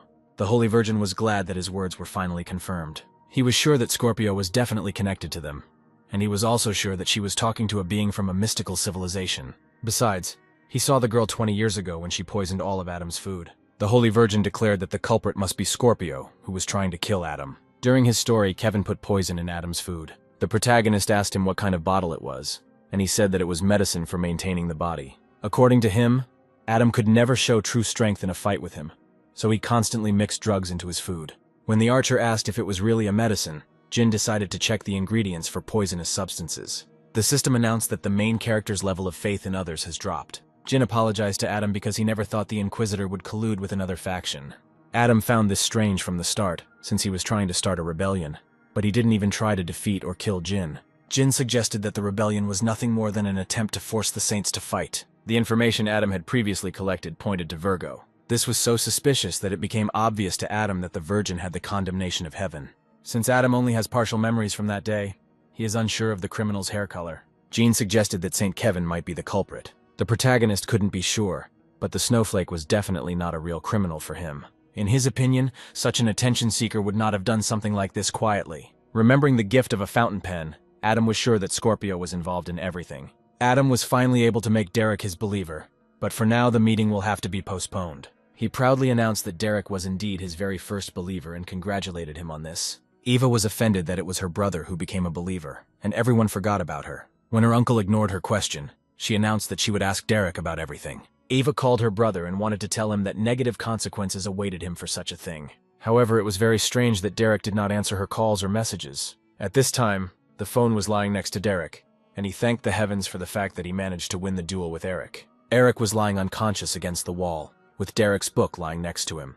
A strange nurse appeared in the room and thanked Derek for overcoming Eric. When the young man asked the new arrival who she was, the system notified him that the rental of the transformation skill had ended. The transformation skill was terminated and Bishop Gemini appeared before Derek. The bishop never thought he would have to dress up as a girl to find the grimoire. Derek easily handed the grimoire over to the young man, since he no longer needed it. Having taken the grimoire, the young man could not simply let Derek go, since the lady was asking him for a lot. According to him, she wanted to question Derek as a traitor to the twins. With the help of the book, the bishop created portals from which young people emerged. According to Derek, the bishop is up to his old tricks again. He again ignores the feelings of others and does what he wants. The system notified that the Gemini skill, spirit summoning, had been activated. The bishop told his subordinates to restrain Derek but not to kill him. Derek prepared for the upcoming fight and was confident in his abilities, because now he is not who he was before. He looked up to find the Gemini seal above him, absorbing his magical power. The opponents realized that something had gone wrong with their trick, and the seal was not supposed to take away the young man's magic. Instead of the summoned spirit, the strongest spirit king in history, Elysian, appeared in the seal. The young people could not understand how they managed to summon this spirit, and assumed that it happened because of the grimoire. The King of Spirits announced that the summoning was started by the servants of the holy sign of Gemini, but it was precisely the energy of this boy that summoned him. Those present, including the Spirit King, noticed that the young man's energy was too tempting. The king announced that because of this energy, he could even change his faith. The bishop tried to reproach the king for being an avatar of Gemini. However, the creature announced that the connection with the Gemini deity had been broken, and no one knew where their saint was. She had been gone too long to stay with the Geminis out of loyalty alone. Despite the king's presence, the bishop shouted to his subordinates to attack Derek and kill him. Derek was prepared for any kind of development of the situation. The system notified that the energy borrowed from Ophiuchus had suddenly run out. The Spirit King realized that he had sucked all the energy out of the boy. Seeing Derek's confusion, the bishop suggested that he give up the contract and go with them. According to him, if the young man obeys, then in this way he will be able to save his life. Oddly enough, Derek's awakened uncle appeared in the location. Absolutely confident in his abilities, the uncle asked the bishop and his subordinates not to approach Derek. With his appearance, he destroyed the floor of the location, and after that, stepped on the bishop's face to prevent him from calling his subordinates for help. The system notified that the hero had received the protection of the Serpent Bearer, which was stored in his soul. Gemini's subordinates believed that they still had the advantage in numbers and decided to launch an attack. At that moment, the entire location was filled with archers who asked the twins to surrender. Through the portal, the twins were informed that the mission to return the grimoire had failed, and they needed to return immediately. After a long time of separation, Derek could not recognize his uncle, as he used to be twice as tall. But now the young man has become the same height as his uncle. Through tears, Derek announced his joy that his uncle was able to wake up. The Spirit King noticed that the grimoire had been ignored during the conversation. A few moments later, Derek heard a familiar voice, which belonged to his sister Eva. Eva asked him about the visual excitement and asked the reason for it. When he said he was just glad to see his sister, she explained the situation with Uncle Adam. Eva and Derek's uncle decided to dilute the situation and announced his reinstatement. According to the Spirit King, Derek looks much more tense than when he was surrounded by the twins. The king offered the young man to sign a contract and join a faction to escape from everyone. The system notified of the conclusion of a contract, thanks to which Elysian was transferred to Ophiuchus. On the way from the location, Derek told his sister that he got to Uncle Adama before her, and therefore is his believer. The squabble between brother and sister came to an abrupt halt when they saw their mother. The mother was happy to see her children so kind and strong. After some time, the main character and his comrades went to the Virgo teleportation station. According to Kevin, other factions have similar stations, but they don't use them because they are not as effective as the Gemini stations. However, the main character did not listen to the story of his old friend, because at that moment Alex was informed that Derek's mother and uncle had woken up. Alex found it funny that his wife had fallen into a state of sleep again, since all her strength had not been fully restored. Eva also announced over the phone that Derek and the Sagittarius followers had driven out the Geminis. According to her, Eric disappeared completely while everyone was busy. Alex already knows who is behind the crime that caused the bloody fog 10 years ago. These were the sons of the Saint of Libra, so Alex wanted to ask the saint to take responsibility for what was happening. 10 years ago, he asked her if she was the one who led the countermeasures when the blood fog appeared. The young man had all the research documents that the girl was trying to hide, as well as the special class cargo that Libra was transporting. In addition, Alex has testimonies from victims. Tired of the investigation, Alex asked Diva if this happened because of her sons. She didn't make any excuses and simply asked the man what he would do about it. She believed that he was no good for anything because he was so weak that he could not even be called a saint. The girl regretted her son's mistakes and promised to punish them soon. However, according to her, Alex was also to blame for not being able to defeat the blood fog. He was the only one who couldn't protect Korea, because Adam trusted him to protect it. The Saint wanted to decide everything here and now, and therefore decided to give Alex a chance to choose. If Alex is confident that he can handle the consequences, then he can reveal the truth and start a war with Libra.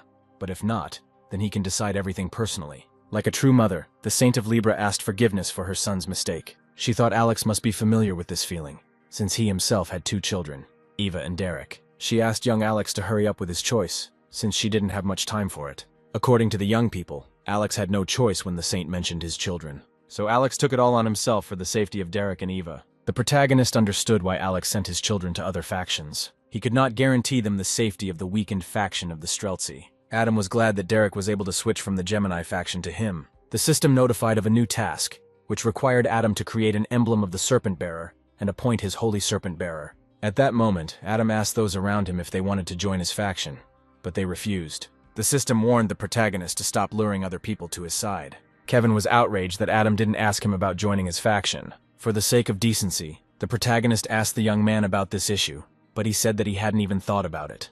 As the protagonist was scolding Kevin, the system notified him that his divinity was continuing to grow and that the teleportation station was ready to depart. Earlier, when her brother did not respond to Eva, she announced that she urgently needed to return to Korea. Before leaving, the girl asked her uncle if he would visit Scorpio, and he agreed. According to Eva, the path to Scorpio's estate is quite difficult, since the mystical civilization blocks all methods of transportation by water and air, so people usually go to Leo and pass through their territory. The girl promised to meet Lev as soon as she finished all her business in Korea. Finally, she thanked Alex and Adam for their bloody work. A teleporter has arrived that will take the heroes to their destination. Alex was not pleased with Kevin going with him. The young man just wanted to verify the information, and also to prevent someone from beating Adam before him. The teleporter asked what coordinates to set, and Adam announced that they were heading to the United States. Young people want to visit the city of Washington to go to the Lion faction. The Leo faction just received word that Adam has arrived in Washington. The young people wanted to prepare a grand show to properly welcome the strongest hero. The young people created a battle arena where the main character and his company will appear. The presenters announced that today everyone will see the battle of the century between Steven and Adam. Seeing the strongest hero in 20 years in front of him, Steven begged for mercy. A few hours ago, the main characters arrived in Washington to the huge statue of the lion. They felt that creating a huge statue in honor of their faction was too arrogant. However, Kevin was delighted with what he saw and immediately wanted to build his own statue. Soon a welcoming group of lions arrived to the heroes, asking them to go with them. Adam and Kevin couldn't understand why they should follow these representatives. The Leos were alarmed that Adam had managed to recruit the Virgin Mary and Sagittarius. The young men believed that the protagonist had made an alliance with them on purpose, because it would be difficult for him to overcome their saint alone. Hearing what was said, the main character immediately kicked one of the Leo representatives. The young men announced that they had arrived to formally invite the lions who had arrived at the arena. The Lion Arena is considered a major no-holds-barred battle between superhumans that takes place across the United States. In these battles, there was absolutely no difference in faction, class, nationality, or age. Representatives of the Lions reported that this fight between the Saints will reach an unprecedented peak of popularity. The only such fight took place 30 years ago, and was between the 13th Saint Adam and Saint Leo Stephen. The decision to fight reached the top of the Lion faction, located in the United States. Stephen tried to find out who made this decision about the fight in which he is directly involved.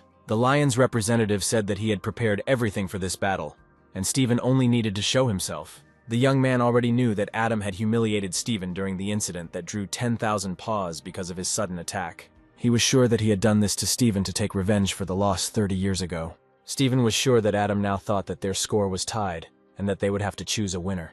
In addition, Stephen heard that journalists, politicians, and various businessmen would be present during the fight to put heavy pressure on Adam. This is how history returned to the arena of Leo with the participation of 2 saints. Remembering the protagonist's strength, Stephen was sure that he was an absolute shit. People from all over the world have gathered to watch the upcoming fight between Adam and Stephen, which will be broadcast on every screen in the country. Stephen went to the toilet to collect his thoughts, but in the mirror he saw his future opponent. He considered it absolute bad luck, because it was in the toilet that he met Adam. Adam asked Stephen if he really thought he could hold his own against him. However, he said that it was difficult for him to endure, but not the fight, but Adam's death 20 years ago. Back when Adam was their symbol, giving them faith that humanity would finally triumph, everything changed. However, when everyone learned that Adam had died in the tower, humanity was devastated, and Stephen himself was also devastated. The protagonist believed that such a person would not claim that he killed Red Eye and returned the lost lands. He explained that at that moment he had no other choice, since he could not show people that all the saints were broken. Steven had to endure everything in his path so that humanity would not collapse, because it would be much worse if humanity fell into despair than if it began to be reproached for its powerlessness. The protagonist asked his opponent to stop talking too much and asked what he really meant by that. Steven concluded that the arena was just entertainment. Young people should never use such a place for a show fight with a bunch of spectators. Having collected his thoughts, Steven suggested that the main character play a draw. And again, the story of 30 years ago returns to its origins. The host announced the meeting between Steven and Adam, and asked the audience who would emerge the winner. The situation changed dramatically when Adam announced that he would fight every fighter in the arena. In that conversation with Steven, Adam agreed to a draw on only one condition. The young man asked to bring to the arena all those who bring any misfortunes, so that he could see their skills. Steven assumed that Adam wanted to make it look like he was outnumbered. Now, the event itself will attract much more attention than who wins the fight. Before the start, the host wanted to increase the intensity of passions, and suggested watching the filming of the legendary fight between Adam and Steven 30 years ago. After winning, Steven told Adam that it was foolish to compete with his skills against such a fighter. After seeing this video, Steven became alarmed that he was so self-confident. All the stands were expecting this unequal fight, since Adam lost to Steven in 2 counts back then. The screens also showed a clip of Adam accusing Steven that the whole thing was a setup for the sake of $50 billion for Adam's benefit. The fight began, and several opponents immediately advanced towards Adam. Kevin was offended that the strongest Adam was fighting with everyone but him. He was willing to pay the young man to fight him. When Kevin entered the arena, his comrades immediately followed him. Everyone present immediately started shouting for the fight to be stopped, as Adam had called his entire team, thinking he was going to lose. The stands demanded that no one interfere with what was happening, since they had put serious money on the fighters. An unexpected situation arose and all the spectators rushed into the arena. Everyone present was involved in the fight, and one of the men managed to take a blow from St. Kevin himself. Those sitting in the VIP seats thought that what was happening was planned. One of the employees asked the bishop what he would do about it, but he was no longer there. The bruiser went to the arena to stop what was happening, meeting Eva on the way. The girl declared that all this time she had been fulfilling the request of this bishop. The arena was filled with some pretty horrific action, as each participant was hit multiple times in the face and various parts of the body. An anxious Steven waited for the security guard to appear and calm down all the spectators. However, it was too late. There was no point in separating the people, as a real brawl had begun. During the battle, the protagonist received the data of the victorious general and the fighting spirit of the beast. Steven did not want to fight with the civilian population and carefully avoided them. The main character was confident that he could handle everyone present in the arena on his own. After the fight with the audience, he turned to Steven and said that it was his turn. The man realized that the reason Adam had gathered all the warriors was because of the data. If Adam had come to this, Steven was ready to pay an eye for an eye. He planned to use everything in his arsenal. When he rushed at the protagonist, Adam immediately met him with a powerful blow to the nose. Despite his power and weight, Steven was thrown tens of meters away and damaged the arena. As Steven flew, Adam approached the crash site to deliver the next blow. Steven was afraid of dying in this arena, so he decided to use prayers. St. Kevin tried to stop what was happening. He offered the protagonist to fight him and took out his frost sword. When he rushed at Adam, all those present saw above them the fight between Eve and the bishop. The pair instantly fell onto the arena, creating a powerful explosion. The system announced that the man's fish skill, transformation, had been terminated. Instead of the bishop, a representative of the fish appeared in the arena. Whenever Kevin wanted to fight the main character, someone always got in his way. He angrily lowered his ice sword to the floor and wanted to go to Adam, but suddenly he heard the sound of piercing. Looking at the floor, he discovered that he had killed one of the spectators. Everyone present in the arena stopped their fights because a man had died. The lords were quick to point out that Kevin Hazard has an eye for such bad guys. At the sight of the tragedy, many powerful rays of Libra energy appeared. The protagonist assumed that there was a Libra spy in the lion arena. The wounded man activated the resurrection skill and stood up on his feet completely intact. The young man could never have imagined that Kevin had fallen out of the tower like a cockroach. He hoped he would never see Kevin, Sagittarius, or Adam again. The young man, a Libra, asked Kevin what had happened to him then, since he was sure that he had pierced Adam's heart. Kevin asked the Holy Virgin not to set him up in that situation, since he was absolutely innocent. The Libra representative announced that not only he, but also Cancer, Capricorn, and Pisces knew about that situation. Alex asked those around him not to be fooled by the Libra representative Giselle. According to Giselle, Kevin stabbed Adam 20 years ago and is now trying to establish contact with him. Kevin tried to deal with the Libra representative, but he was unable to pierce her body. The Saint's doll can only be so powerful because of the divine mark on its forehead.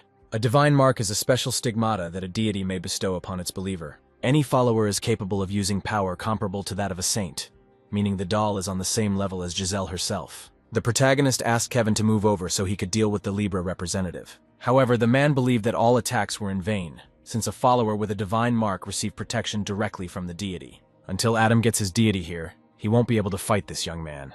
Giselle, watching what was happening, realized that Adam had managed to destroy their divine mark. The main character exceeded all her expectations and was even able to amuse her. The subordinate felt that dragging Adam into framing St. Leo was going too far. The girl believed that everything would have worked out if Kevin Azar had not appeared. After a short conversation, Giselle announced that the bishop would soon become a saint of Leo. After the battle, the system notified that Adam was able to obtain the divine mark of Libra. The protagonist was disappointed in all his comrades except Ava, who made an undeniable contribution. Everyone was interested in how the main character managed to destroy the divine mark of Libra. However, the main character didn't care about this mark and what had just happened. What was more important to him was that he won the fight with Steven. The audience felt that it was an unfair fight due to interference from the audience in Libra, and therefore the victory could not be counted in Adam's favor. The representatives began to consult about the outcome of the battle and realized that the bishop was missing and the saint was also in no condition. Giselle decided to insert a few of her words to decide the outcome of the fight. Dear YouTube viewer, if the video gets at least 100 comments,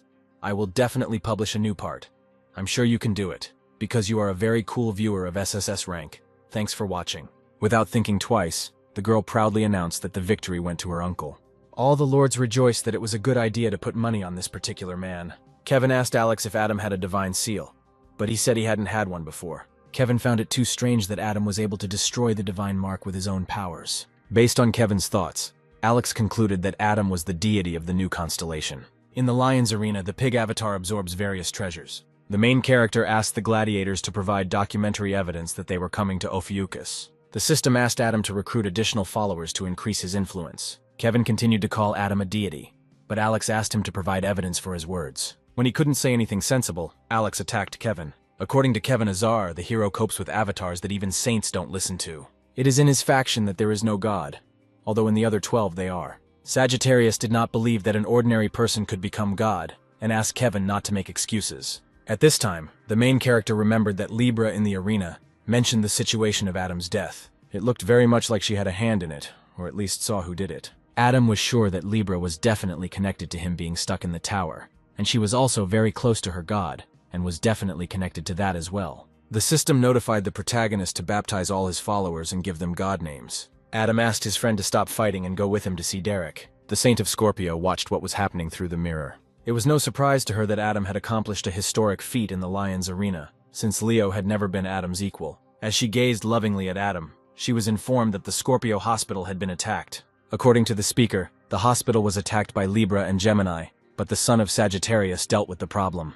Also, Saint Scorpio learned that there is a 13th faction, where the saint is Adam, and one of its followers is Derek. The system of gods is based on 12 zodiacs. The observatory, created through the efforts of the 12 saints, is designed to track changes in factions, just like a real observatory. If a new faction has one follower, the other factions will definitely try to keep Adam in check. The girl was primarily interested in the state of the hospital, but she was told that many people were targeting one follower. The Saint of Scorpio concluded that everyone would continue to chase Derek, and decided to send a couple of her followers there. The assistant announced that Eugene was already on his way to the hospital.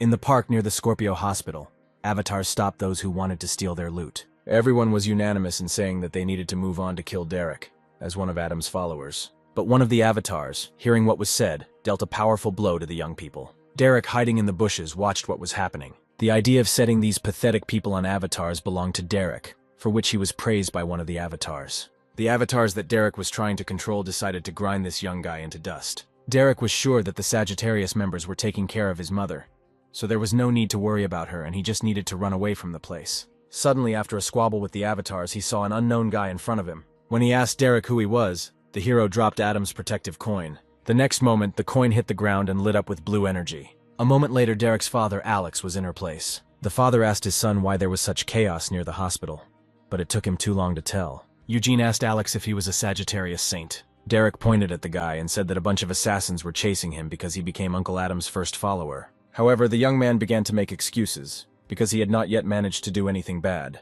Alex only believed his son, who told him that the man was trying to kill him. Suddenly, the squabble between the young people stopped and the entire street lit up with orange energy. The deity of Sagittarius appeared above the heroes, who wanted to personally kill this dangerous child. Derek asked his father how it happened that his god appeared in the sky. The unknown person believed that Sagittarius himself had made the situation worse, and therefore it was not his fault. Soon the system reported that the Sagittarius deity was beginning decisive action. The lines from the Sagittarius Bible were heard, that the morning sun did not send its blessed light, but people were blessed by it. At that moment, the deity of Sagittarius disappeared, and the stars appeared in the sky again. The stranger believed that the sun should not shine at night, so he decided to get rid of it. When Alex asked how he managed to do this, he said that he figured it out in a fairly simple way. It turned out that Eugene was reading the original text from the Sagittarius Holy Bible. He said that when the avatars of the sun bowed their knees to darkness, everyone laughed at them. At that moment, the ground beneath Derek's father cracked and the man lost his balance. Alex immediately recognized these lines from the Holy Bible of Sagittarius, which is sometimes read only by the deity. However, Alex noted that Eugene's lines were slightly different from the original, and apparently, the young man changed the lines to those that were convenient for him. The Bible is a divine scripture containing the activities and achievements of the factions. The things recorded in the Bible become legends and myths in themselves, and this scripture becomes the power of the faction. The only people who could read and change the Bibles were the archivists. However, they no longer exist in this world because the saints, with the support of the gods, slaughtered all the people with such force. The deities went crazy because of the archivists, because some humans could deal with the deity itself. Alex concluded that this was precisely why the young man had intervened in what was happening.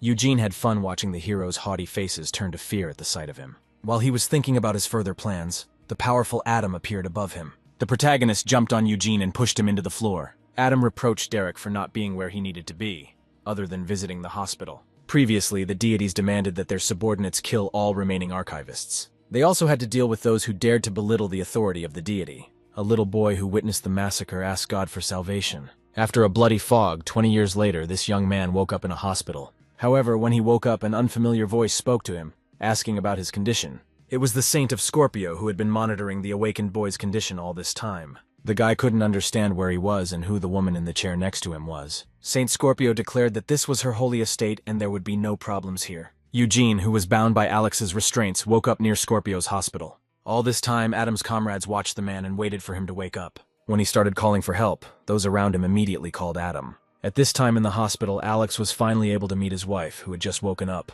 The main character reproached the guy for having rather funny abilities and for being an archivist. Using the skill of God's gaze, Adam wanted to know the whole truth. The tied-up man used Scorpion's skill, shadow movement, to quickly leave this place. The next moment, he flew away right before Adam's eyes and began to rush around the entire location. He wanted to use Adam's subordinates to escape with the help of hostages. When he wanted to grab Alex's wife, he was stopped by the main character, who saved the girl from violence. However, the young man did not stop there and continued to inflict various blows on the heroes, but never hitting them. Alex demanded that his comrade immediately release his wife and never touch her again. Sagittarius also believed that there was no point in the archivist fighting if he decided to run away. The archivist tried to read the original text from the Holy Bible, but he was unable to do so. The system reported that most of the targets were not recorded and were new, and therefore it was impossible to identify the Bible in the archivist register. The young man immediately realized that a new god had appeared, but after his guess, he was seized by a powerful hand. Avatars appeared at the scene of the fight, grabbed the guy and pushed him into the floor. The main character laughed at the fact that the young man never learned to look up. The system notified Adam that he needed to find an archivist to record the Ophiuchus's achievements, and also warned that Eugene could threaten the throne. The protagonist decided to get to the point and offered Eugene to become his personal archivist. When he refused the idea, Adam declared that he had no choice but to impale the daredevil. At that moment, a huge ice sword appeared.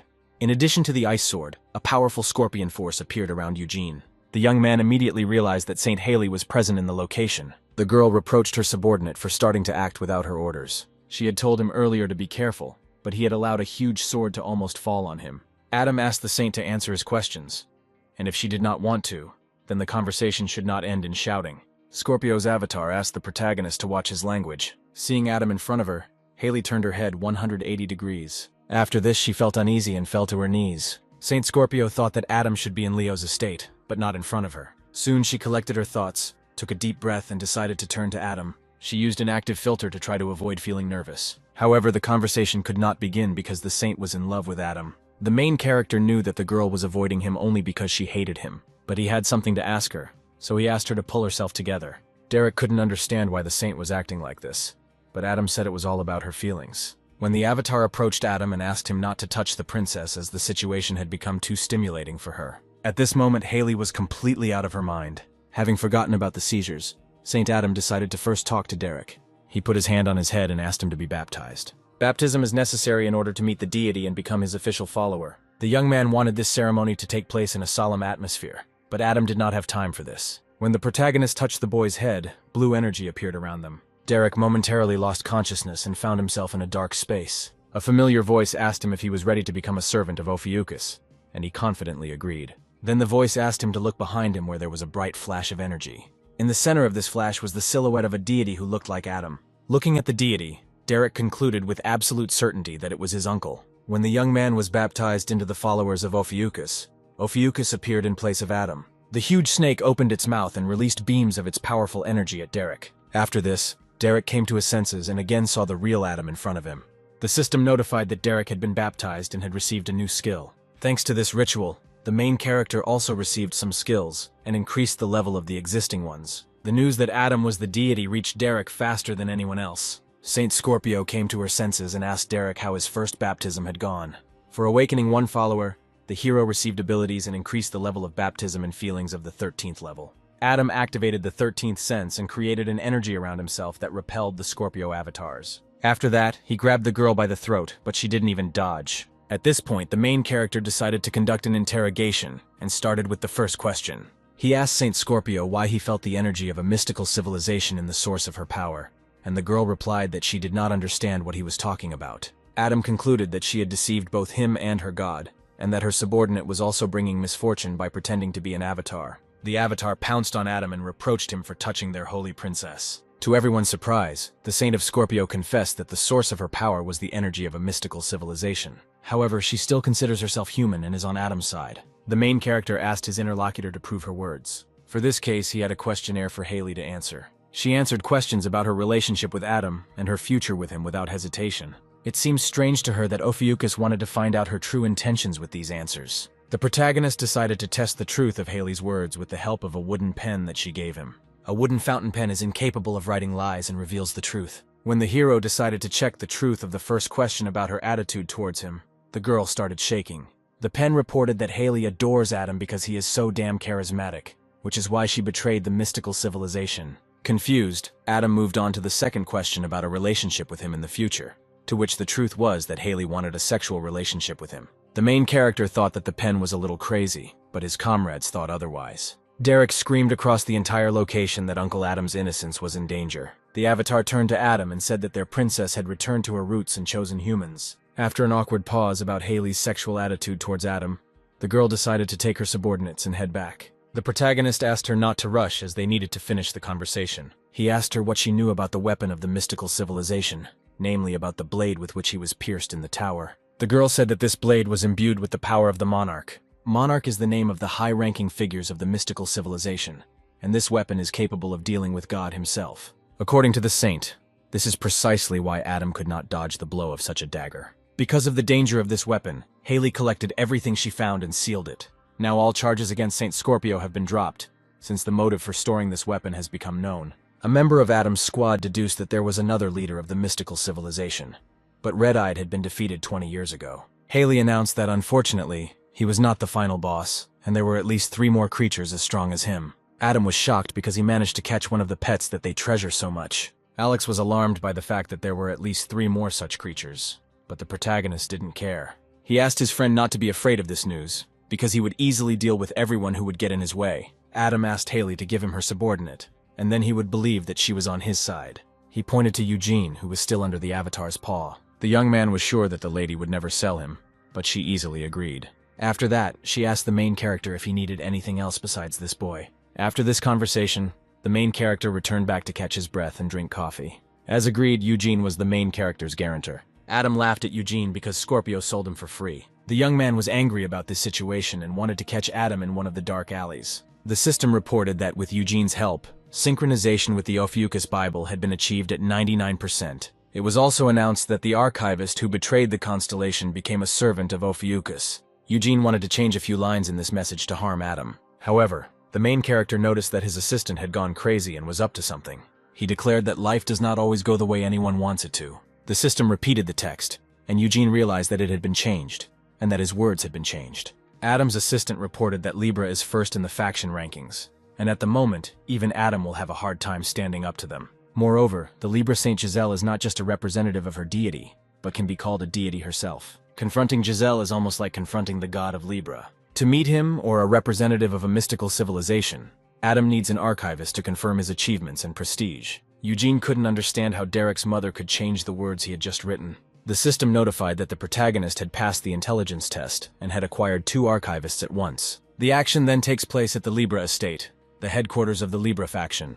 Giselle asked her subordinates if Scorpio had really met with Adam. They replied that not only Scorpio and Virgo were at the meeting, but also Sagittarius, and added that Adam had an archivist. The Saint of Libra could not believe that Scorpio loved a man for 20 years. Giselle didn't care how many people would stick to Adam, because they were all obsessed with him like fools. However, the archivist is something completely different. They will either have to be kept for themselves or destroyed. The lords did not understand why everyone followed Adam with false hopes. People who met Adam are divided into 2 categories. The first follow him, and the others despise him. Giselle wondered which of the followers were closest to Adam now. It turned out that the closest one to Adam was Kaylee, who was very embarrassing to Giselle. Saint Libra had no choice but to pass on the order to her subordinates to capture the archivist, then kidnap and kill him.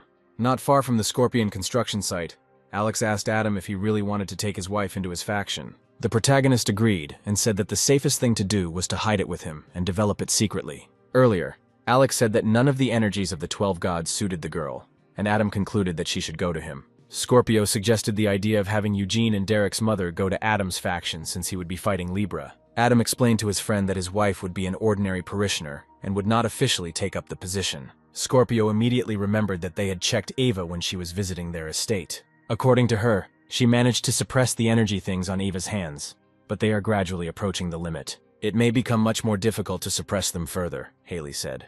The main character did not understand what was being discussed and asked to tell him more. At this time, Adam's archivists were busy with documentation, but Eugene was able to get tired after one day of work. When Adam came back, he threw his pen at Eugene for not doing anything. The young man did not like that the wooden pen was not capable of writing lies. The system notified that the pen had chosen Eugene as its owner, having absorbed the archivist's blood, and had also gained consciousness after Adam's enhancements. After this message, Eugene became angry and began throwing his pen all over the room.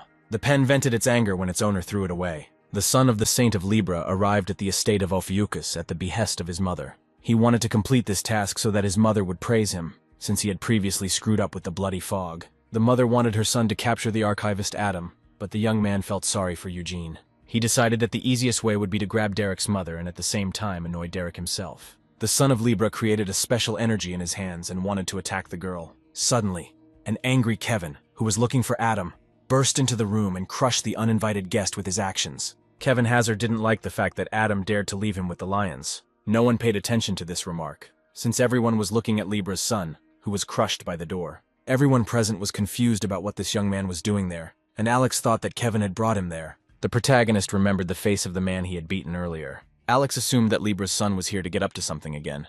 Only at this moment did the protagonist learn that this man was the son of Lady Saint Libra. The young man came to his senses and could not understand what was happening around him. However, Adam immediately stepped on him to try to reveal the truth. To begin with, the main character wanted to know how this daredevil managed to upset his friend, nephew, and niece. Adam reported with absolute certainty that Libra's son was in complete shit. When Alex saw the Libra messenger, he became angry that he was going to contact his family again. Scorpio concluded that the young man was planning to deal with the archivist Adam on the orders of his mother. Kevin appeared in the room, also interested in the news that he was facing Libra's son. He couldn't forgive him for summoning the toad and causing a complete mess in his estate. He created a special energy sword in his hands and wanted to cut the guy into pieces. Adam wanted to beat the guy up so that the whole world would know about this good deed. The Libra messenger decided to ignore his mother's mission because he could die here. He called upon the home god to take him back to home base immediately. At that moment, solar energy lit up around the guy, indicating that the call had been successful. Despite the call of the god of Libra, the protagonist was amused by what was happening. Alex asked Adam to follow the guy, but he said that he let him go on purpose. In the future, he wants to get not only this daredevil but all the others as well. The young man moved Libra to a luxury resort. Surrounded by the gods, he decided that he would soon immediately cut off all of Adam's limbs and force him to crawl on the floor. Soon the young man went home, where he met his angry brother. He learned that his wayward brother had been caught by the saints, and they would definitely come for them. To begin with, the brother offered to stop Adam and led him to the jewels with which he wanted to make an equal exchange. All these were the cores of the Invincible. The young man wanted to exchange them all and summon a super disaster-class disaster-bringer. His brother was not sure they could withstand such a call. Kevin said they have the Libra beads for that occasion. The system notified that the hero had used an equivalent exchange and offered the cores of the invincible group as a sacrifice. He was sure that it would be able to destroy Adam, but suddenly the energy changed to the opposite. A column of blue light suddenly shot out from the ground. From the very center of this pillar of light came the main character, Adam. He immediately struck the brothers, and they immediately became alarmed. Eric's brother was confident that Adam's tricks would not work now that they had made an equal exchange. The main character ended up in the hands of the god of Libra. He caught this god on the way to Libra. It was this creature that helped the son of the Saint of Libra escape from him. God was trying to drag Adam somewhere far away, and so he decided to check who ordered him. According to the Libra brothers, this household god was supposed to have brought here a disaster-class creature that no one would ever be able to deal with. Realizing his mistake, the young man apologized to Adam for all his actions. They offered to go to Sagittarius's estate and apologize to everyone, but the protagonist said that it was not that simple. Suddenly, a blue energy beam appeared between the brothers and Adam, from which something fell out. The relic of Adam appeared, and the hero said that the brothers had missed one important detail: the price of their sins. Eric's brother wanted to make another exchange with the help of Libra, and put his brother Eric on the line. The system notified that the skill of equivalent exchange was being used, and Eric was proposed as the victim. The young man believed that Eric would be much more useful, since his skills were always useful when completing tasks. In return, Eric will be transformed into a bringer of misfortune. The main character found it funny that the younger brother sold out the older one to make a deal. Previously, he hadn't thought that the Libra faction was so different from the other factions. The system has notified that the sanctuary is being deployed. Everything collapsed before the main character, even Libra. However, Adam reported that his sanctuary had grown larger and could be used as a barrier, and that Libra's power was out of place here. The son of Libra went through a lot to sell his brother, but in the end, all he got was a pile of ashes. Adam suggested that the guy make his move, since it was his turn. The system notified that thanks to the story where Saint Sagittarius saw the ruler of the snake and fell into fear, Adam receives the ability of the all-seeing eye. Adam suggested that his rival repent before his death, or admit that he did all this because of a hurt conscience. The protagonist believed that repentance would be a perfect fit for the last words of Libra's son. The young man was stunned and didn't know what to say in response to this. Catching a wave of anger, he asked why Adam was obsessed with torturing him. He then confessed that he had summoned the bloody mist, but justified himself by saying that he was young. He also mentioned the attack at the Scorpio hospital, where there were casualties. However, he remembered that Adam had killed the blood mist, and also brought the dead back to life. According to Libra's son, the whole situation returned to its original state, and the victims returned to their previous lives. He believed that his actions had no negative consequences, and as the son of Libra, he should not be held responsible for them. The young man warned that his mother would not leave this whole situation alone. The main character fell asleep during his rival's stories. When he woke up, he declared that he had heard every word. It turned out that not only he heard these words, but all other people as well. In all the cities, a fiery portal appeared above the heads of people, in which there was a moment of repentance of the son of Libra. The main character tried to make sure that everyone in this world could see it. By rough estimates, this message was viewed by approximately 8 billion people. Sagittarius's all-seeing eye skill is one of Sagittarius's long-range vision skills. Libra's subordinates were unclear where the young master and Adam were at the moment. The men were ordered to use everything to find them as quickly as possible. At this time, people gathered at the Streltsy construction site and began to riot. After many years, they only now learned that the bloody fog appeared because of the sons of Saint Libra. People demanded that Adam deal with those responsible for the tragedy. The protagonist congratulated the young man on the fact that he was now the man the whole world wanted to kill. He leaned a huge axe against him and told him the reason why he wanted to hear his last words. According to Adam, the son of Libra should have apologized to everyone, and not made up excuses. He just threw away his chance at the world's mercy. The lords in Libra were worried that the young master might die. They planned to mobilize elite troops to stop Adam and save the son of the Libra saint. However, the girl herself was unable to respond to their remark. To begin with, the main character wanted to beat the guy up, as people want. Suddenly, the Saint of Libra appeared before him, demanding that he release her son. She announced that she would not allow Adam to do what he planned. Seeing his own mother, the young man burst into tears. The princess admitted that Adam had dealt them a huge blow, and she would never have thought that he could do something like that. She asked him to return her son and stop provoking her to serious actions. The protagonist realized that his methods were not to the liking of the lady, and decided to move on to those that she liked. He offered her a choice to lay out everything that Libra had done and be punished, or to put everything on the line, fight with him and lose. The girl also had to tell who tried to kill Adam in the Demon Tower. After thinking about her answer, the lady declared that this situation seemed too stupid. She didn't want to agree to any of the possible outcomes. The protagonist knew that she would answer exactly like that, and so he immediately cut off her son's head. Alarmed by the death of her son, the saint asked Adam how he dared to do such a thing.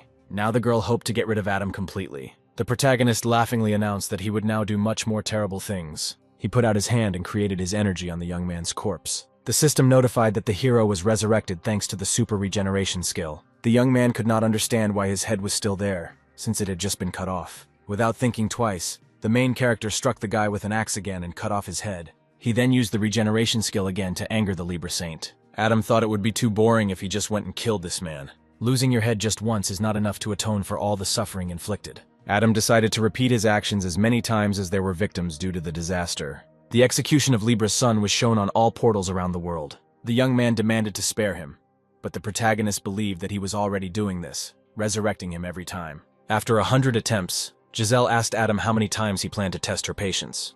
The Libra estate has received a Sagittarius seal, rented through the house god. The lady became alarmed when a powerful explosion occurred in front of her. The head of her murdered son fell to the floor. The main character mocked the body of the dead guy and made jokes about his terrible head. The hero announced that Libra's beloved son had returned to her feet, and now she could hug him.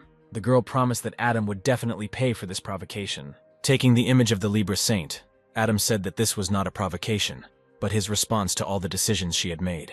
He wanted to turn everyone who stood in his way into what she saw before her. And it didn't matter whether this person was chosen by a deity or a catastrophe of an unknown civilization, even if it was a deity itself. After these words, the portals disappeared all over the world, and the hero promised that he would meet the saint in the future. Giselle assumed an unnatural pose and screamed Adam's name to the whole world. She wanted to tear him to pieces because he dared to humiliate her. Her scream caused a small earthquake in the Libra estate. The protagonist once again used the regeneration skill and revived Libra's son. Adam suggested that the guy finish what he started and repeat the execution one last time. However, he lost count and decided to start from scratch. The disaster caused by the Libra brothers left about 5,000 people injured.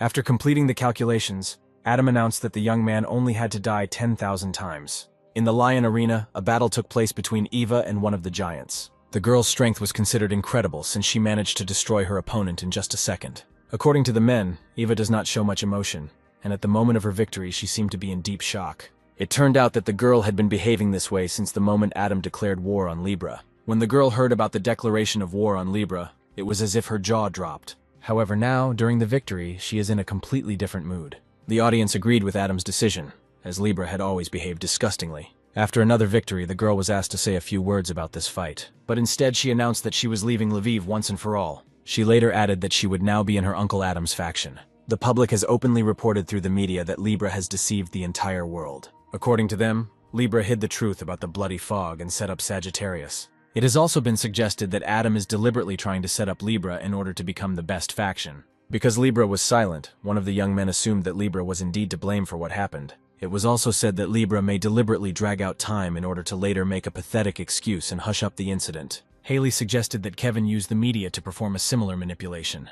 After this, Kevin decided to put an end to the issue of poisoning Adam and explained that he never did it. He said his medicine would neutralize any poison that might be in Adam's food, but Haley said her medicine did that.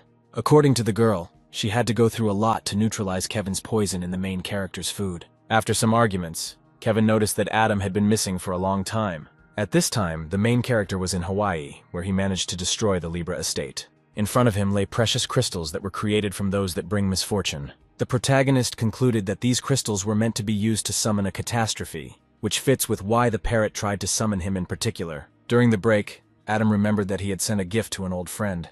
At this time, the head of her murdered son was delivered to Libra. The saint called it nonsense and was not even alarmed by the death of her son. The Libra lords asked the lady to kill them because they were unable to block Adam. She asked her subordinates to gather their courage, because they could do nothing after everything that Adam had brought them. She asked them to contact all branches and alliances around the world to declare a full-scale war. When martial law was declared, all the lords moved to carry out the assigned task. A huge lord appeared at the estate and announced that he had gathered all the forces of the mystical civilization. Using Libra's skills, the girl created a huge globe in front of her. The Pacific Ocean is a black zone and the territory of a mystical civilization.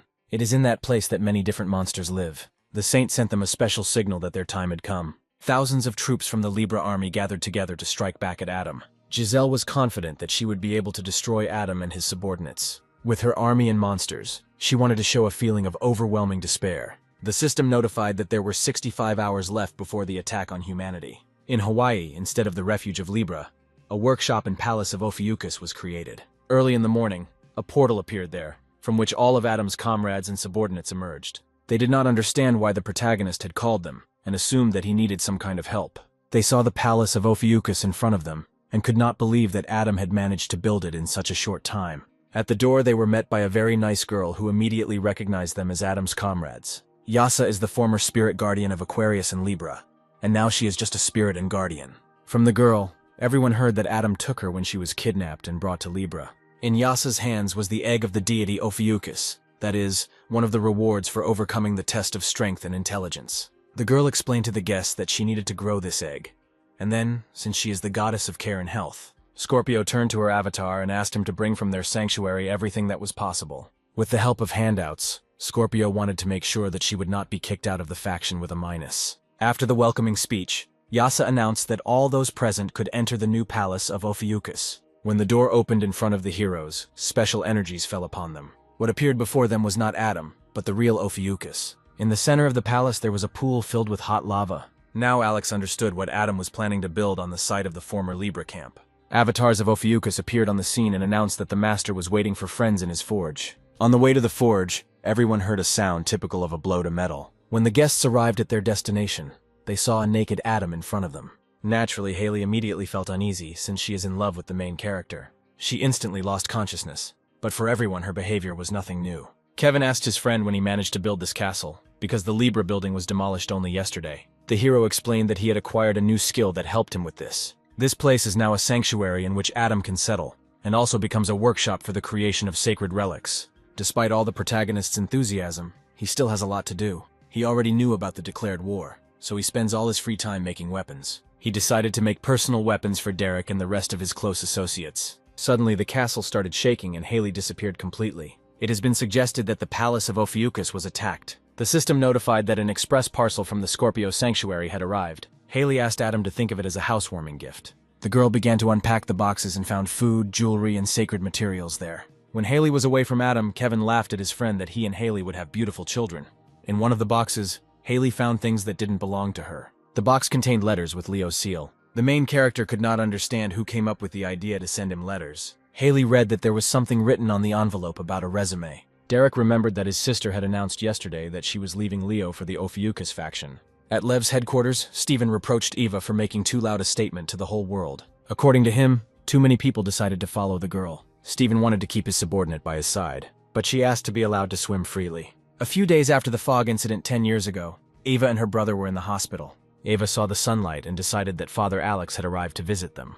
When she opened the door, she saw an unknown young man in front of her. It was Giselle, who was wondering if the girl was really the daughter of Sagittarius. Thanks to past news, Eve was able to recognize the Saint of Libra. The Saint suggested that Eve go to another place to have a serious talk. Giselle expressed concern for the children after the blood fog incident. However, the girl was fine, as she was confident that the Saints had done everything in their power. Giselle noted the girl's resilience and wisdom, which was beyond her developmental years. She wanted her sons to be like Eva, but they only know how to get into various troubles. Due to further misbehavior, Giselle locked her children in the punishment room. The Saint of Libra would like Eve to be her daughter. Afterwards, Giselle handed the Sagittarius daughter the jewelry as a keepsake. These earrings reflected the agitated Eve who refused the gift. Because of one meeting with a stranger, when the girl agreed to accept the gift, her father arrived in the room. Before he could say anything, the man saw Libra energy appear in his daughter's hands. In the next moment, this energy destroyed the entire room and everything that was around. Passers-by on the street observed a powerful explosion coming from the direction of the hospital. The girl, desperately knowing about help, said that her hands were completely burned by this energy. With the help of Sagittarius's abilities, the man wanted to save his daughter from suffering, but he himself received a severe burn. Giselle told Alex that he was not fit to be a father because he left the child alone at such a late hour.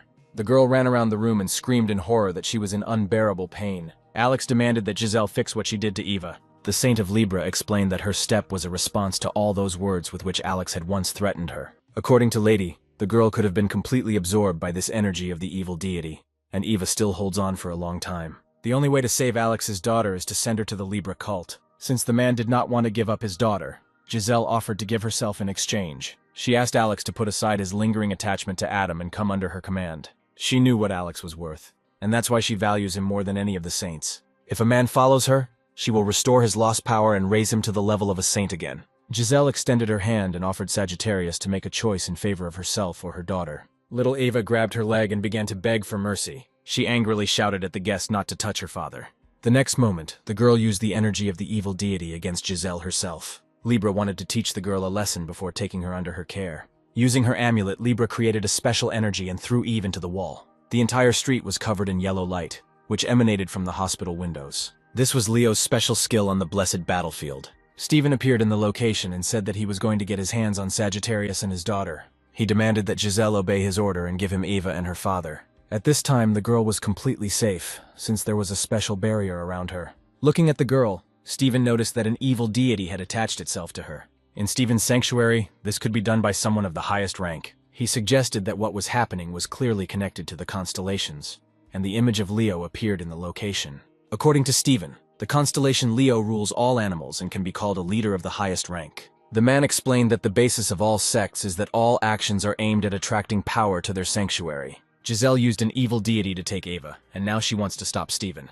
Realizing this, Stephen asked the lady to destroy his skill in order to take the girl to her. Giselle took on this challenge with confidence and created a special skill in her hands. On the street, everyone was worried because Libra's boss had disappeared. Stephen immediately noticed this fuss, but explained to Giselle that such a battle would even look better in front of an audience. The next moment, the hospital building began to collapse due to a powerful explosion. Since Giselle did not want her actions to be publicized, she decided to back down. In conclusion, she told Stephen that he was now in her special debt. Stephen announced that he would soon become the strongest, and would be able to surpass everyone in his path. Having admitted defeat, the Saint of Libra left the battlefield. Stephen turned to Alex and asked him not to thank him for saving his daughter. Stephen didn't understand why the leader of the Lions had come here. The man explained that he felt sorry to see Alex being dragged back and forth like a pathetic little dog. Watching what was happening, Stephen invited Sagittarius to join his faction. If Alex helps the man, both of them will be able to improve their positions. Alex refused this offer and asked to let his daughter go, but Stephen refused to do so. According to Stephen, Eve, who has already been latched onto by an evil deity, will either succumb to the uncontrollable energy or become a victim of Libra. At this point, Alex cannot protect his children from a similar outcome. Only Stephen could suppress the evil deity without giving it freedom of action. Without waiting for a response from Alex, he decided to take Eva into his faction. The next moment, the barrier surrounding Eve disappeared and she belonged to the Lions. Taking the girl in his arms, Stephen promised that he would suppress this evil in the near future. Alex wondered why Leos and Libras would do such illogical things. The man replied that he had decided to take Sagittarius' daughter, who had great potential. Remembering this moment from the past, Eva declared that she had always wanted to thank the saint. However, she believed that in the constellation of Leo she would not be able to grow normally, since she needed to become stronger and be more useful to Adam. To develop further, it needs a new approach, different from what was before. As Eva's guardian, Stephen felt he had done a lot for her over the past 10 years. Every time he turned a blind eye to Eva dating Scorpio. The man began to cry and decided to let the girl go free. Suddenly, one of the Lion Lords arrived in the room and rudely drove Eva out of the faction. According to him, he never liked Eva because she considered their sect to be childish games. Stephen became angry with his subordinate because he encouraged Eva to leave Lvov. According to the Lord, the girl cannot stay here, since she decided to follow Adam himself. The man asked Kevin what he would say if he wanted to leave too, and he let him go with ease. The man was offended that the leader of Lvov was indifferent if a fighter of such rank and status left him. With such subordinates and a vice chief, the status of the Leo sect has sunk to the lowest point. Because of what happened, the Lord was covered in evil energy. The Lord decided to completely change the Lion faction and released all the energy from himself. With this blow, he was able to rip off the faction leader's arm. It became known that Oliver betrayed the Lions and has long been in the Libra faction. He explained his departure by saying that nothing would have happened if Stephen had succeeded in managing the divine sect. The Lord was offended that Stephen forgot the basics and gave Eve the position of vice chief. Oliver was given the highest rank, but he failed to earn it. He believed that he was superior to Eva in everything, and he was offended that he was never elected to the position of vice head. According to him, Stephen made this stupid decision in order to keep him under his wing. It became known that the death of the previous vice chairman was not an accident. Everyone thought he died because he couldn't get help. Unable to contain her anger, Eva grabbed Oliver's face with her hands. She used the cliff-crushing skill. She then created a divine speed skill to inflict even more damage on the traitor. The entire location was covered in fire and powerful explosions. The Lord realized that he had just seen a skill created by Adam and Stephen Marker. He parried all of the girl's active blows and sharply squeezed her hand. According to him, this skill did not work out well, since the girl did not put all her revenge into it. He decided to show what kind of blow a warrior should have and delivered a tearing blow with his fist at Eva. This blow knocked the girl out of consciousness and painted her face bloody. Oliver demanded that the invincible Eva quickly get to her feet and start attacking him. According to the man, even the red lightning that the girl is proud of is nothing compared to his new power. If a girl does not want to end her life here and now, She must awaken the beast within herself and attack. The powerful Oliver wanted to cut her down in the blink of an eye, and she had to defend herself. Due to their powerful fight, the building began to crumble into small pieces. The main character was in his forge and was proud that he had managed to make a completely new sword. Adam approached Derek's mother and decided to give her her first assignment as a scribe. He told her that Ava was in desperate need of his help now. He asked Oliver if he really had made all this fuss just because of one lost position. The man declared that from now on he is the strongest, who can destroy everything in his path. However, the girl believed that he was exaggerating his powers, because he only managed to throw the teacher into a trap and tear off Steven's arm. She called Oliver stupid and simply forgot his place. She created special powers within herself and promised that he would be punished right here and now. Hearing what was said, Oliver only laughed, because he did not believe in the abilities of this pathetic girl. The system notified that Leo's skill beast reformation had been activated. Instead of Oliver, a huge and powerful monster appeared. A real battle has broken out between Eva and Oliver, after which there can only be one winner. The monster struck the girl mercilessly, but she continued not to give up. She thrust her hand forward and launched a powerful energy at the beast. This attack was called the Lightning Strike skill. Thanks to this skill, the mighty Oliver was thrown against the wall. When the girl wanted to deliver the finishing blows to her opponent, he grabbed her with his powerful hand. He then threw her aside and asked her not to stand in his way. He believed that Eva could use as many skills as she wanted, but it would all be in vain. As the girl lay unconscious on the ground, the monster announced that she was finished for the day. As it turns out, the Saint of Libra wants Oliver to finish off the girl right now. There was no reason to worry about someone who couldn't even control the power of an evil deity. The girl thought about how she could become as strong as Uncle Adam, but the monster warned her that a train was heading towards her. The girl didn't want to be a useless weakling like before, when the energy of an evil deity was implanted into her. She didn't want to lose this fight, like she had in the battle with the thousand-legged one. She wanted to give it her all. This time she wanted to give it her all, to earn a place near Adam. Gathering her strength, the girl wanted to attack Oliver, but suddenly she heard a familiar voice praising her attitude. Blood splashes, train cars, and blue energy appeared all over the location.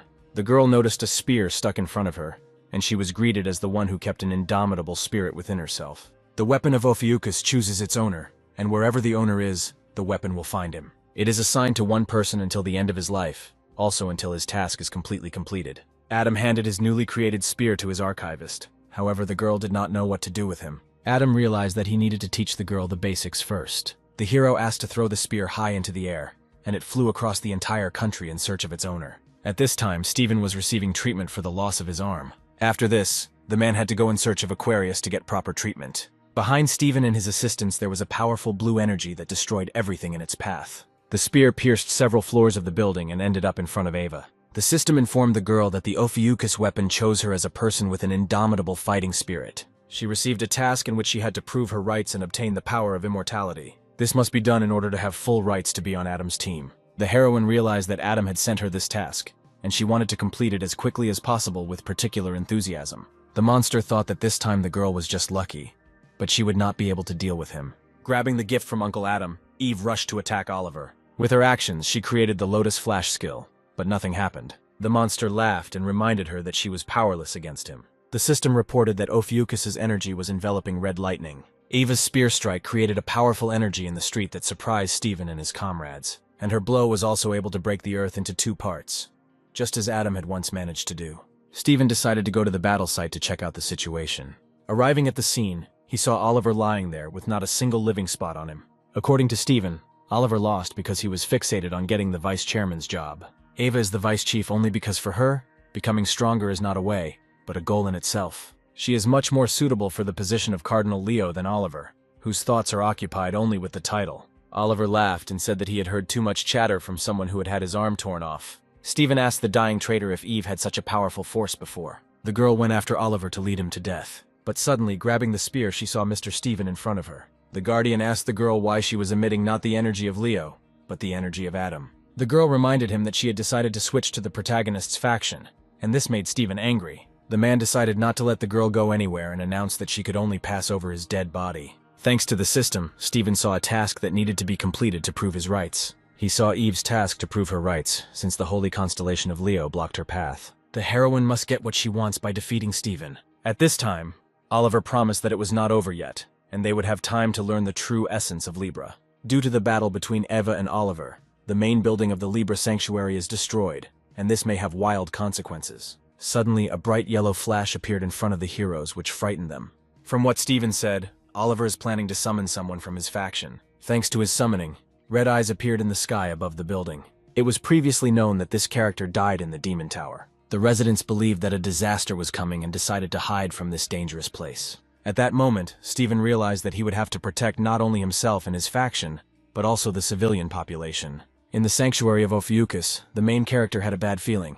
The news announced that disasters were invading different parts of the world, and that 3 countries in Washington were currently under attack. A huge disaster has emerged, raising alarm throughout the region. Each sect made a speech saying that they were aware of the whole situation and led by Libra, and were going to stop the disaster. A Libra spokesman explained that they are going to work together with allied constellations to save the people. Unfortunately, this statement from Libra did not mention anything about the dead sons of Saint Giselle. The heroes assumed that Libra would come to attack them under the pretext of disasters, and Alex and Adam could not understand where Red Eyes came from, because he was killed in the tower. According to Adam, members of other sects then took Red Eye's head as a souvenir, but what happened to it next remains a mystery. The Saints were arguing over who could use it. Since the Saints had basically stopped interacting with other sects after the attack on the tower, they couldn't possibly know the ins and outs. After much debate about which sect the leader belonged to, it was decided to seal her and bury her at sea. This suggestion was made by the Saint of Libra, and Adam assumed that it was she who took this head. Adam wanted to go and deal with this creature, and at the same time check whether he killed it, or whether it was someone else that Scorpio was talking about. After this, he turned to Scorpio to protect his sanctuary from enemy attacks. The girl couldn't control herself after her loved one entrusted her with the most important thing. She agreed to touch the traps in the sanctuary, even if it meant losing her own roof. She was ready to give up all her things for this, but the avatars insisted that she calm down.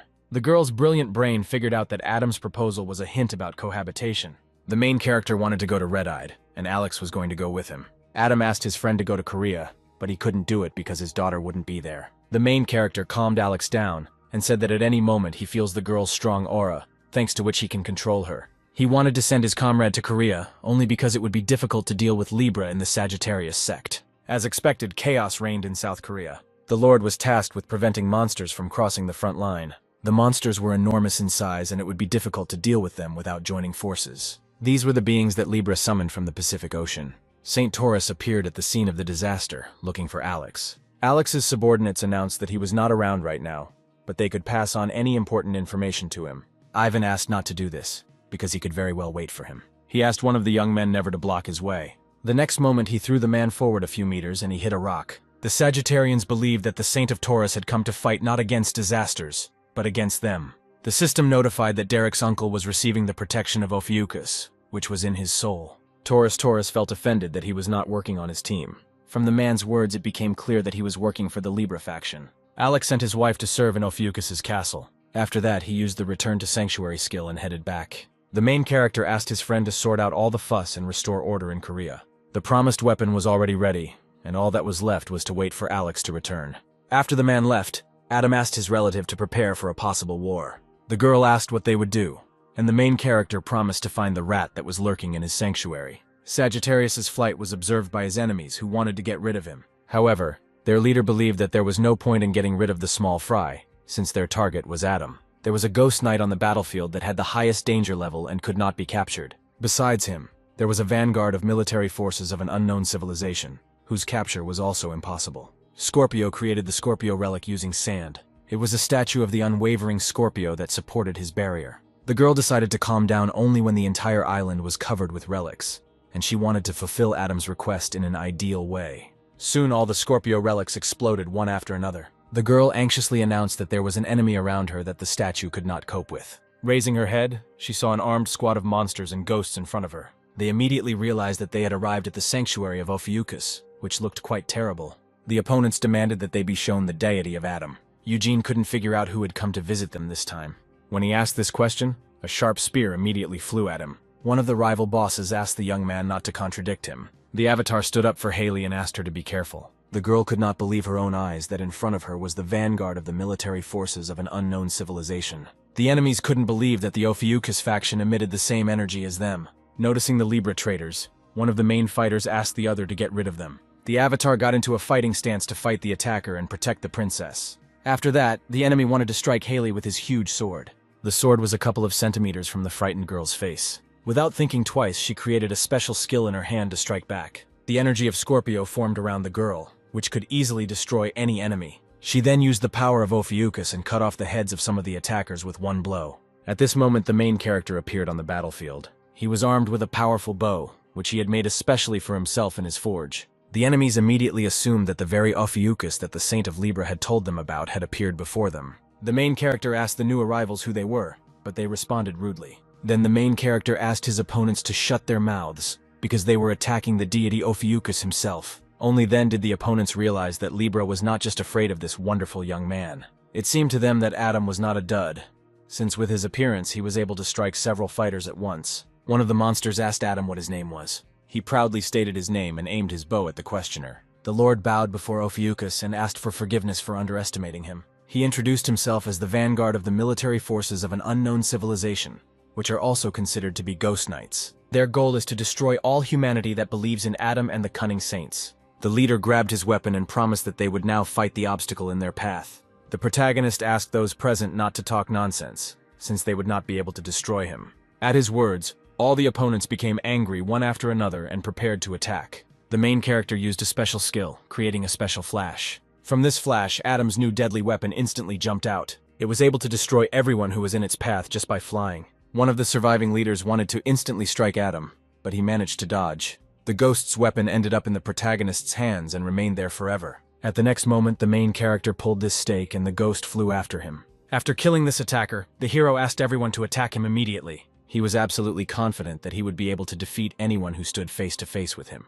In a rush, all the attackers swung at the main character at the same time and clashed with their weapons. While they were trying to sort out the confusion, Adam dealt them a fatal blow with a special weapon. The system has notified that the hereditary hammer has increased. This hammer chopped all the ghosts into small pieces. One of the survivors could not believe his eyes that the fragile guy managed to instantly destroy so many fighters. A huge lizard appeared at the site of the battle, emitting fire from itself. Alex's wife also arrived and said that she had brought everyone who had the status of Ophiuchus. The protagonist praised his assistant for completing her first task on time. The arrival of reinforcements frightened the ghosts, because they were powerless against them. The leader of the opponents promised to deal with Adam in a matter of seconds. When he wanted to make an active attack, a blue tree appeared in front of him. Adam grabbed his weapon and struck the attacker with powerful blows several times. The ghost didn't care about this energy attack, but his horse began to spit blackness.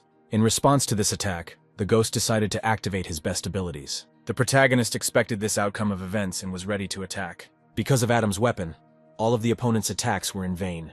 As the ghost prepared for its next attack, its legs were wrapped in red energy fetters. It turned out that Scorpio, along with her subordinates, contributed to the fight. Scorpio and Eugene decided to knock their opponent down by force. He believed that the people in front of him were real fools, because by their actions they were shortening the distance for the battle. When he wanted to strike Haley in flight, he was immediately attacked by an armed Adam. The main character was able to knock the enemy off his feet and trample him into the ground. The rest of the attackers were already dealt with by Ophiuchus's avatars. The dying ghost regretted that his knighthood could be so easily attacked. The protagonist laughed and suggested that the enemy change the team name to Team Death Knighthood. Before dying, the creature wanted to fight Adam and take him with it. He grabbed the protagonist in his arms to go to hell together. The main character managed to perform a perfect maneuver and find himself in an attacking position. He struck the knight several times with his huge sword, but he didn't care. Adam climbed onto the monster and began using it as an airplane. At that moment, all the knightly honor of the enemy leader fell. There was chaos outside Lev's headquarters in Washington. One of the huge monsters appeared there, destroying everything in its path. Stephen wanted to stop the monster's invasion with his only hand. Miraculously, he managed to stop this attack. The monster began to leave, and one of Adam's squad offered to follow him. Everyone decided not to listen to this young man and went to help Stephen. At this moment, the faction leader realized that before him were real lion warriors, whose fighting spirit was burning in their eyes. The subordinates reminded the chief that he had already caught this monster once, and it was time for him to perform the feat again. He considered that it was too dangerous to do this, since a large number of people would suffer from it. At the moment, the squad members had other work to do. They needed to pull out residents trapped under the rubble. The girl decided to help the saint and support the duty and obligation of the strong to protect the weak, and the rest of the Lords of Adam followed her. As vice chief, she ordered her subordinates to do everything to ensure that nothing would interfere with Stephen. At this point, the Constellation quest is not yet complete because Ava needs to fight Stephen, but she decided to take pity on him. The man didn't know how to defeat Red Eye and asked to show him how he did it before. It dawned on the man that since he had defeated this creature in the past, it meant that it was hunting only him. Someone had to get rid of this creature, but unfortunately, Adam was not around. Stephen had no choice but to suppress the disaster alone. He used the descent of the sacred essence and created the image of a huge lion. The girl asked him not to call the deity here, but the man believed that if he did not do this, he would lose everything he had acquired earlier. Stephen decided to atone for the shame of 20 years ago with his actions. Remembering the last time, Stephen promised himself that he would never run away from danger. He strained all his strength to summon a creature to fight the monster. As the street filled with bright beams of energy, Red Eye noticed the threat. Steve asked Eva to cover him while he summoned the lion. The system has notified that all resources have been used to summon the sacred entity. The monster tried to warn the lion that was nearby. The main character, with the help of a ghost subordinate to him, was able to arrive at the place of greatest danger. Red-Eyed watched what was happening and waited for an attack. Suddenly, a powerful beam of energy appeared in front of his face. Adam's being could no longer fly under his influence, and the hero decided to land. Their appearance interrupted the process of summoning the sacred essence of Leo. Stephen looked up in excitement and saw Adam flying straight towards him. As expected, the hero landed on Stephen, posing a threat of death to him. Almost immediately, Adam noticed Eve and did not understand what she was doing there. His blow knocked Stephen unconscious, but fortunately he did not die. The ghost promised that Adam would not be able to escape death this time. According to him, the hero will not be able to fight Red Eyes because he is too powerful. Red-Eyed is the Lord of the Demon Tower who suddenly appeared 20 years ago. It was the greatest disaster in history that Adam defeated by sacrificing himself. That battle was so fierce that even the 12 saints lost all their fighting spirit. But now something has definitely changed. The hero turned to the monster and for formality decided to say hello to his old acquaintance. In the next moment, the protagonist rushed forward to gain the upper hand over Red Eyes. A second later, he climbed up the wall and found himself on the next floor. Noticing this, the monster tried to grab the guy to throw him down. However, he failed to do this, and instead, he destroyed everything that was near Adam. Looking at Red-Eyed, the protagonist concluded that this was the same disaster as in the past. This time, the monster's ferocity and tirelessness had disappeared somewhere. Adam decided to use his 13th sense skill to scan the creature. The system notified that all parts of the monster, except for the head, were fake. It is endowed with a small amount of energy of an unknown civilization and a large amount of energy of Libra. At the Libra Sanctuary, everyone was worried about the rush to create Red-Eye, who lacks intelligence. Giselle believed that her faction would not lose anything from such a puppet, and wanted Adam to suffer because of her as well. But the girl had doubts about this, since the monster was not perfect now. If only Blood Mist were here, Libra would have managed to get Red-Eye with all the important characteristics. But this monster spent all its resources and died so stupidly. Giselle's subordinates reported to her about the change in the situation. It has been revealed that Alex has traveled to Korea and may meet Ivan Kruger. They also reported that a baron in a metal helmet would appear from the unknown civilization. Giselle asked her subordinate what happened to Kaylee. The Lord apologized and said that the girl did not respond to the lady's call. According to Giselle, Kaylee doesn't want to listen to her, and the saint simply doesn't have time to get rid of these whims. The Libra Saint transmitted to the waiting troops that their faction was entering the battle to capture the Demon Tower of Korea. Meanwhile, in South Korea, Alex arrived at Ivan Kruger, who was on a mountain of corpses. Ivan Kruger waited a long time for the arrival of Sagittarius. Alex asked Ivan why he came to Korea and touched his subordinates. The man announced that at this time, Red-Eyed appeared in America. Ivan wanted to explore this, but Alex's comrades blocked his way, so he brought them the rules of discipline. Alex was amazed at Ivan's courage to come here instead of fighting Red-Eye in America. The hero asked Ivan what he was doing here if he was planning to visit the demonic tower. Taurus became afraid to return, just like 20 years ago. Ivan concluded that Alex had gone mad when he regained his powers. In his eyes, Sagittarius was just a cheapskate without a single relic. Ivan decided to remind his interlocutor who exactly destroyed everything in the tower. He gathered his strength, created a special energy, and aimed at the archer. Taurus activated the destructive tank skill and it scared everyone present. Instead of Ivan Kruger, a huge calf appeared, covered in fiery power. The calf's summoning with its power destroyed the nearby buildings. The young man fell to the ground and his skills disappeared. Ivan was surprised that even Saint Leo could not take his attack directly. The Sagittarius assured his opponent that he was somehow mistaken. Alex announced that he still had the relics. The system has notified that the desired relic from the sanctuary of the Serpent Bearer is being summoned. Next, the SS-level Bright Light Trace Shrine relic was activated. Ivan couldn't understand how Alex managed to restore the relics. He assumed that Adam was definitely involved in all of this. Alex was angry that his subordinates were touched. He thought it was foolish to use a weapon against someone he was similar to. That's why he suggested that Ivan have a fist fight. Ivan reproached his opponent for having his nose in the air and for underestimating him. He was ready to destroy this impudent fellow, but he rushed at him first. Despite Ivan's will, the men fought unarmed. Alex announced that Ivan had a great chance to show his strength. Ivan was full of fear, but still tried to make the situation worse with every word. Sagittarius was absolutely confident that he would emerge victorious from this fight. The unarmed men raised dust and debris around themselves with their actions. The hero asked Ivan if he still despised him.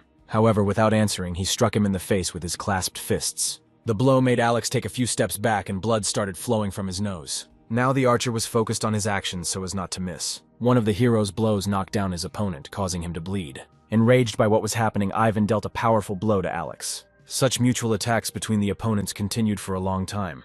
The Sagittarius tried to break the Taurus's spine by twisting his body in different directions. However, Ivan unexpectedly struck Alex, avoiding fractures. At the next moment, the hero kicked the guy and broke both of his legs. He then joked that the calf's skin would make a great punching bag. The fight between the young men was observed even from a great distance. The lords were interested to know what was going on there and who would emerge victorious. As soon as Ivan thought about his death, the system notified that he was completely protected. When Alex struck the man's face, he would automatically be trapped in a protective barrier. The defense skill covered the body of the little body with knightly armor, and confidence appeared in his eyes. He announced that it was time to begin the second round. Before Alex's eyes, Ivan became more powerful, and his power destroyed space into small pieces. The hero decided to reciprocate and created a weapon in response to Ivan's insolence. Until that moment, Alex hadn't realized how harshly Adam treated his relics. At this time, Steven was coming to his senses, but his mind was behaving strangely. Leo was curious about what had happened to Red Eyes and why the body was not moving. He assumed that it was because someone was using his body in battle with the roar skill. However, Steven did not understand how he could lose consciousness so easily. Suddenly, he discovered light at the end of the tunnel. This excited him, and he thought that he would soon find himself in hell or heaven. He came to his senses completely and saw something terrible in front of him. A large creature's hand passed over Alex's mangled body. It was Red Eyes, who had just lost his paw because of Adam. Steven calmed down a little when he saw his armed friend close to him. However, Steve was offended that it was not he who fought the monster, but Adam who did it again. The protagonist swung his relic and struck Red Eye. He wanted to remind him of what happened in the Demon Tower. Adam promised to cut the monster in half soon. Ava and Steven watched this, and Steve asked Adam not to make any sudden movements. Red-Eye took a deep breath, and this foreshadowed something terrible. Adam created the relic of Ophiuchus in the form of a huge hammer. The monster was just about to belch fire, but the hero closed his mouth with a hammer. Because of this, all the energy was directed inside Red Eyes and brought danger to him. As expected, the monster was baked alive by its own fire. Then the main character swung upward and cut Red into several pieces. None of Adam's team believed that he had managed to fight the giant. The protagonist turned to them and said that this was a lesson for them. Adam looked inside the monster and asked Eve and Steven to come to him. Everyone concluded that there was a real Red Eyes egg inside. According to Adam, this monster was just a vessel for the red-eyed donor. The hero said that in the demonic tower, the manager was constantly reviving disasters. This also applies to the red-eyed and black dragons. The hero fought these monsters for 20 years. If Libra had accumulated strength, they would have been able to resurrect the disaster normally. A ghost hung over the hero, demanding death, but he didn't care. Ava told her uncle that something had to be done with the monster's remains, and that they had to be removed from the street. The system notified the protagonist that he had received a request from Saint Sagittarius. He was informed that there had been damage or an original defect in the royal relics. Adam assumed that this message was related to past events. Ivan and Alex continued to fight, trying in every way to annoy each other. Suddenly, a black blade appeared under Alex's feet. The black blade was created and launched by Jean-Louis Morin. Ivan thought that this blade would help him win, and so he rushed into battle. His intentions were stopped by a huge ice wedge. The ice weapon almost pierced the young man's face. Ivan could not understand what kind of person attacked him. In addition to the blade, Kevin Hazard created an iceberg right on Ivan. Alex asked his old friend what he was doing in this location. Kevin replied that every time they met, Alex turned out to be a complete loser, so trust in him was minimal. The Holy Virgin also recommended to her friend to take care of the defense of the sanctuary. According to him, the Sagittarius sanctuary is attacked by Gemini, Aquarius, Taurus, and Aries. Kevin Hazard was able to clear them out when he dropped by on his way to see Adam. The system jokingly asked Alex if he would borrow from her again to restore the sanctuary. Saint Taurus was able to destroy this ice barrier with all his might. He said that it was impossible to defeat him with this skill. Jean-Louis stopped Ivan and said that they needed to hurry as they didn't have time. He suggested getting rid of the pathetic Sagittarius and Virgo first. Kevin and Alex became angry because of these rude expressions. Ivan and Jean-Louis suggested that their friend create his best abilities and attack his rivals. Jean-Louis announced that they had little time, so they would have to play without giving in. For the first time in a long time, Kevin and Alex looked quite friendly. Suddenly, Giselle appeared near the opposing sides. At this time, Alex's subordinates were worried that their house had been destroyed again. There was a squabble between some subordinates, but suddenly it was interrupted by something terrible. Everyone looked up and saw a dragon in the sky. In the place where Giselle appeared, a bright flash formed, blinding the entire city. The Saint of Libra came to Alex and Kevin to sort out past issues. However, the young people were not happy about such a meeting with the Saint. Ivan and Jean-Louis asked the Saint why she had come to them, since they had not yet lost. Instead of answering, the girl created the Libra seal in front of her subordinates. Jean-Louis Morin could not understand why he and Ivan were the ones who came under pressure from the commander. The girl explained that she had entrusted him with command over the sect that had lost its saint, but he had not been able to capture even the sanctuary. According to her, it was a complete failure. She also mentioned that Ivan Kruger was beaten like a dog at the sight of the sanctuary capture. Instead of asking about her arrival, they should have thanked her for saving them from death. Giselle believed that her subordinates could not be trusted with any task. Then she went to Kevin and Alex and didn't know how to have fun with them. She had several options, one of which she wanted to swap the head and limbs. According to the second option, she wanted to stage an accident, like with Adam. At that moment, Kevin had an extremely bad feeling of danger. It wasn't just a coincidence that Kevin and Alex ended up on Libra. The heroes were awaiting an equal exchange, which was watched by 1 million people. Soon a huge dragon appeared and panic began among the people. The crowds of people were not even calmed by the fact that their hero Adam was sitting on the dragon. Adam told the black dragon to fly straight to the place where Libra appeared. The Saint of Libra was confident of her success, and that no one would interfere with her. But the main character, who had just arrived with the dragon, defeated Libra with just one blow. Alex and Kevin, who were on the Libra side, noticed that the golden rule stem was disappearing. The main character asked his comrades what they were doing there. They replied that no human being would ever climb up there in good faith. However, Alex rushed at Adam with accusations that he never answered his calls. Then he asked the main character what he did with the bow, and why there were so many weapons of an unknown civilization. Ivan and Jean-Louis did not expect Adam to arrive. Ivan announced to his comrade that they had only one chance, which they could not miss. Suddenly he created the Taurus skill and the entire location was covered with bulls. The main character didn't like that the opponents used this particular technique. Then Adam called for help from a black dragon, which destroyed Jean-Louis in an instant. The next victim was Ivan, who fell right into the monster's mouth. This fight ended the moment the black dragon closed its mouth with the hero inside. Alex asked his friend where he got the black dragon from. They were also curious as to why he was carrying it around and whether he actually found it in Red Eye's stomach. Adam explained that with his abilities, he revived and tamed the sleeping creature. Alex insisted that this creature needed to be raised in his home and not released outside of it. Kevin pointed out the Libra statue to his comrades and asked why it hadn't disappeared yet. At this point, the argument between Alex and Adam paused and they both looked at the statue.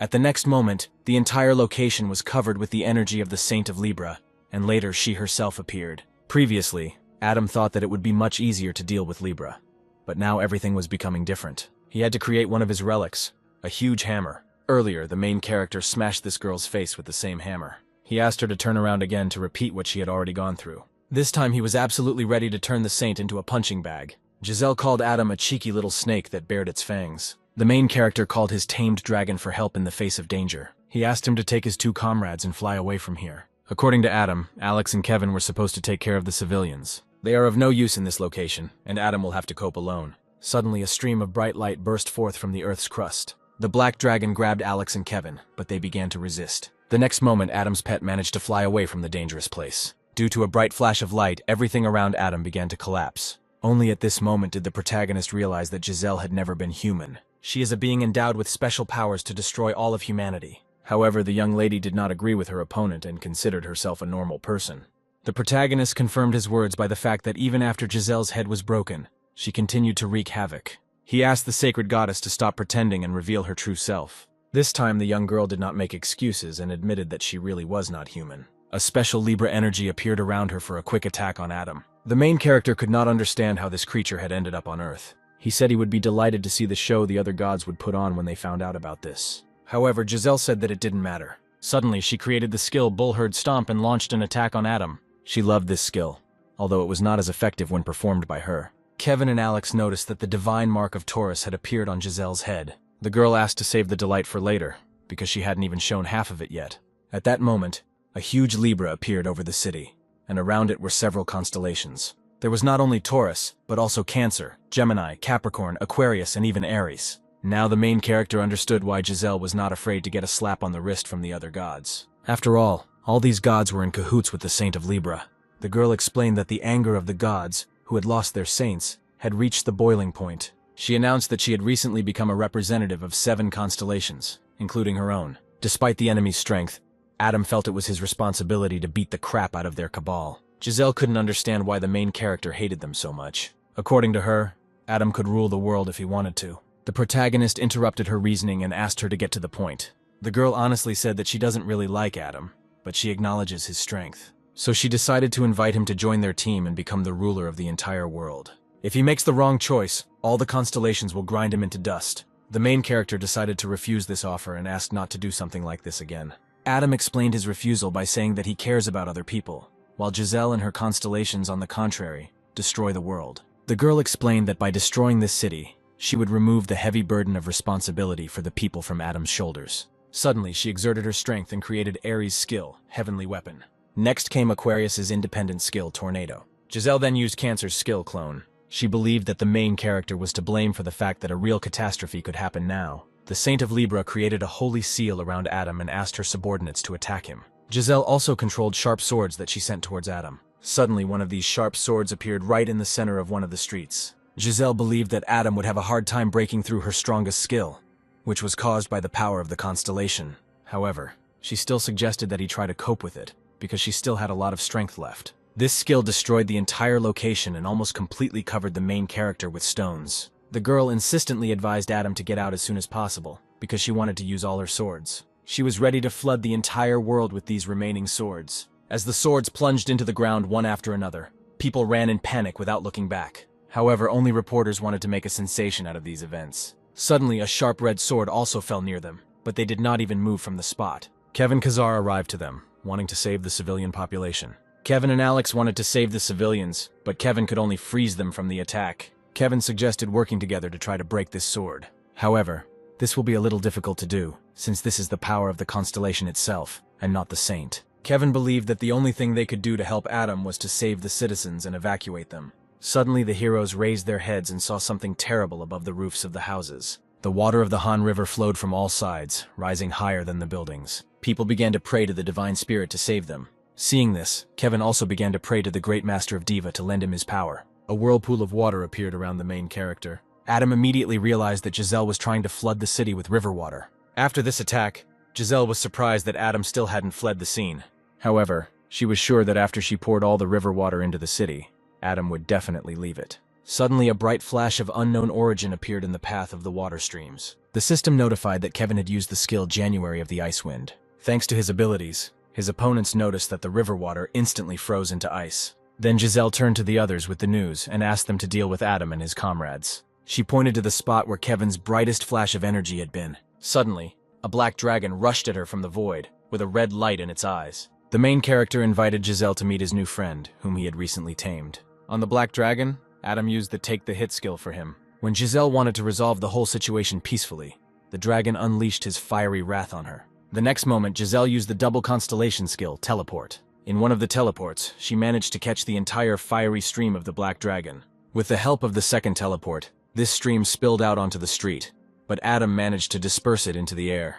The main character scolded his assistant for not thinking about the lives of ordinary people. Due to the prayer of the Holy Virgin, Ophiuchus's divine power was increased. The power of the cause merged with the heavenly punishment, resulting in the state of frosty winter. The girl believed that the only thing that Adam could attack with was the wrath of the constellation Virgo. However, the main character was sure of something completely different, because there were several more constellations behind him. He decided to remind the Saint of Libra how many people had been deceived by her dirty deeds. He said he represented the wrath of those who innocently fell into her traps. Besides that, it was the wrath of the one abandoned in the demon tower. Adam asked Giselle who had stabbed him in that demon tower, her or the one behind her. He also asked if the constellations that wanted to destroy him were involved in this. Giselle laughed and said that there was no need to look for the culprit of that very incident. The saint did not answer this question, since in this situation only those in authority could ask questions.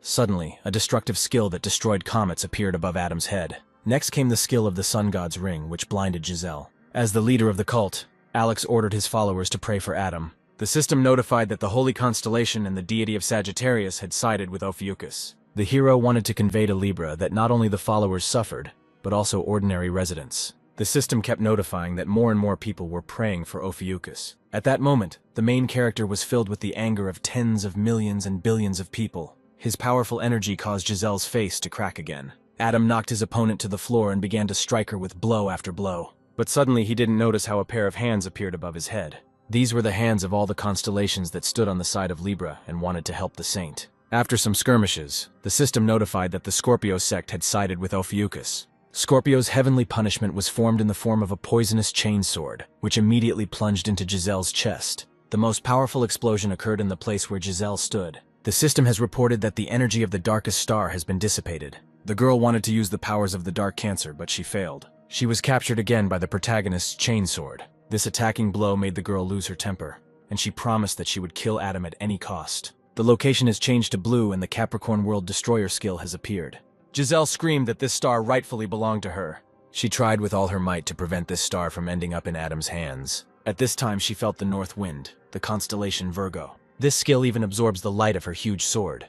When the girl's actions were slowed down by the cold, Adam took advantage of this moment and struck her in the face.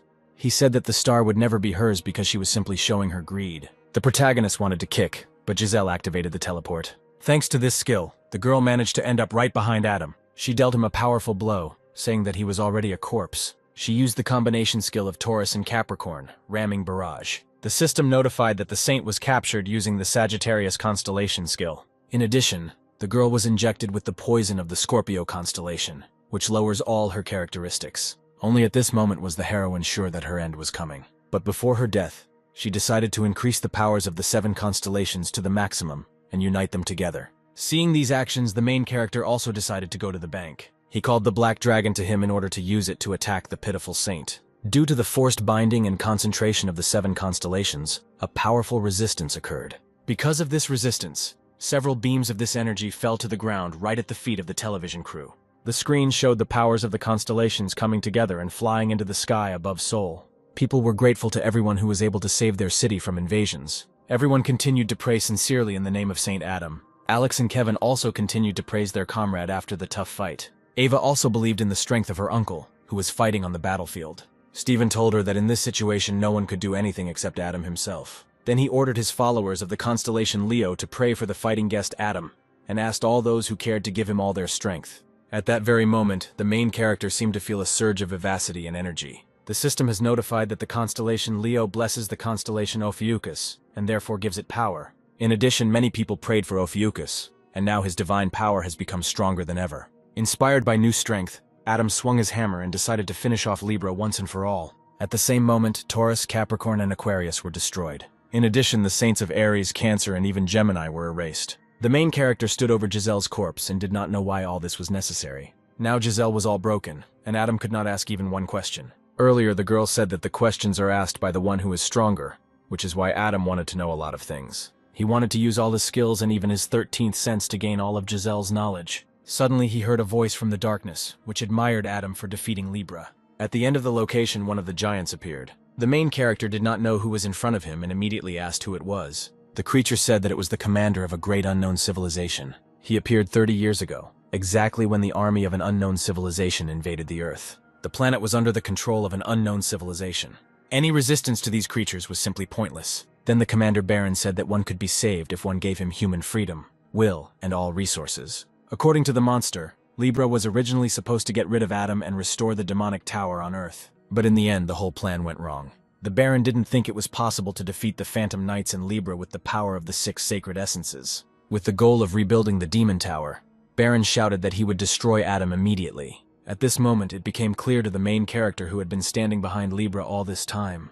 Without thinking twice, the main character revealed all the abilities he had. He launched a stream of energy towards the monster and seemed to hit it. The Baron declared that Adam could only be a star in the constellation.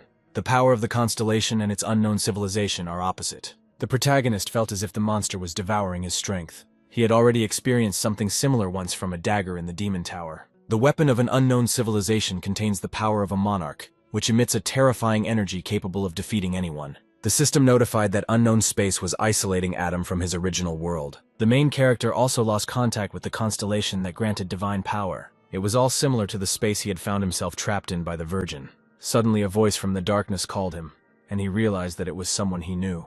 As he turned around, something hit him and confused him. It was the same mighty monster Baron. He struck Adam several times, causing energy blood to flow from his mouth. The Baron was sure that this skill could make any creature absolutely helpless. This skill brings out all the memories that you would most like to forget. The main character's strength is fading, so resistance is impossible. The Baron called Libra and asked for cooperation. Giselle wanted to use Adam as a vessel for resurrection. She wanted to take away from the young man all the last strength he had left. When Adam started arguing with her, the girl launched a beam of Libra energy into his face. The Baron did not understand how Adam could so easily give up and hang his head. Even in his youth, Adam was asked if he really liked these 12 holy constellations. He answered with absolute certainty that he was crazy about them. The young protagonist believed that the 12 constellations were cool because they saved all of humanity. In his opinion, if all the saints combine their powers, they will be able to defeat even more monsters. Adam suggested to his friends to forget about this conversation and go to the department store to have lunch. After some time, he was scared to death by the events that were happening. The store was completely destroyed, and the remains of his friends lay on the floor. The TV announced that a department store in Central Seoul had been attacked by a disaster. The main character watched as one of the monsters finished off his comrade. At that time, young Adam could do nothing about it and blamed himself for it all his life. This is why the protagonist hated disasters and saints, because they did not protect his friends that day. After looking at the memories of the past, Giselle understood why Adam hated her and the other saints. She believed that the protagonist's anger would never surpass her divine power. The girl wanted to absorb the power of Ophiuchus in order to be resurrected. However, the system notified that the difference in divine power between Libra and Ophiuchus was too great to be absorbed. After this, the system showed that the power of Ophiuchus was much higher than the power of Libra. Suddenly, the girl raised her head and saw the Ophiuchus clock above her. Suddenly, Ophiuchus himself appeared near her, and the girl thought she was going crazy. She did not understand how such divine power could belong to Adam and be greater than her own. It turns out that this is not the full power, as Adam received a penalty, and his abilities are locked for a while. This clock counted down the seconds until the end of the main character's penalty. At the end of this time, Adam dealt Giselle a powerful blow of his energy. His power is capable of crushing anyone who stands in his way. When Adam hit the girl, the Baron appeared next to him again. When the city was covered in blue energy, people realized that the battle was not over yet. Alex and Kevin realized that an unknown space hung over them, which Perio had unfolded. They assumed that their friend Adam was trapped inside this space. Suddenly the space split and the great power of Adam burst forth from within. Having dealt with the Saint of Libra, the protagonist decided to continue the fight with the Baron. When the monarch rushed at the protagonist, he was able to stop the blow with just one finger. After that, he decided to give his enemy one small gift. The next moment, he thrust a sharp sword into the Baron's chest, creating a bright energy around himself. It turned out that it was not just a sword, but a dagger by the power of the monarch. It was with this dagger that Adam was stabbed in the Demon Tower. According to the hero, it was created by the monarch whom the Baron adored. The system notified that the power of Ophiuchus was filling the dagger. Giselle, who was still alive, watched what was happening. She couldn't understand how Adam managed to resist the monarch's power. When the girl saw the Baron's death, she tried to gather herself back into her body, but she failed. Adam wanted to return all the pain to the saints and deities for not making him suffer in his youth.